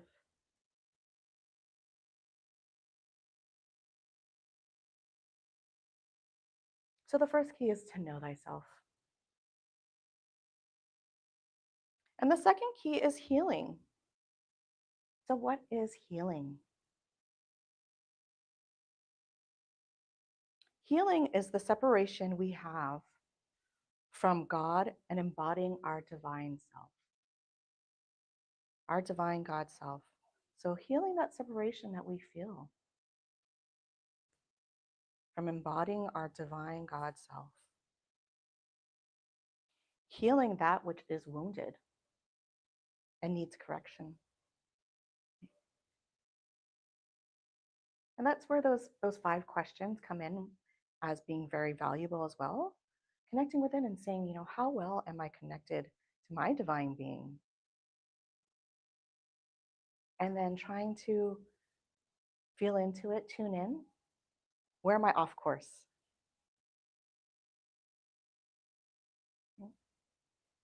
And the good thing is you're not alone. I have a lot of healings in my portfolio, such as Reiki healings, aura healings, negative energy clearings, cord cuttings. But the modality that I have that makes the highest impact and brings in the most positivity and transformation is called the life activation. And the life activation brings down light into source, bringing it into your DNA, filling your body with light, and then going out into your world. It reconnects you to your divine blueprint to remind you of who you are and what your purpose is, which then brings in healing. Healing your body, healing your spiritual self, bringing so much healing as well as healing genetic karma. It strengthens your spiritual gifts, so you have more clarity and discernment on where you're going and what you want to achieve.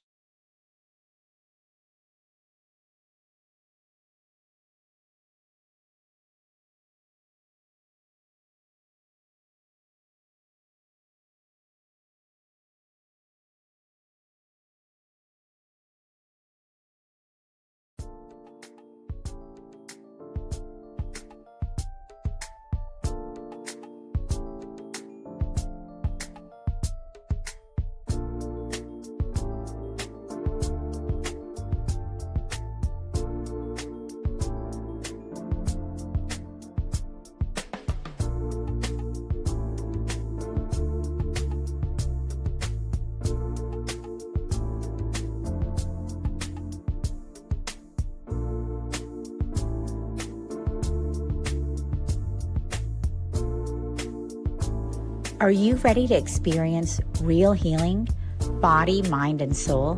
Introducing Becoming Whole, Healing with Francie Soito, a powerful new live show on SoulSearch TV. Francie is a Reiki master, psychic medium, and angelic channel with over 15 years of experience helping people and pets heal, receive messages from the spirit world, and reconnect with their true path. Every other Thursday at 6 p.m. Pacific, join Francie live as she taps into your energy field, connects with your angels and guides, and offers messages of healing, love, and deep transformation.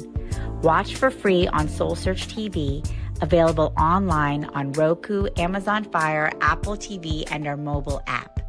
Want to receive a live reading or healing? Spots are limited.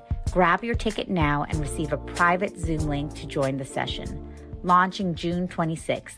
Let the healing begin. Step into a new dimension of spirit, transformation, and connection. Join evidential psychic mediums Kelly Eckhart and Cheryl Murphy for Seeing Beyond, Living Transformed, a powerful new live show on SoulSearch TV. We go live Wednesdays at 4 p.m. Pacific, starting September 10th. Receive live psychic and mediumship readings, awaken your gifts, and connect to spirit in real time. Each week, explore deep spirituality, intuitive development, and conversations with luminary experts, healing, past lives, the afterlife, and more. Call in, ask your questions, and receive direct guidance from your spirit team. Watch free on SoulSearch TV or reserve your live reading now. Spots are limited on Roku, Amazon Fire, Apple TV, Android TV, and SoulSearch TV. Step into a sacred space with Ragini Mishra for light mirror reflections, where every session becomes a portal to your soul, blending intuitive energy readings, name vibration decoding, and channeled messages from Babaji, Hanumanji, and the Divine Masters. Ragini guides you back to the truth you've always carried within. This is not just a reading, it is a reflection. Join Light Mirror Reflections every other Thursday at 6 p.m. Pacific, only on SoulSearch TV. Watch for free online or tune in via Roku, Amazon, Apple TV, and Android TV. Want to go deeper? Step into the Zoom room for a live personal reading and sacred soul connection. Come not to be told who you are. Come to remember who you've always been.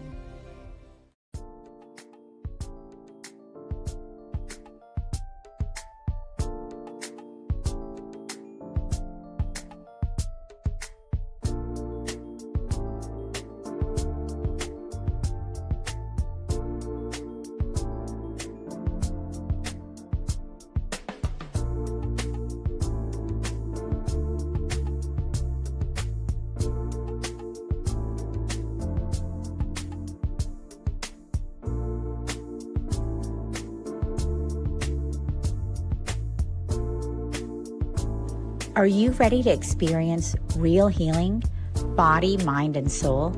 Introducing Becoming Whole, Healing with Francie Soito, a powerful new live show on SoulSearch TV. Francie is a Reiki master, psychic medium, and angelic channel with over 15 years of experience helping people and pets heal, receive messages from the spirit world, and reconnect with their true path. Every other Thursday at 6 p.m. Pacific, join Francie live as she taps into your energy field, connects with your angels and guides, and offers messages of healing, love, and deep transformation. Watch for free on SoulSearch TV, available online on Roku, Amazon Fire, Apple TV, and our mobile app. Want to receive a live reading or healing? Spots are limited. Grab your ticket now and receive a private Zoom link to join the session. Launching June 26th. Let the healing begin. Step into a new dimension of spirit, transformation, and connection. Join evidential psychic mediums Kelly Eckhart and Cheryl Murphy for Seeing Beyond, Living Transformed, a powerful new live show on SoulSearch TV. We go live Wednesdays at 4 p.m. Pacific, starting September 10th. Receive live psychic and mediumship readings, awaken your gifts, and connect to spirit in real time. Each week, explore deep spirituality, intuitive development, and conversations with luminary experts, healing, past lives, the afterlife, and more. Call in, ask your questions, and receive direct guidance from your spirit team. Watch free on SoulSearch TV or reserve your live reading now. Spots are limited on Roku, Amazon Fire, Apple TV, Android TV, and SoulSearch TV. Step into a sacred space with Ragini Mishra for light mirror reflections, where every session becomes a portal to your soul, blending intuitive energy readings, name vibration decoding, and channeled messages from Babaji, Hanumanji, and the Divine Masters, Ragini guides you back to the truth you've always carried within. This is not just a reading, it is a reflection. Join Light Mirror Reflections every other Thursday at 6 p.m. Pacific, only on SoulSearch TV. Watch for free online or tune in via Roku, Amazon, Apple TV, and Android TV. Want to go deeper? Step into the Zoom room for a live personal reading and sacred soul connection. Come not to be told who you are. Come to remember who you've always been.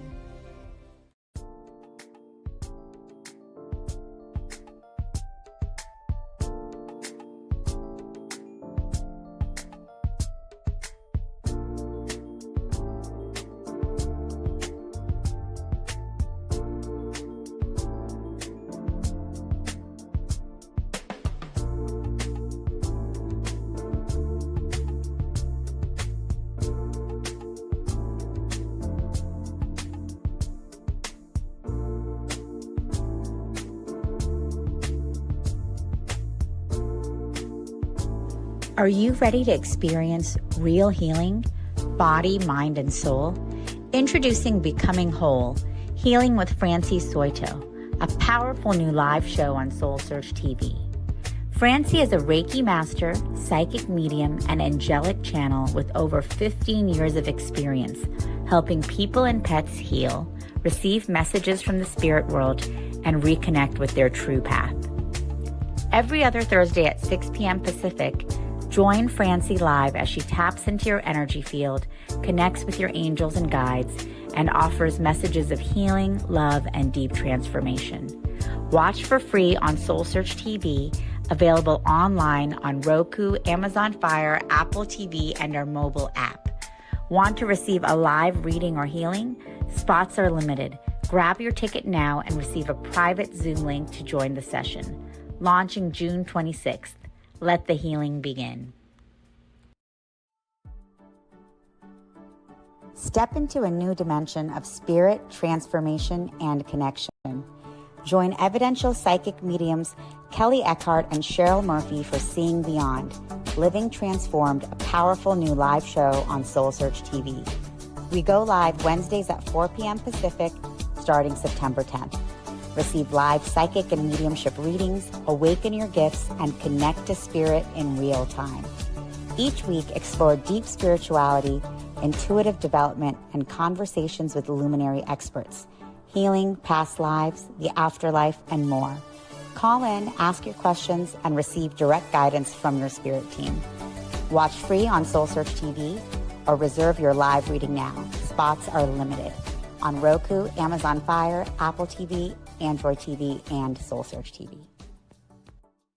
Step into a sacred space with Ragini Mishra for Light Mirror Reflections, where every session becomes a portal to your soul, blending intuitive energy readings, name vibration decoding, and channeled messages from Babaji, Hanumanji, and the Divine Masters.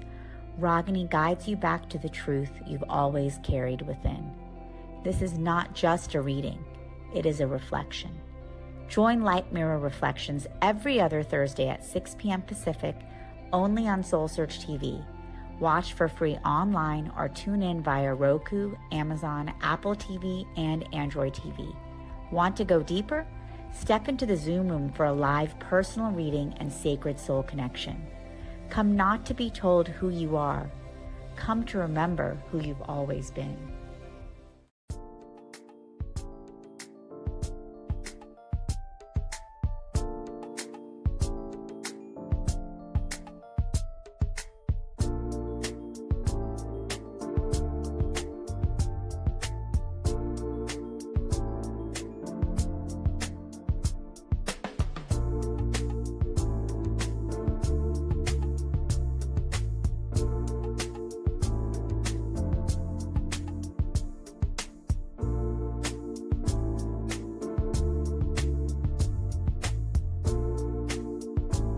Are you ready to experience real healing, body, mind, and soul?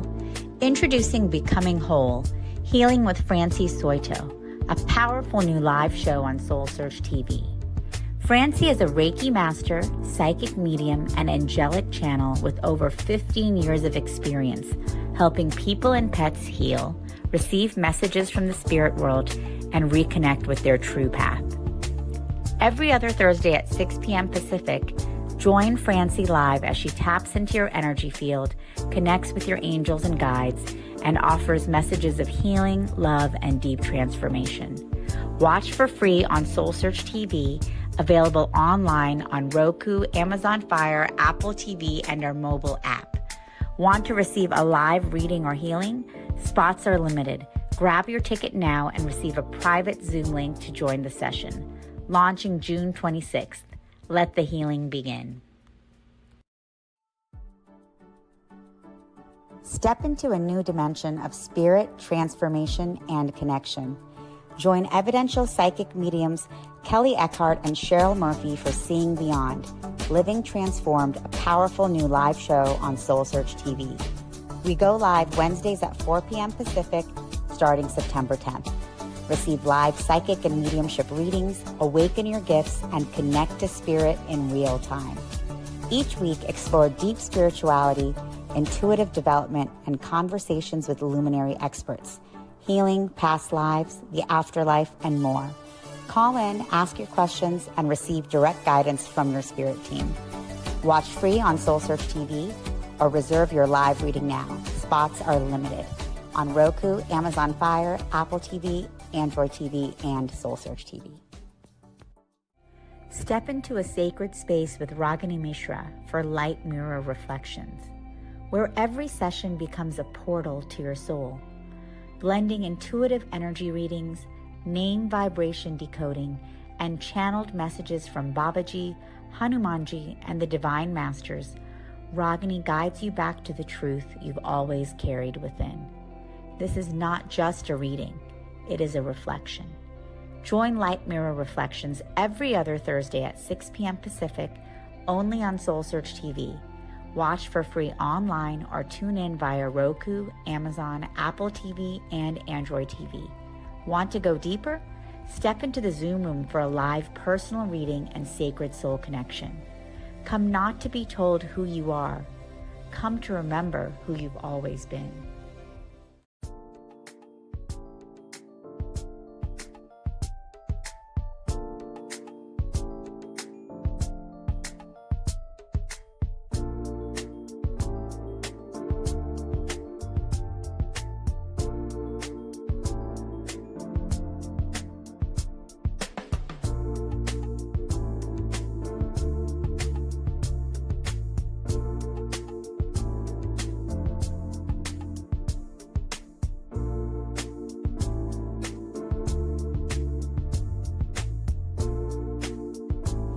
Are you ready to experience real healing, body, mind, and soul?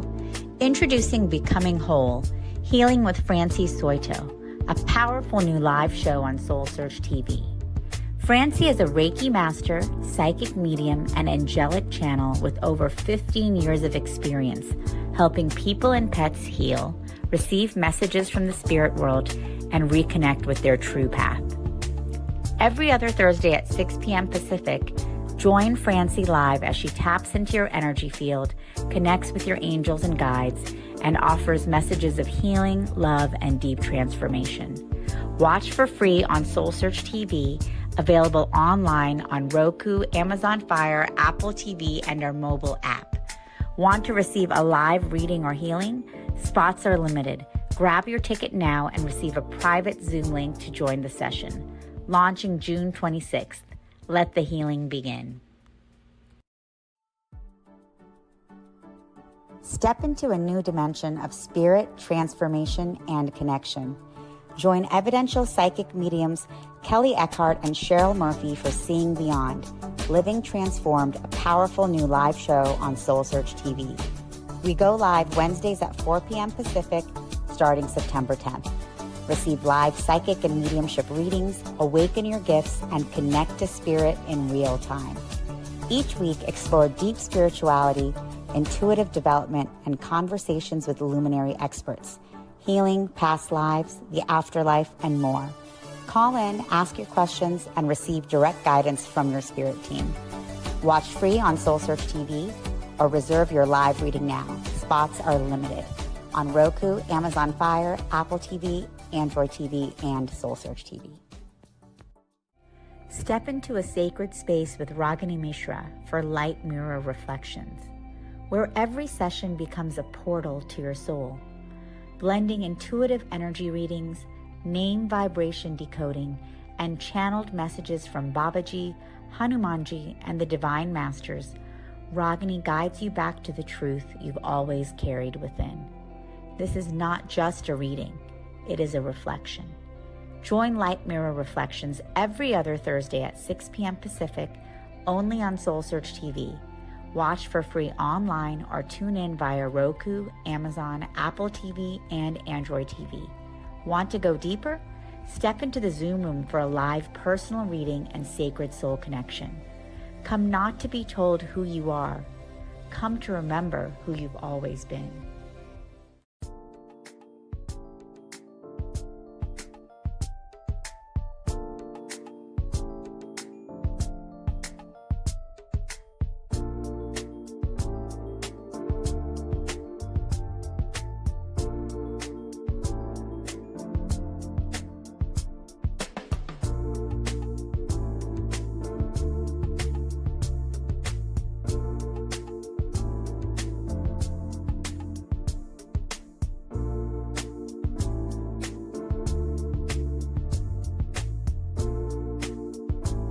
Are you ready to experience real healing, body, mind, and soul?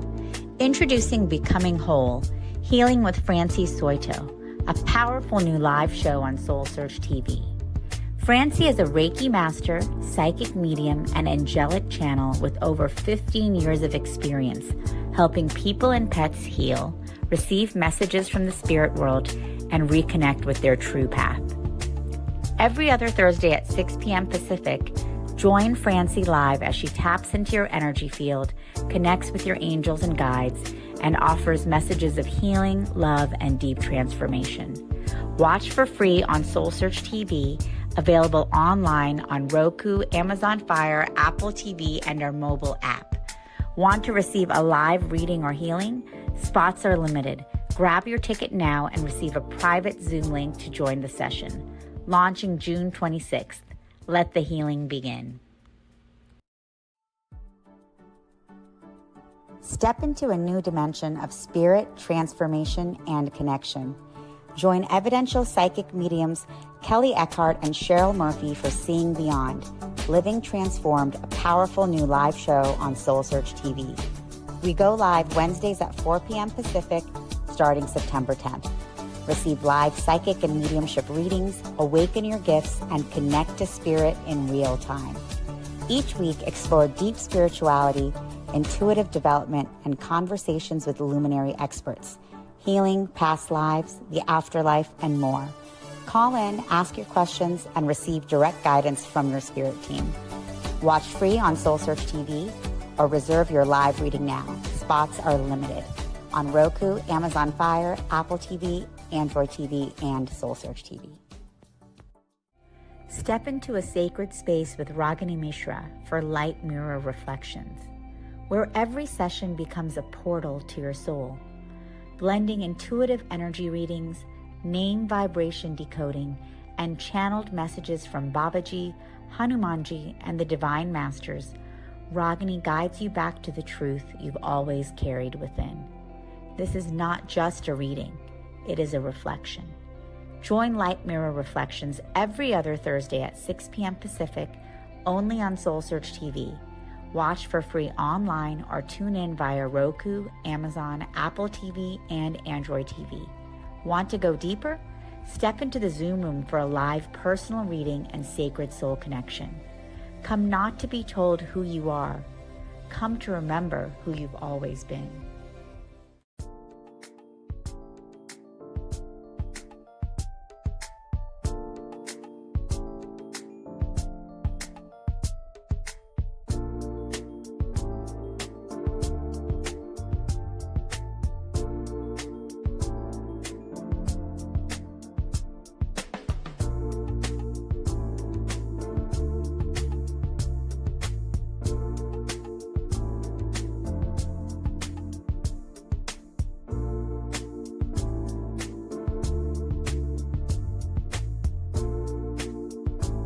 Are you ready to experience real healing, body, mind, and soul? Introducing Becoming Whole, Healing with Francie Soito, a powerful new live show on SoulSearch TV. Francie is a Reiki master, psychic medium, and angelic channel with over 15 years of experience helping people and pets heal, receive messages from the spirit world, and reconnect with their true path.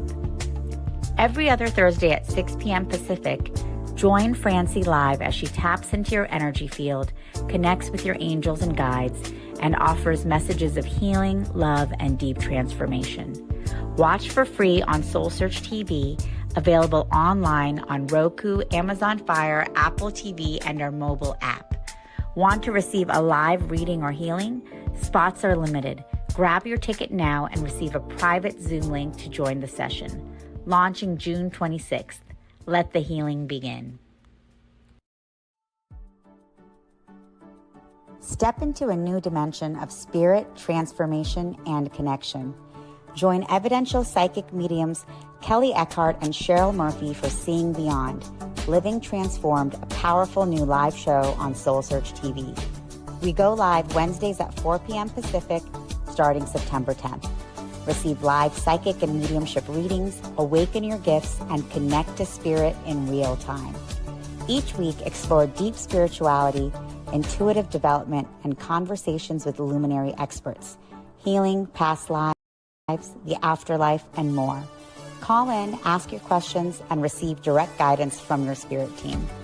Watch free on SoulSearch TV or reserve your live reading now. Spots are limited. On Roku, Amazon Fire, Apple TV, Android TV, and SoulSearch TV.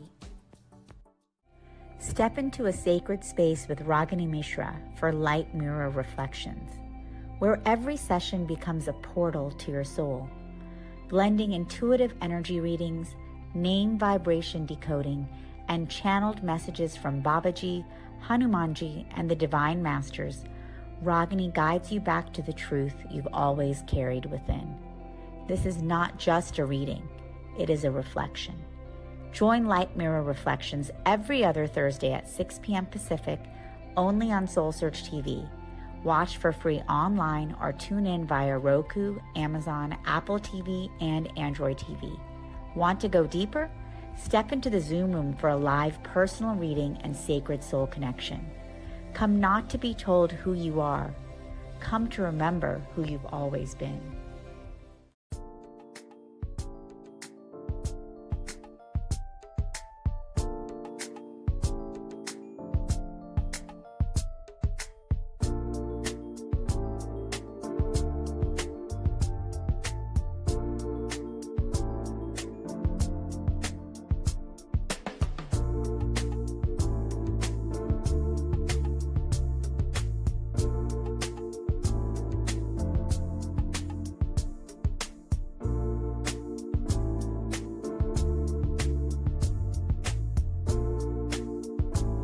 Are you ready to experience real healing, body, mind, and soul?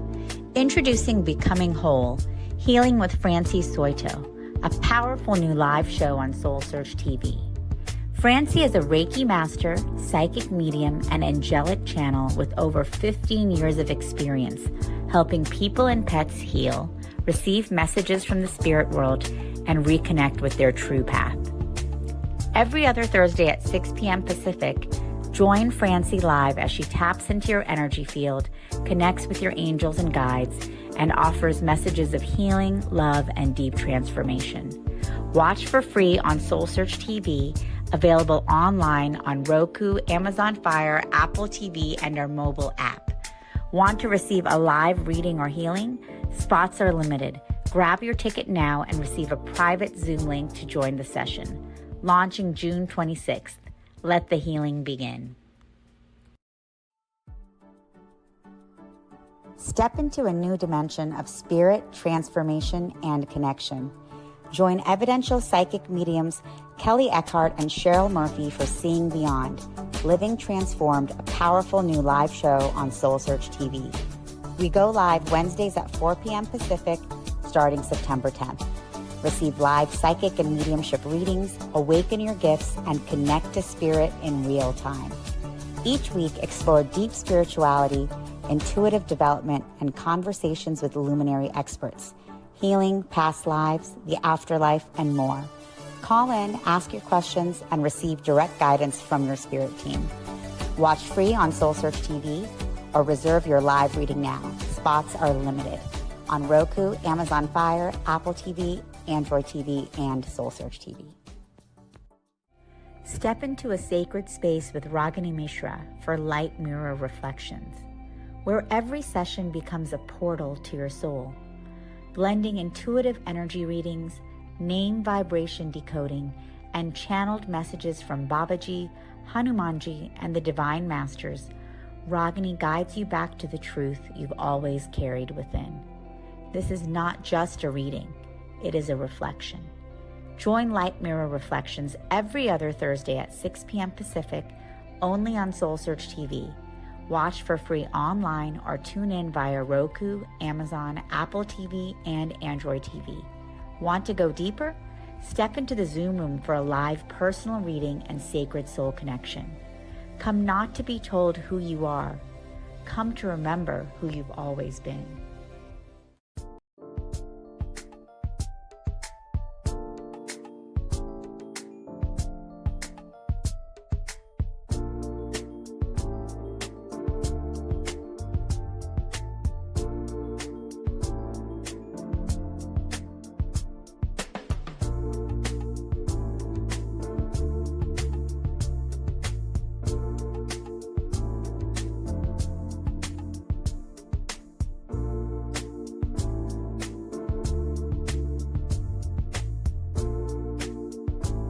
Are you ready to experience real healing, body, mind, and soul? Introducing Becoming Whole, Healing with Francie Soito, a powerful new live show on SoulSearch TV.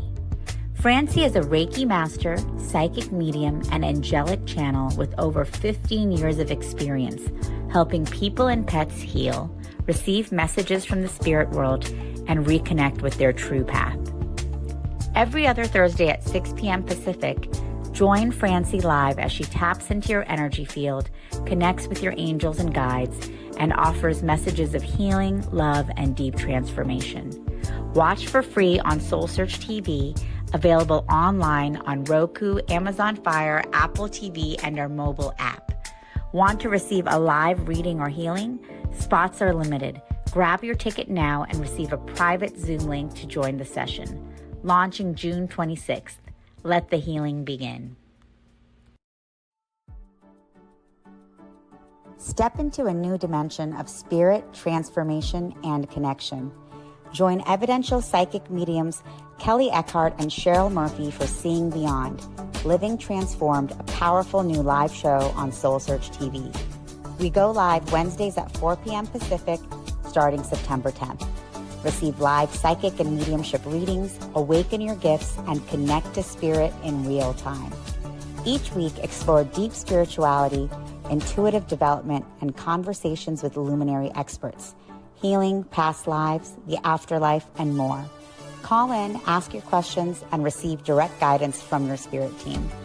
Watch free on SoulSearch TV or reserve your live reading now. Spots are limited on Roku, Amazon Fire, Apple TV, Android TV, and SoulSearch TV. Step into a sacred space with Ragini Mishra for light mirror reflections, where every session becomes a portal to your soul, blending intuitive energy readings, name vibration decoding, and channeled messages from Babaji, Hanumanji, and the Divine Masters. Ragini guides you back to the truth you've always carried within. This is not just a reading, it is a reflection. Join Light Mirror Reflections every other Thursday at 6 p.m. Pacific, only on SoulSearch TV. Watch for free online or tune in via Roku, Amazon, Apple TV, and Android TV. Want to go deeper? Step into the Zoom room for a live personal reading and sacred soul connection. Come not to be told who you are. Come to remember who you've always been.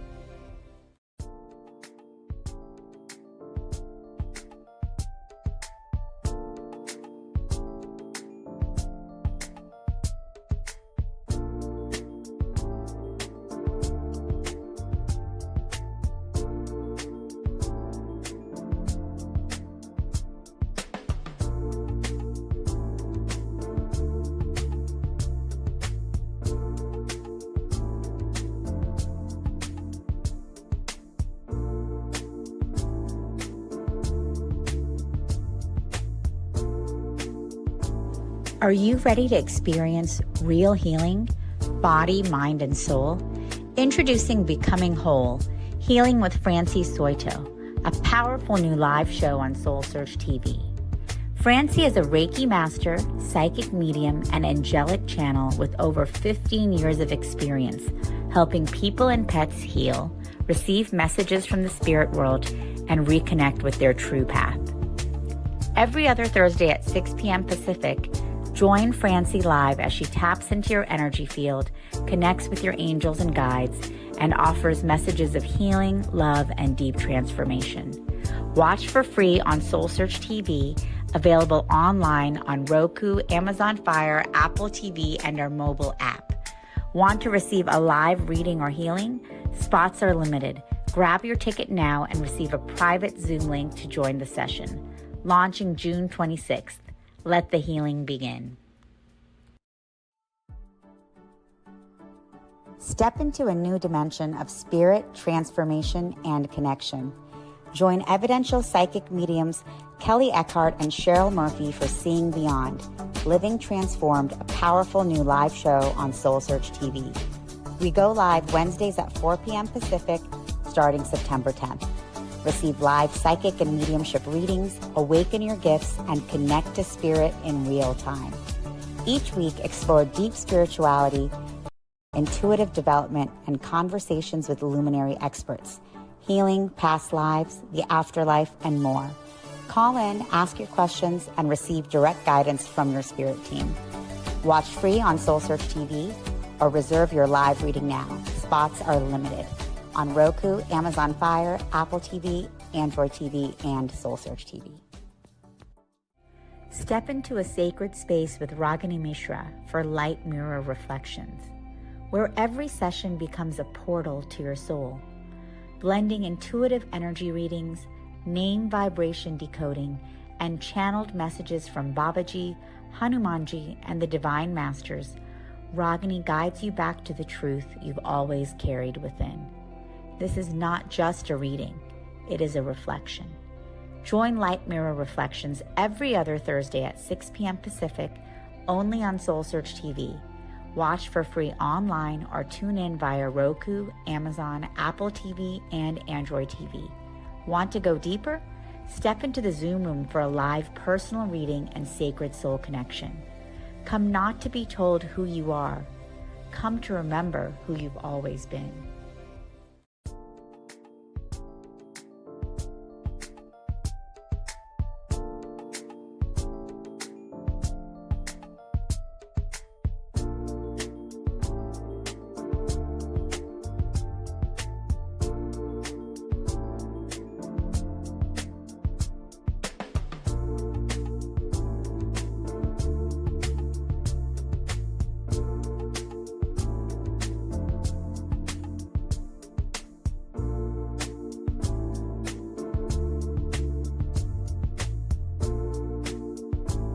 Are you ready to experience real healing, body, mind, and soul? Introducing Becoming Whole, Healing with Francie Soito, a powerful new live show on SoulSearch TV. Francie is a Reiki master, psychic medium, and angelic channel with over 15 years of experience helping people and pets heal, receive messages from the spirit world, and reconnect with their true path. Every other Thursday at 6 p.m. Pacific, join Francie live as she taps into your energy field, connects with your angels and guides, and offers messages of healing, love, and deep transformation.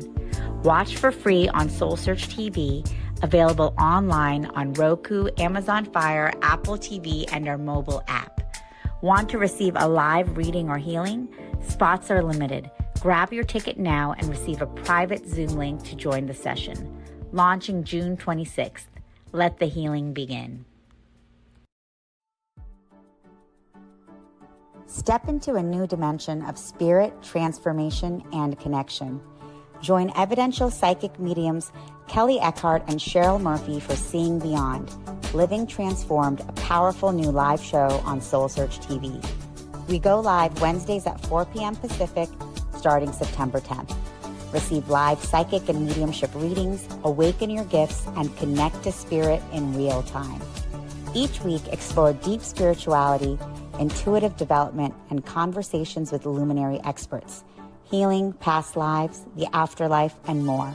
Call in, ask your questions, and receive direct guidance from your spirit team. Watch free on SoulSearch TV or reserve your live reading now. Spots are limited on Roku, Amazon Fire, Apple TV, Android TV, and SoulSearch TV. Step into a sacred space with Ragini Mishra for light mirror reflections, where every session becomes a portal to your soul, blending intuitive energy readings, name vibration decoding, and channeled messages from Babaji, Hanumanji, and the Divine Masters. Ragini guides you back to the truth you've always carried within. This is not just a reading, it is a reflection. Join Light Mirror Reflections every other Thursday at 6 p.m. Pacific, only on SoulSearch TV. Watch for free online or tune in via Roku, Amazon, Apple TV, and Android TV. Want to go deeper? Step into the Zoom room for a live personal reading and sacred soul connection. Come not to be told who you are. Come to remember who you've always been.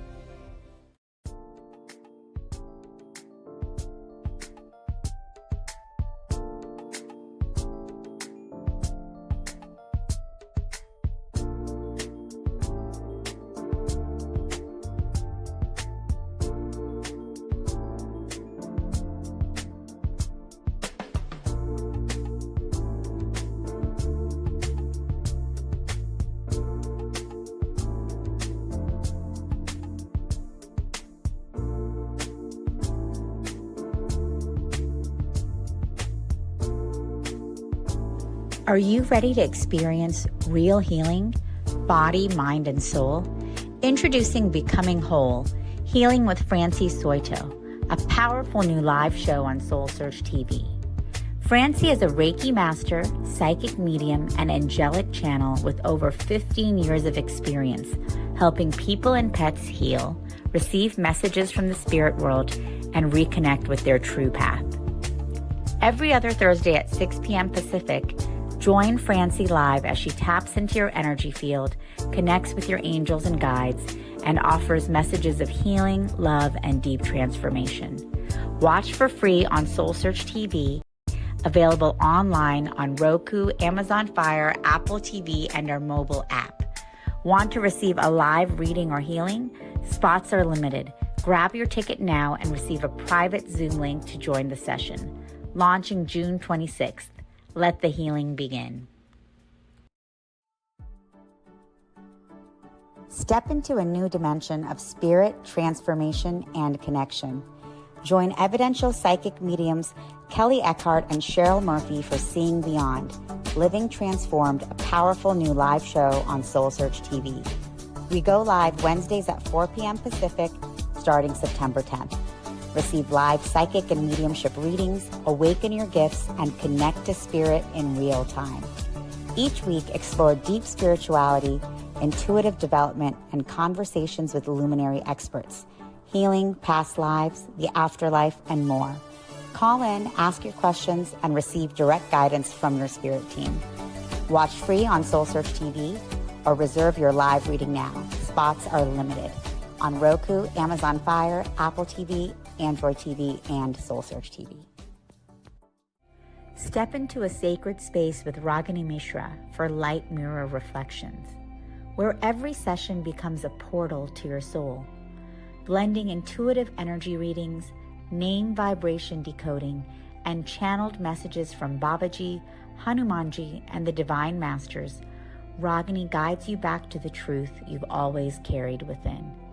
This is not just a reading, it is a reflection. Join Light Mirror Reflections every other Thursday at 6 p.m. Pacific, only on SoulSearch TV. Watch for free online or tune in via Roku, Amazon, Apple TV, and Android TV. Want to go deeper? Step into the Zoom room for a live personal reading and sacred soul connection. Come not to be told who you are. Come to remember who you've always been.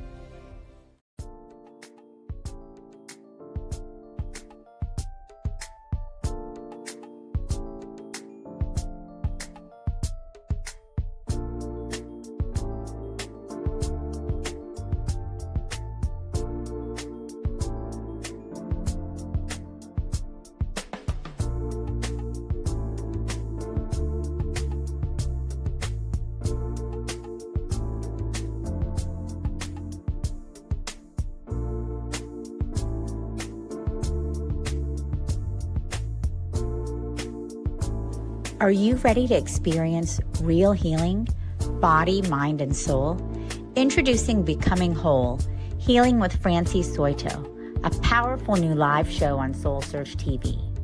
Francie is a Reiki master, psychic medium, and angelic channel with over 15 years of experience helping people and pets heal, receive messages from the spirit world, and reconnect with their true path.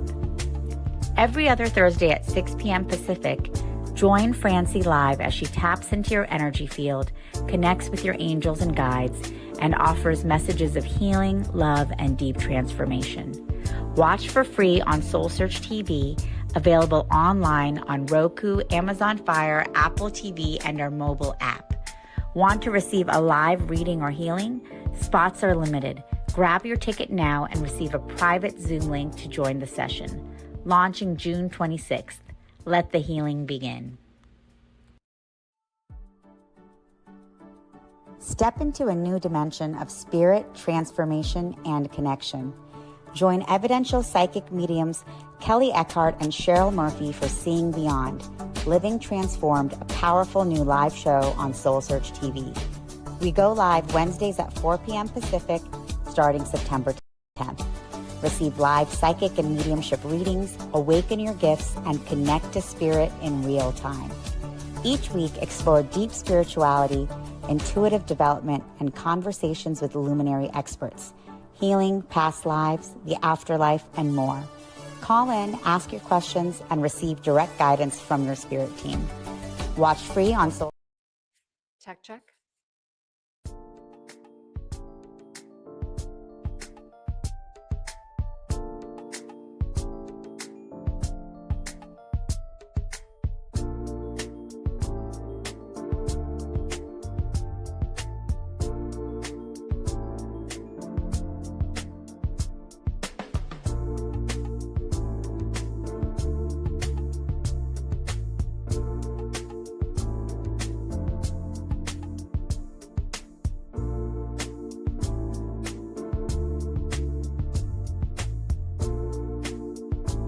Are you ready to experience real healing, body, mind, and soul? Introducing Becoming Whole, Healing with Francie Soito, a powerful new live show on SoulSearch TV. Francie is a Reiki master, psychic medium, and angelic channel with over 15 years of experience helping people and pets heal, receive messages from the spirit world, and reconnect with their true path. Every other Thursday at 6 p.m. Pacific, join Francie live as she taps into your energy field, connects with your angels and guides, and offers messages of healing, love, and deep transformation. Watch for free on SoulSearch TV, available online on Roku, Amazon Fire, Apple TV, and our mobile app. Want to receive a live reading or healing? Spots are limited. Grab your ticket now and receive a private Zoom link to join the session. Launching June 26th. Let the healing begin. Step into a new dimension of spirit, transformation, and connection. Join evidential psychic mediums Kelly Eckhart and Cheryl Murphy for Seeing Beyond, Living Transformed, a powerful new live show on SoulSearch TV. We go live Wednesdays at 4 p.m. Pacific, starting September 10th. Receive live psychic and mediumship readings, awaken your gifts, and connect to spirit in real time. Each week, explore deep spirituality, intuitive development, and conversations with luminary experts, healing, past lives, the afterlife, and more. Call in, ask your questions, and receive direct guidance from your spirit team. Watch free on SoulSearch TV or reserve your live reading now. This can move right, yeah. Hi, we are live from Santa Cruz, California, technically Santa Cruz, but physically right next door to Scotts Valley. My name is Allison, and on behalf of SoulSearch, we are delighted to have you with us. Thank you so much for joining today.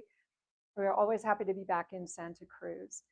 I am the last speaker today, and so I will introduce myself. My name is Allison Spencer, and I have a background in education.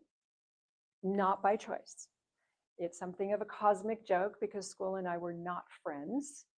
And yet I have learned so much about myself as well as the children in my life, as well as friends and colleagues and family and just about everybody else in going through the different aspects of education. I have been everywhere from preschool all the way through graduate school, not sequentially, it was a hopscotch. So I got to work with children of all ages and parents of all ages.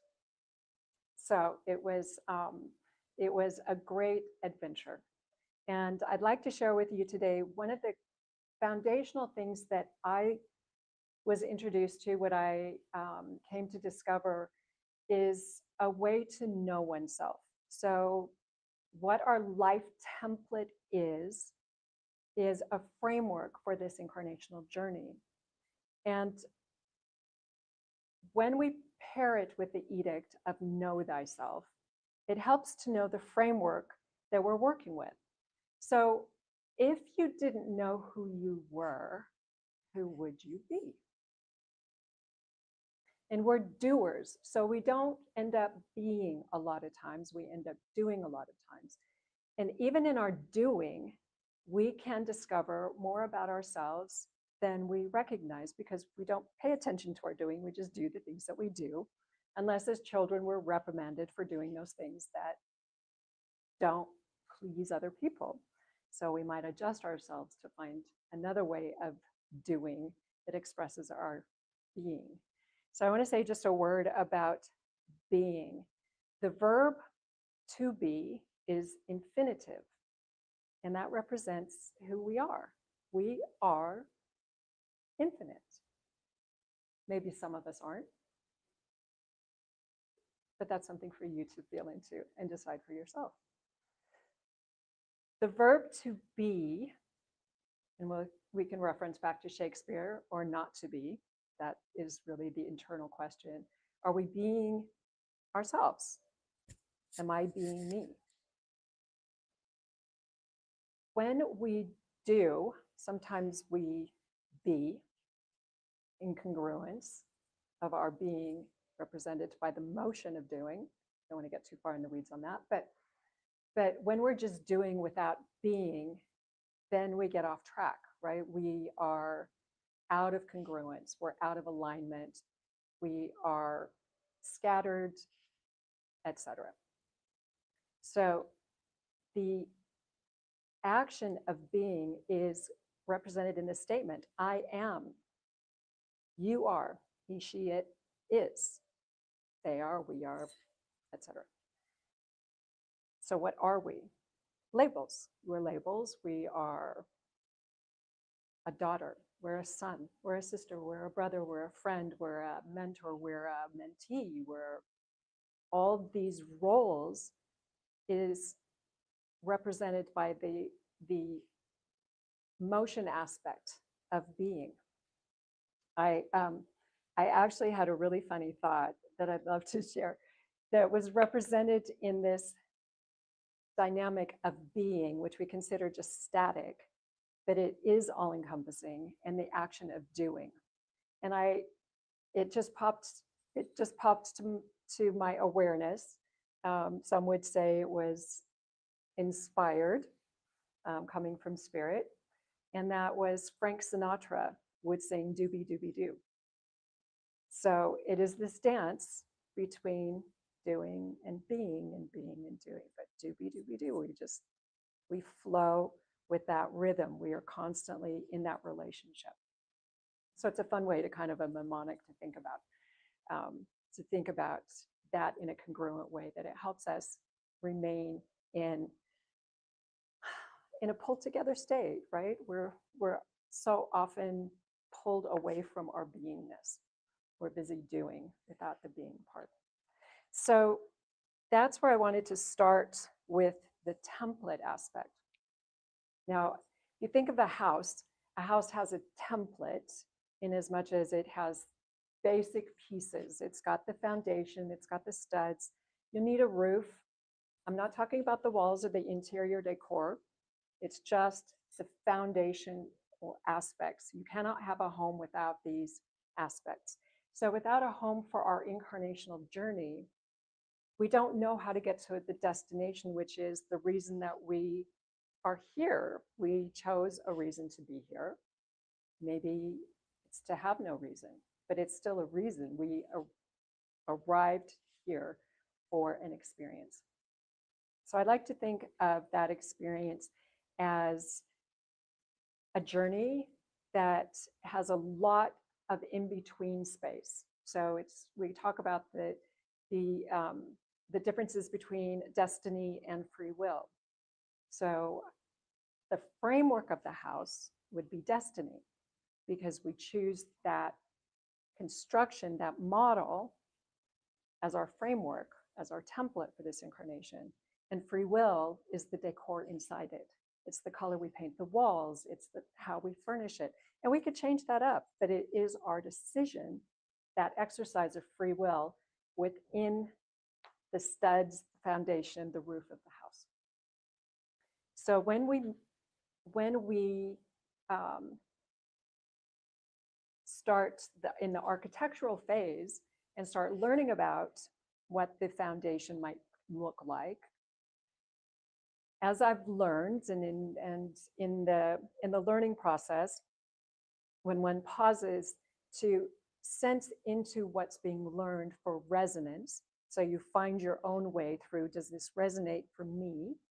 Is this part of something that makes sense, that's going to inform me in a beneficial way, or is it just information?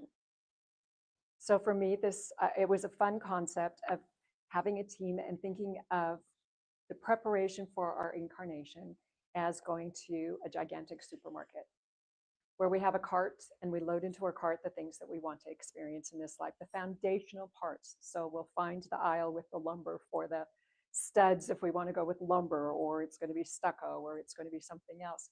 But we'll include our talents, the basic skills that we want to learn. Skills are acquired, but a basic talent is innate. So within the skills, within the talents, we'll load in things that we want to experience. I miss the aisle for singing. I would love to have had a beautiful singing voice. I have been told that can be developed, but I wanted it naturally. I didn't want to take the time to develop it. Maybe I still will someday. But that, to hear just a friend just like open their mouth and just light into a song, and it be so close to on key that you're like, wow, that's really impressive. I wanted that, but I missed putting it in my cart. So other things that I put in my cart are things that I don't even know that I'm good at. It takes somebody else to reflect back to me, hey, you're kind of good, you're good at that. I'm like, oh, really? Well, thanks. I didn't think about that. So these are, you get the idea of the things that we can put. I mean, you can take the analogy for us, to the extent as far as you want, but I think you get the idea. So, so past the incarnational journey, once we arrive, of course, we don't remember what it is that we've constructed for this, for our intentions. So we go hunting for breadcrumbs. We look at all the different modalities that are available to us, the well-known ones, astrology, numerology, human design is coming more into awareness. But there's so many wonderful tools that we can to inform us of this template, give us an idea, a better idea of how it is that we navigate. It'd be nice if we were born with an owner's manual, but doesn't seem to be included. So, I think one of the most beneficial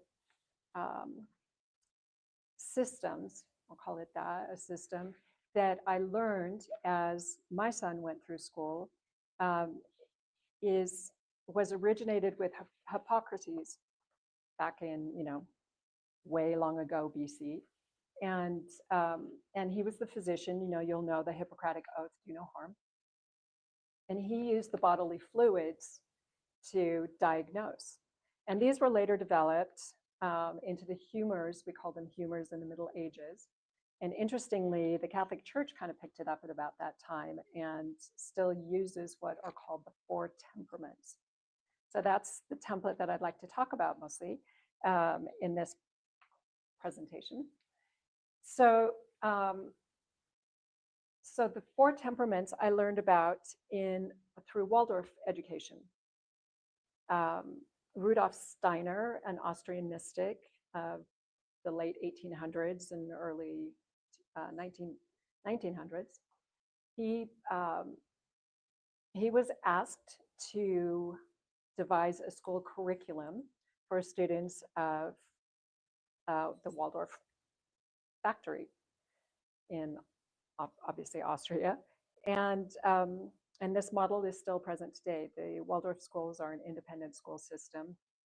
There are some hybrids with charter schools. But they built into the educational system is this model of temperaments, so that each child is taught to where they are, to their innate way of approaching life. So in terms of like the word temperament, I don't want to present it as being a strict structure. It is a flow. So each temperament relates to a different element.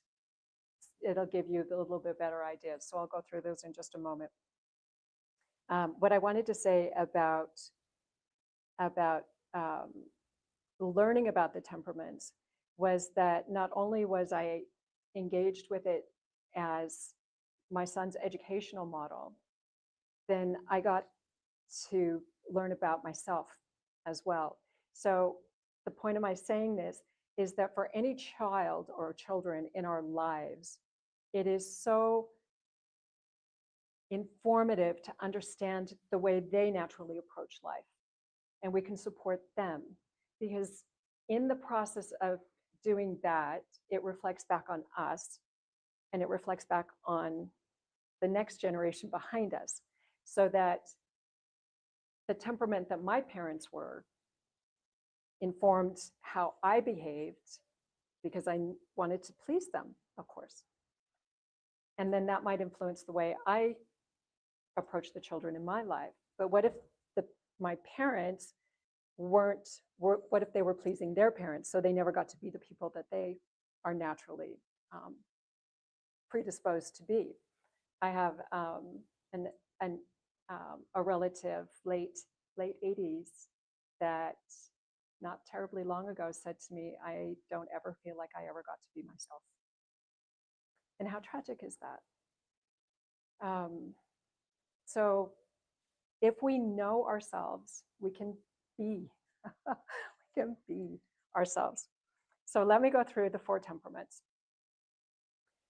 I love a mnemonic that I learned that represents, it's an easy way of identifying and remembering. The sanguine temperament, I'm just going to go through this really quick and then into the mnemonic. The sanguine temperament relates to the air element. So I want you to just kind of imagine bubbly. And I'll go more into this in just a moment as well. The phlegmatic temperament relates to water, sensory, just, yeah, I'm going to use that.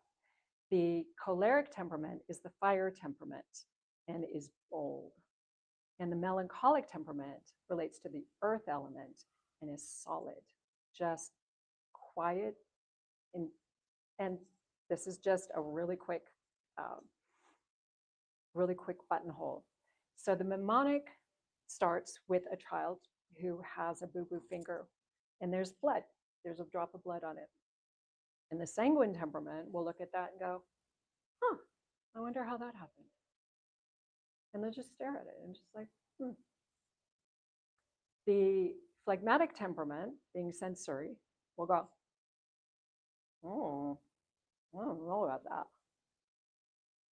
Or maybe yum, I don't know, could be yum too. We're going to jump to the melancholic temperament, who will go, "Oh, I'm gonna die," and just fall into tragic, like it's the end of the world. And we're back to the choleric temperament, who will look at that and go, I'm going to get you. So it's this way of fundamentally relating to the world. So I'm going to jump to my notes really quick and make sure that I am staying with what I want to say. So almost there.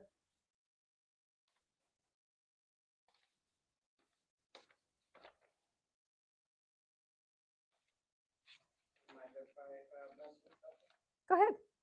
There we go. Yes, they're related. Camp Hill. Yeah, absolutely.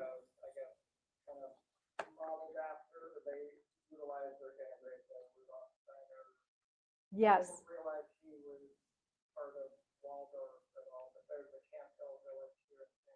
Okay. So Camp Hill Village here in Santa Cruz. So Steiner was prolific. Steiner was exceedingly prolific. We might also know him as biodynamic farming. He initiated what we know as biodynamic farming, part of the Camp Hill. Yeah. The Camp Hill Village here for developmentally disabled. Yes, developmentally disabled. Yeah. They have a little biodynamic farm that the community. Yeah. Yeah, it is wonderful when the community gardens are really fantastic.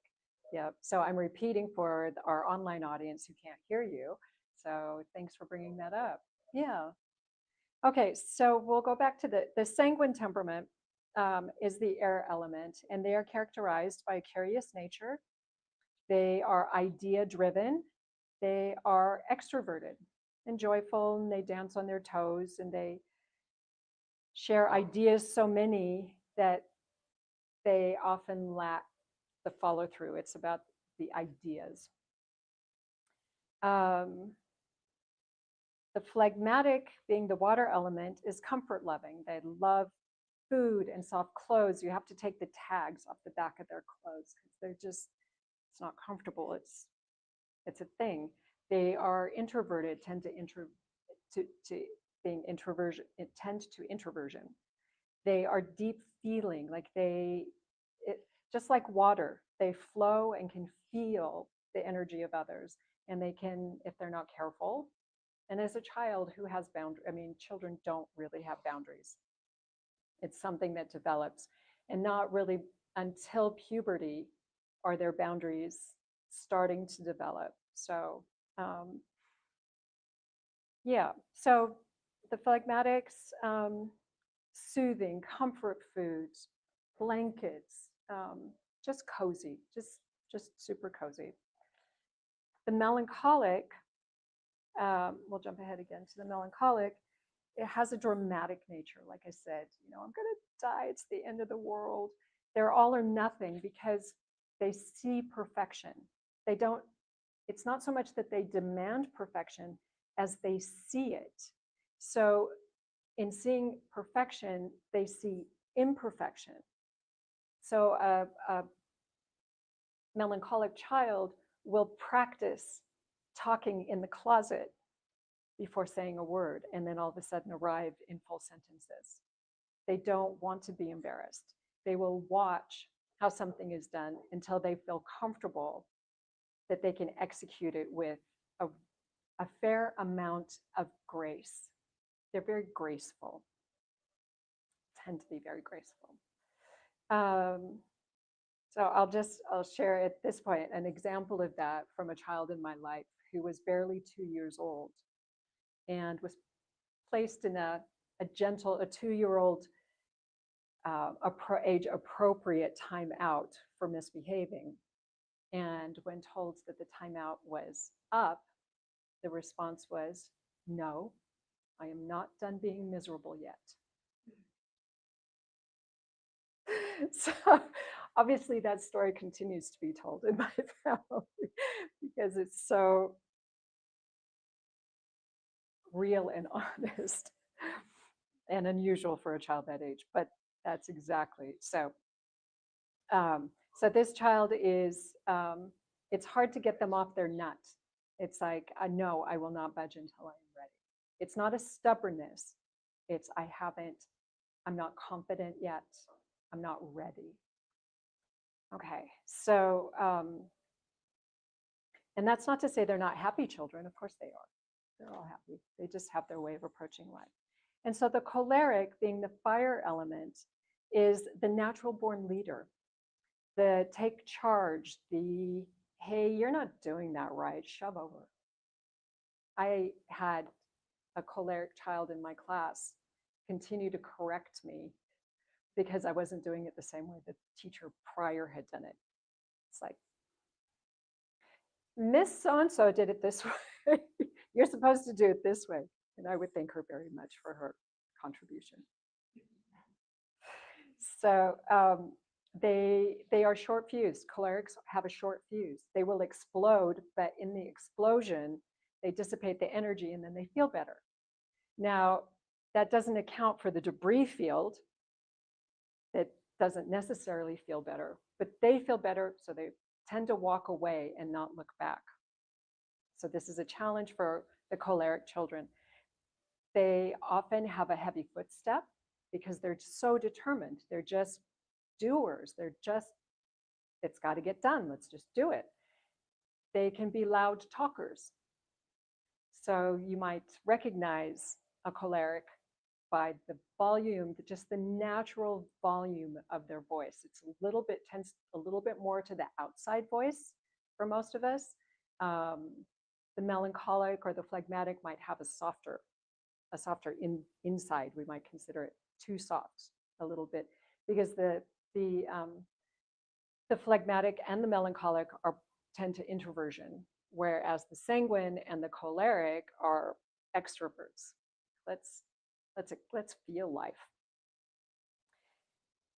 The thing about the louder voice is that these children tend to experience shushing. They tend to experience being corrected a lot because they are so bold that it's often too much for their environment. So it's really important for them to feel comfortable being who they be. So in the correction, it's much more a matter of redirecting, giving them a dial, even a hand, develop a signal so that they know, like I would use the hand dial, like your dial is a little bit high, let's dial it down. And you don't have to use words in that point. We're just like, it's like hand signals, whatever you can work out that works with the child, but not embarrassing them for being who they be. And on the other side of things, like with the phlegmatic and the melancholic, soft spoken, we don't have to always correct them and say, speak up. We can just do a little tap and just let them know that you didn't quite hear them. But it's always about supporting their being who they be. Because, I mean, what better gift to be who we be? Let's see. Okay, so where I want to go from here is that in Steiner's presentation, his development of this, of the temperaments, we are not just one temperament. We're, of course, all of them. If we think about them like coats, like the coats that we wear, we have a favorite, the one that if we're in a hurry, we're always going to grab that one.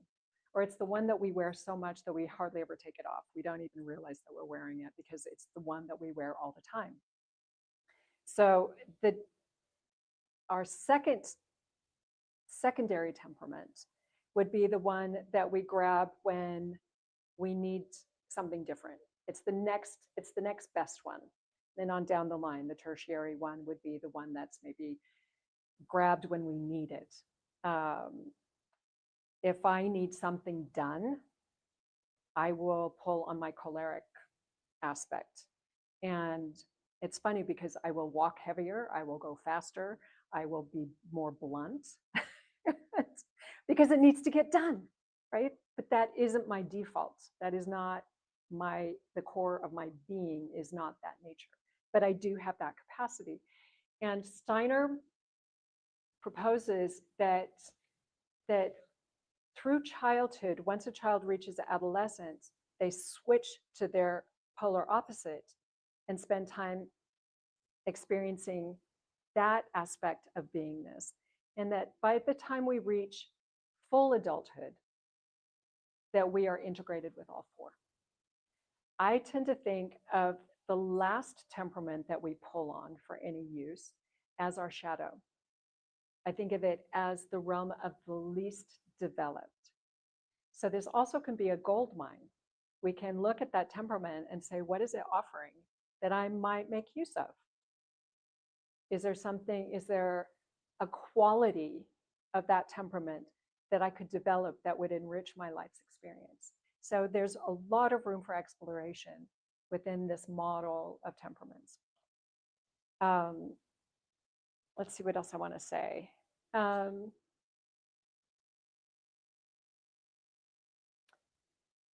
Opposites, I want to say a word about the opposites. So it's the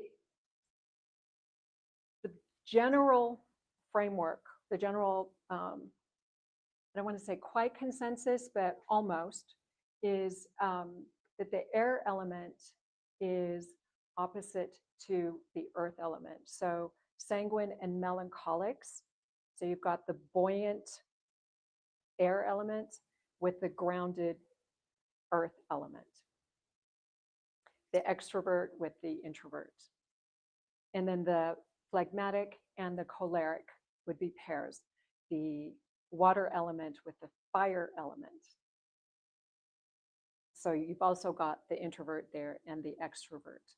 So it's interesting that oftentimes if you recognize these temperaments, you can see couples having this dynamic going, and it's always kind of fascinating to me when it's like that's interesting how they relate with each other. So this just knowing this has helped me tremendously in the work world.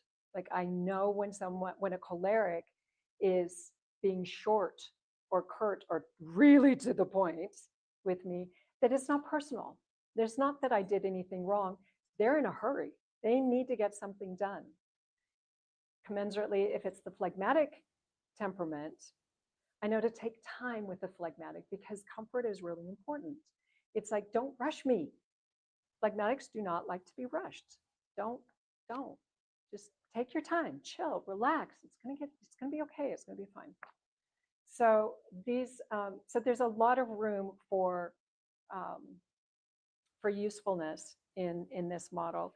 I just had a thought jump in and that I wanted to insert right now. What was that? Okay, it's gone. So I will leave it in its order in my notes in the order that I was going through here.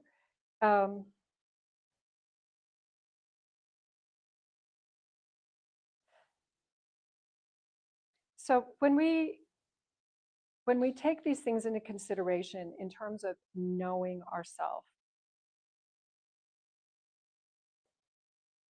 this inner alchemy happens where we start to see what the expectations are of who we thought that it was okay to be. And oftentimes there's it's been noted that we will hide out in our opposites, in our opposite temperament. So if we are too buoyant, calm down. So we'll retreat into the melancholic. And if we are really happily reading a book in a corner, like, get a move on, so then we'll jump into the choleric and okay, I gotta get moving. So it's also easy to see where it is that we might have defaulted in order to, again, be the pleaser of the parent, the teacher, any adult in our life that has an expectation of us. In the I'm going to say in the work world, we might see the, the sanguine is going to shine in the idea phase. If there's, say, an event to plan or a party to have, you want the sanguine to promote the ideas or offer the ideas. So they're great. Like, we can do this and we can do this and let's do this, but don't ask them to book the venue or do the details. So the sanguine's ideas will be handed off to the phlegmatic, who are phenomenal planners. Phlegmatics love planning. They just excel at seeing the steps that need to be taken, and they can set them out, set the steps out. And then we want to hand it over to the cholerics, who can put it into action, put the plan into action. They can get it done, they can delegate, they can move it through the process. And then the melancholics refine it. They're like, let me check the budget, make sure you didn't go too big. It's a great plan, but we're going to refine it. We're going to pull it into focus. So we're going to tidy up the edges. We're going to make it best foot forward. So in the work world, that's how that can look. So if you are in the wrong job, you'll know it because it grates, but you're going against your natural flow. So I think about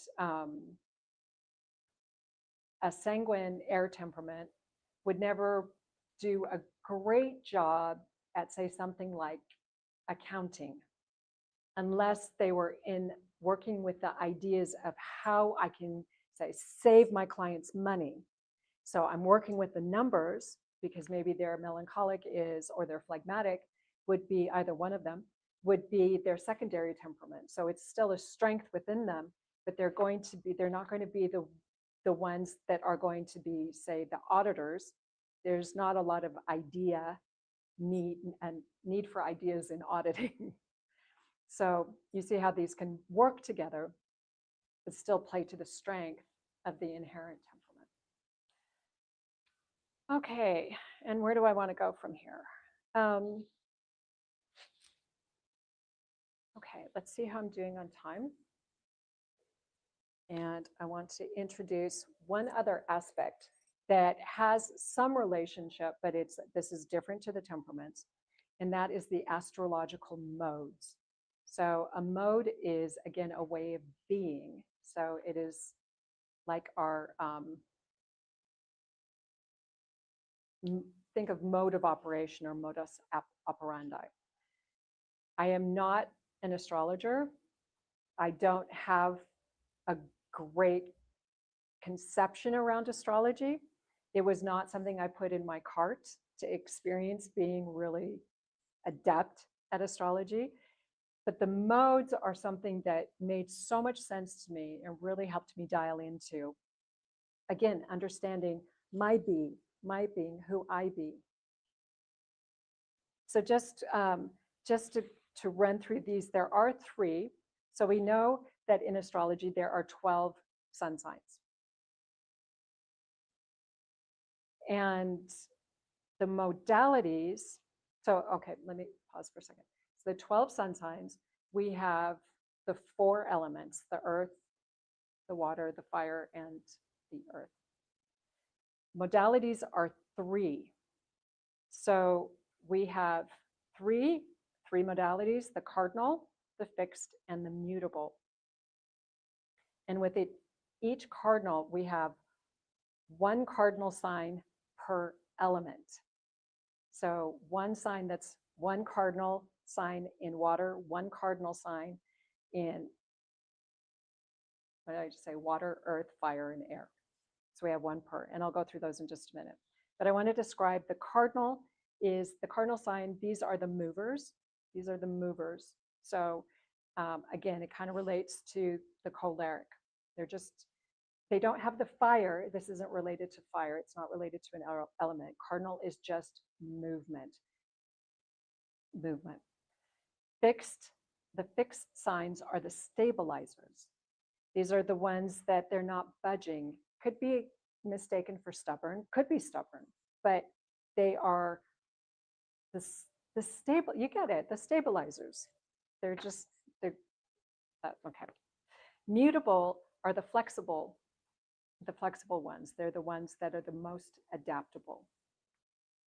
They're nimble, can be indecisive. You can see both sides of the coin at the same time.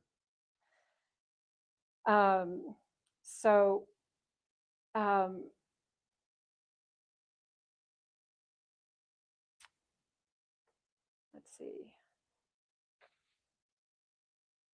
Okay, so just to help you identify yourself or anybody that you want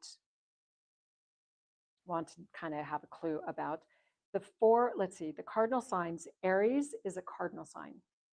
Taurus is a fixed sign. Gemini is mutable. Cancer is cardinal. Leo is fixed. Virgo is mutable. Libra is cardinal. Scorpio is fixed. Sagittarius is mutable. Capricorn is cardinal. Aquarius is fixed. And Pisces is mutable. Now these modes are identified by our sun sign, our rising sign, and our moon sign. So within ourselves, we carry the qualities of each of these depending on the placement of our sun, our ascendant or rising sign, and our moon sign. So if you know those three things, or you can look them up, then you have an idea of the balance of how much initiation energy do I have, how much stability energy do I have, and how much mutability energy I have. So for example, my son and I are the same element, but I couldn't figure out why we kept butting heads. And that's because he's a fixed sign, or fixed, his temperament is fixed, and mine is mutable. I'm flexible. I'm very flexible. I'm sometimes too flexible. And he is not. So I would tell him, you don't need to work on being more stable. You need to work, if you want to, on being more flexible, because you've got the stability thing knocked. So this I found really, really helpful in family dynamics, where you have access to the information of discovering maybe other family members, especially children, their modalities. So we know how to approach each other. It just makes anything that makes this life easier. I don't know about anybody else in this room. Maybe I'm the only one who's, hit a few speed bumps or roadblocks or face plants. So those are the modes. So so putting them together, I just wanted to, you can see how the air sign, the sanguine, is much more similar to the flexibility. You've got flexibility, movement. There's a lot of movement. The stabilizers, that would be more the slower. The phlegmatic is a little bit slower in movement. The melancholic is a little bit slower in movement. The choleric is just so dynamic. It really relates to the cardinal. So that kind of idea of interplay. Okay, so I think that's about it. I think I passed through something, but I'm not going to find it. I think we're getting almost close to time. So do I have any questions? Like, is there anything that pops out? I think about anything else that I might missed.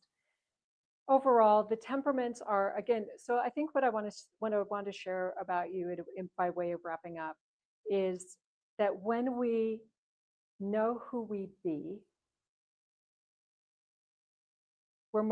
we are more coherent, and the river of life then flows much more gently.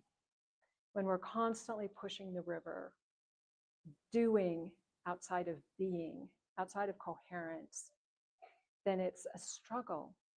And oftentimes the struggle provides us with the friction that we need for the introspection, for the shadow work, for the self-improvement, for the diving into what is this all about, the spiritual journey.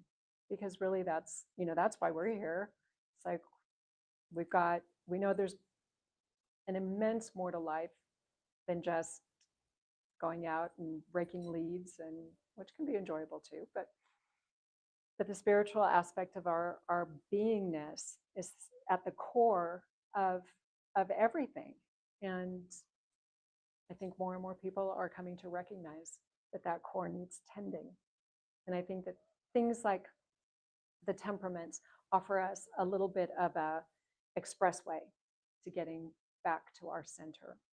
So if we understand the outer aspect of the incarnational journey, then we can skip some of the speed bumps along the way, or not hit them quite so hard.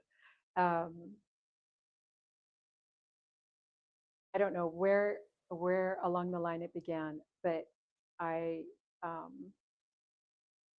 every time I speak with my son, and this goes back to when he was a child, I never asked him how you are, I asked him how you be.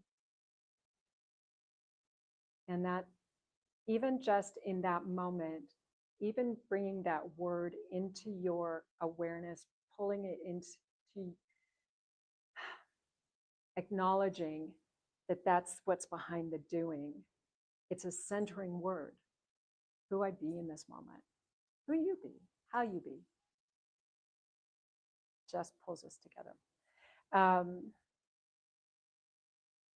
Yeah, I think I'll leave that thought for another time, and I'll let you guys go and enjoy the rest of the expo. Yes. Oh, sorry. So to clarify, the astrological temperament you were talking about, that comes from Rudolf Steiner's work? The modes, no, the modes are distinct in astrology. They're a component of astrology, and I just relate them because this is what happens. We have, how do we relate numerology and astrology? There are people who are synergizing these different modalities, and that's where I brought all those things in for myself that I wasn't at first understanding. Well, okay, so I've got this framework over here, and I've got this framework over here, and now my house looks like a mess because I don't know how they interrelate. So I brought the astrology modes in with the temperaments to give you an idea of how things can interrelate. Along those lines, I had the idea of, I'm going to go home and look up everything I've ever done, like Myers-Briggs, Neo chart. I've done this before, all these, and type it into AI and say, hey, yes, can you give me a summary of what's probably 100 pages of various reports that I've done? I think that's a fantastic idea. So integrating, yes. So we had a participant here in the room propose to take everything that she's going to go home and take everything that she has, all the readings that she's had done, and pop them into AI and say, can you give me a summary of this? Can you pull this together for me? And I think that that's one of the benefits that we're seeing now with AI, is that we have this opportunity to again, collate information like that, because it is. I tried doing it and I couldn't get my head, as I said, I didn't put astrology in my cart, so I couldn't grasp the things that this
Are you ready to experience real healing, body, mind, and soul?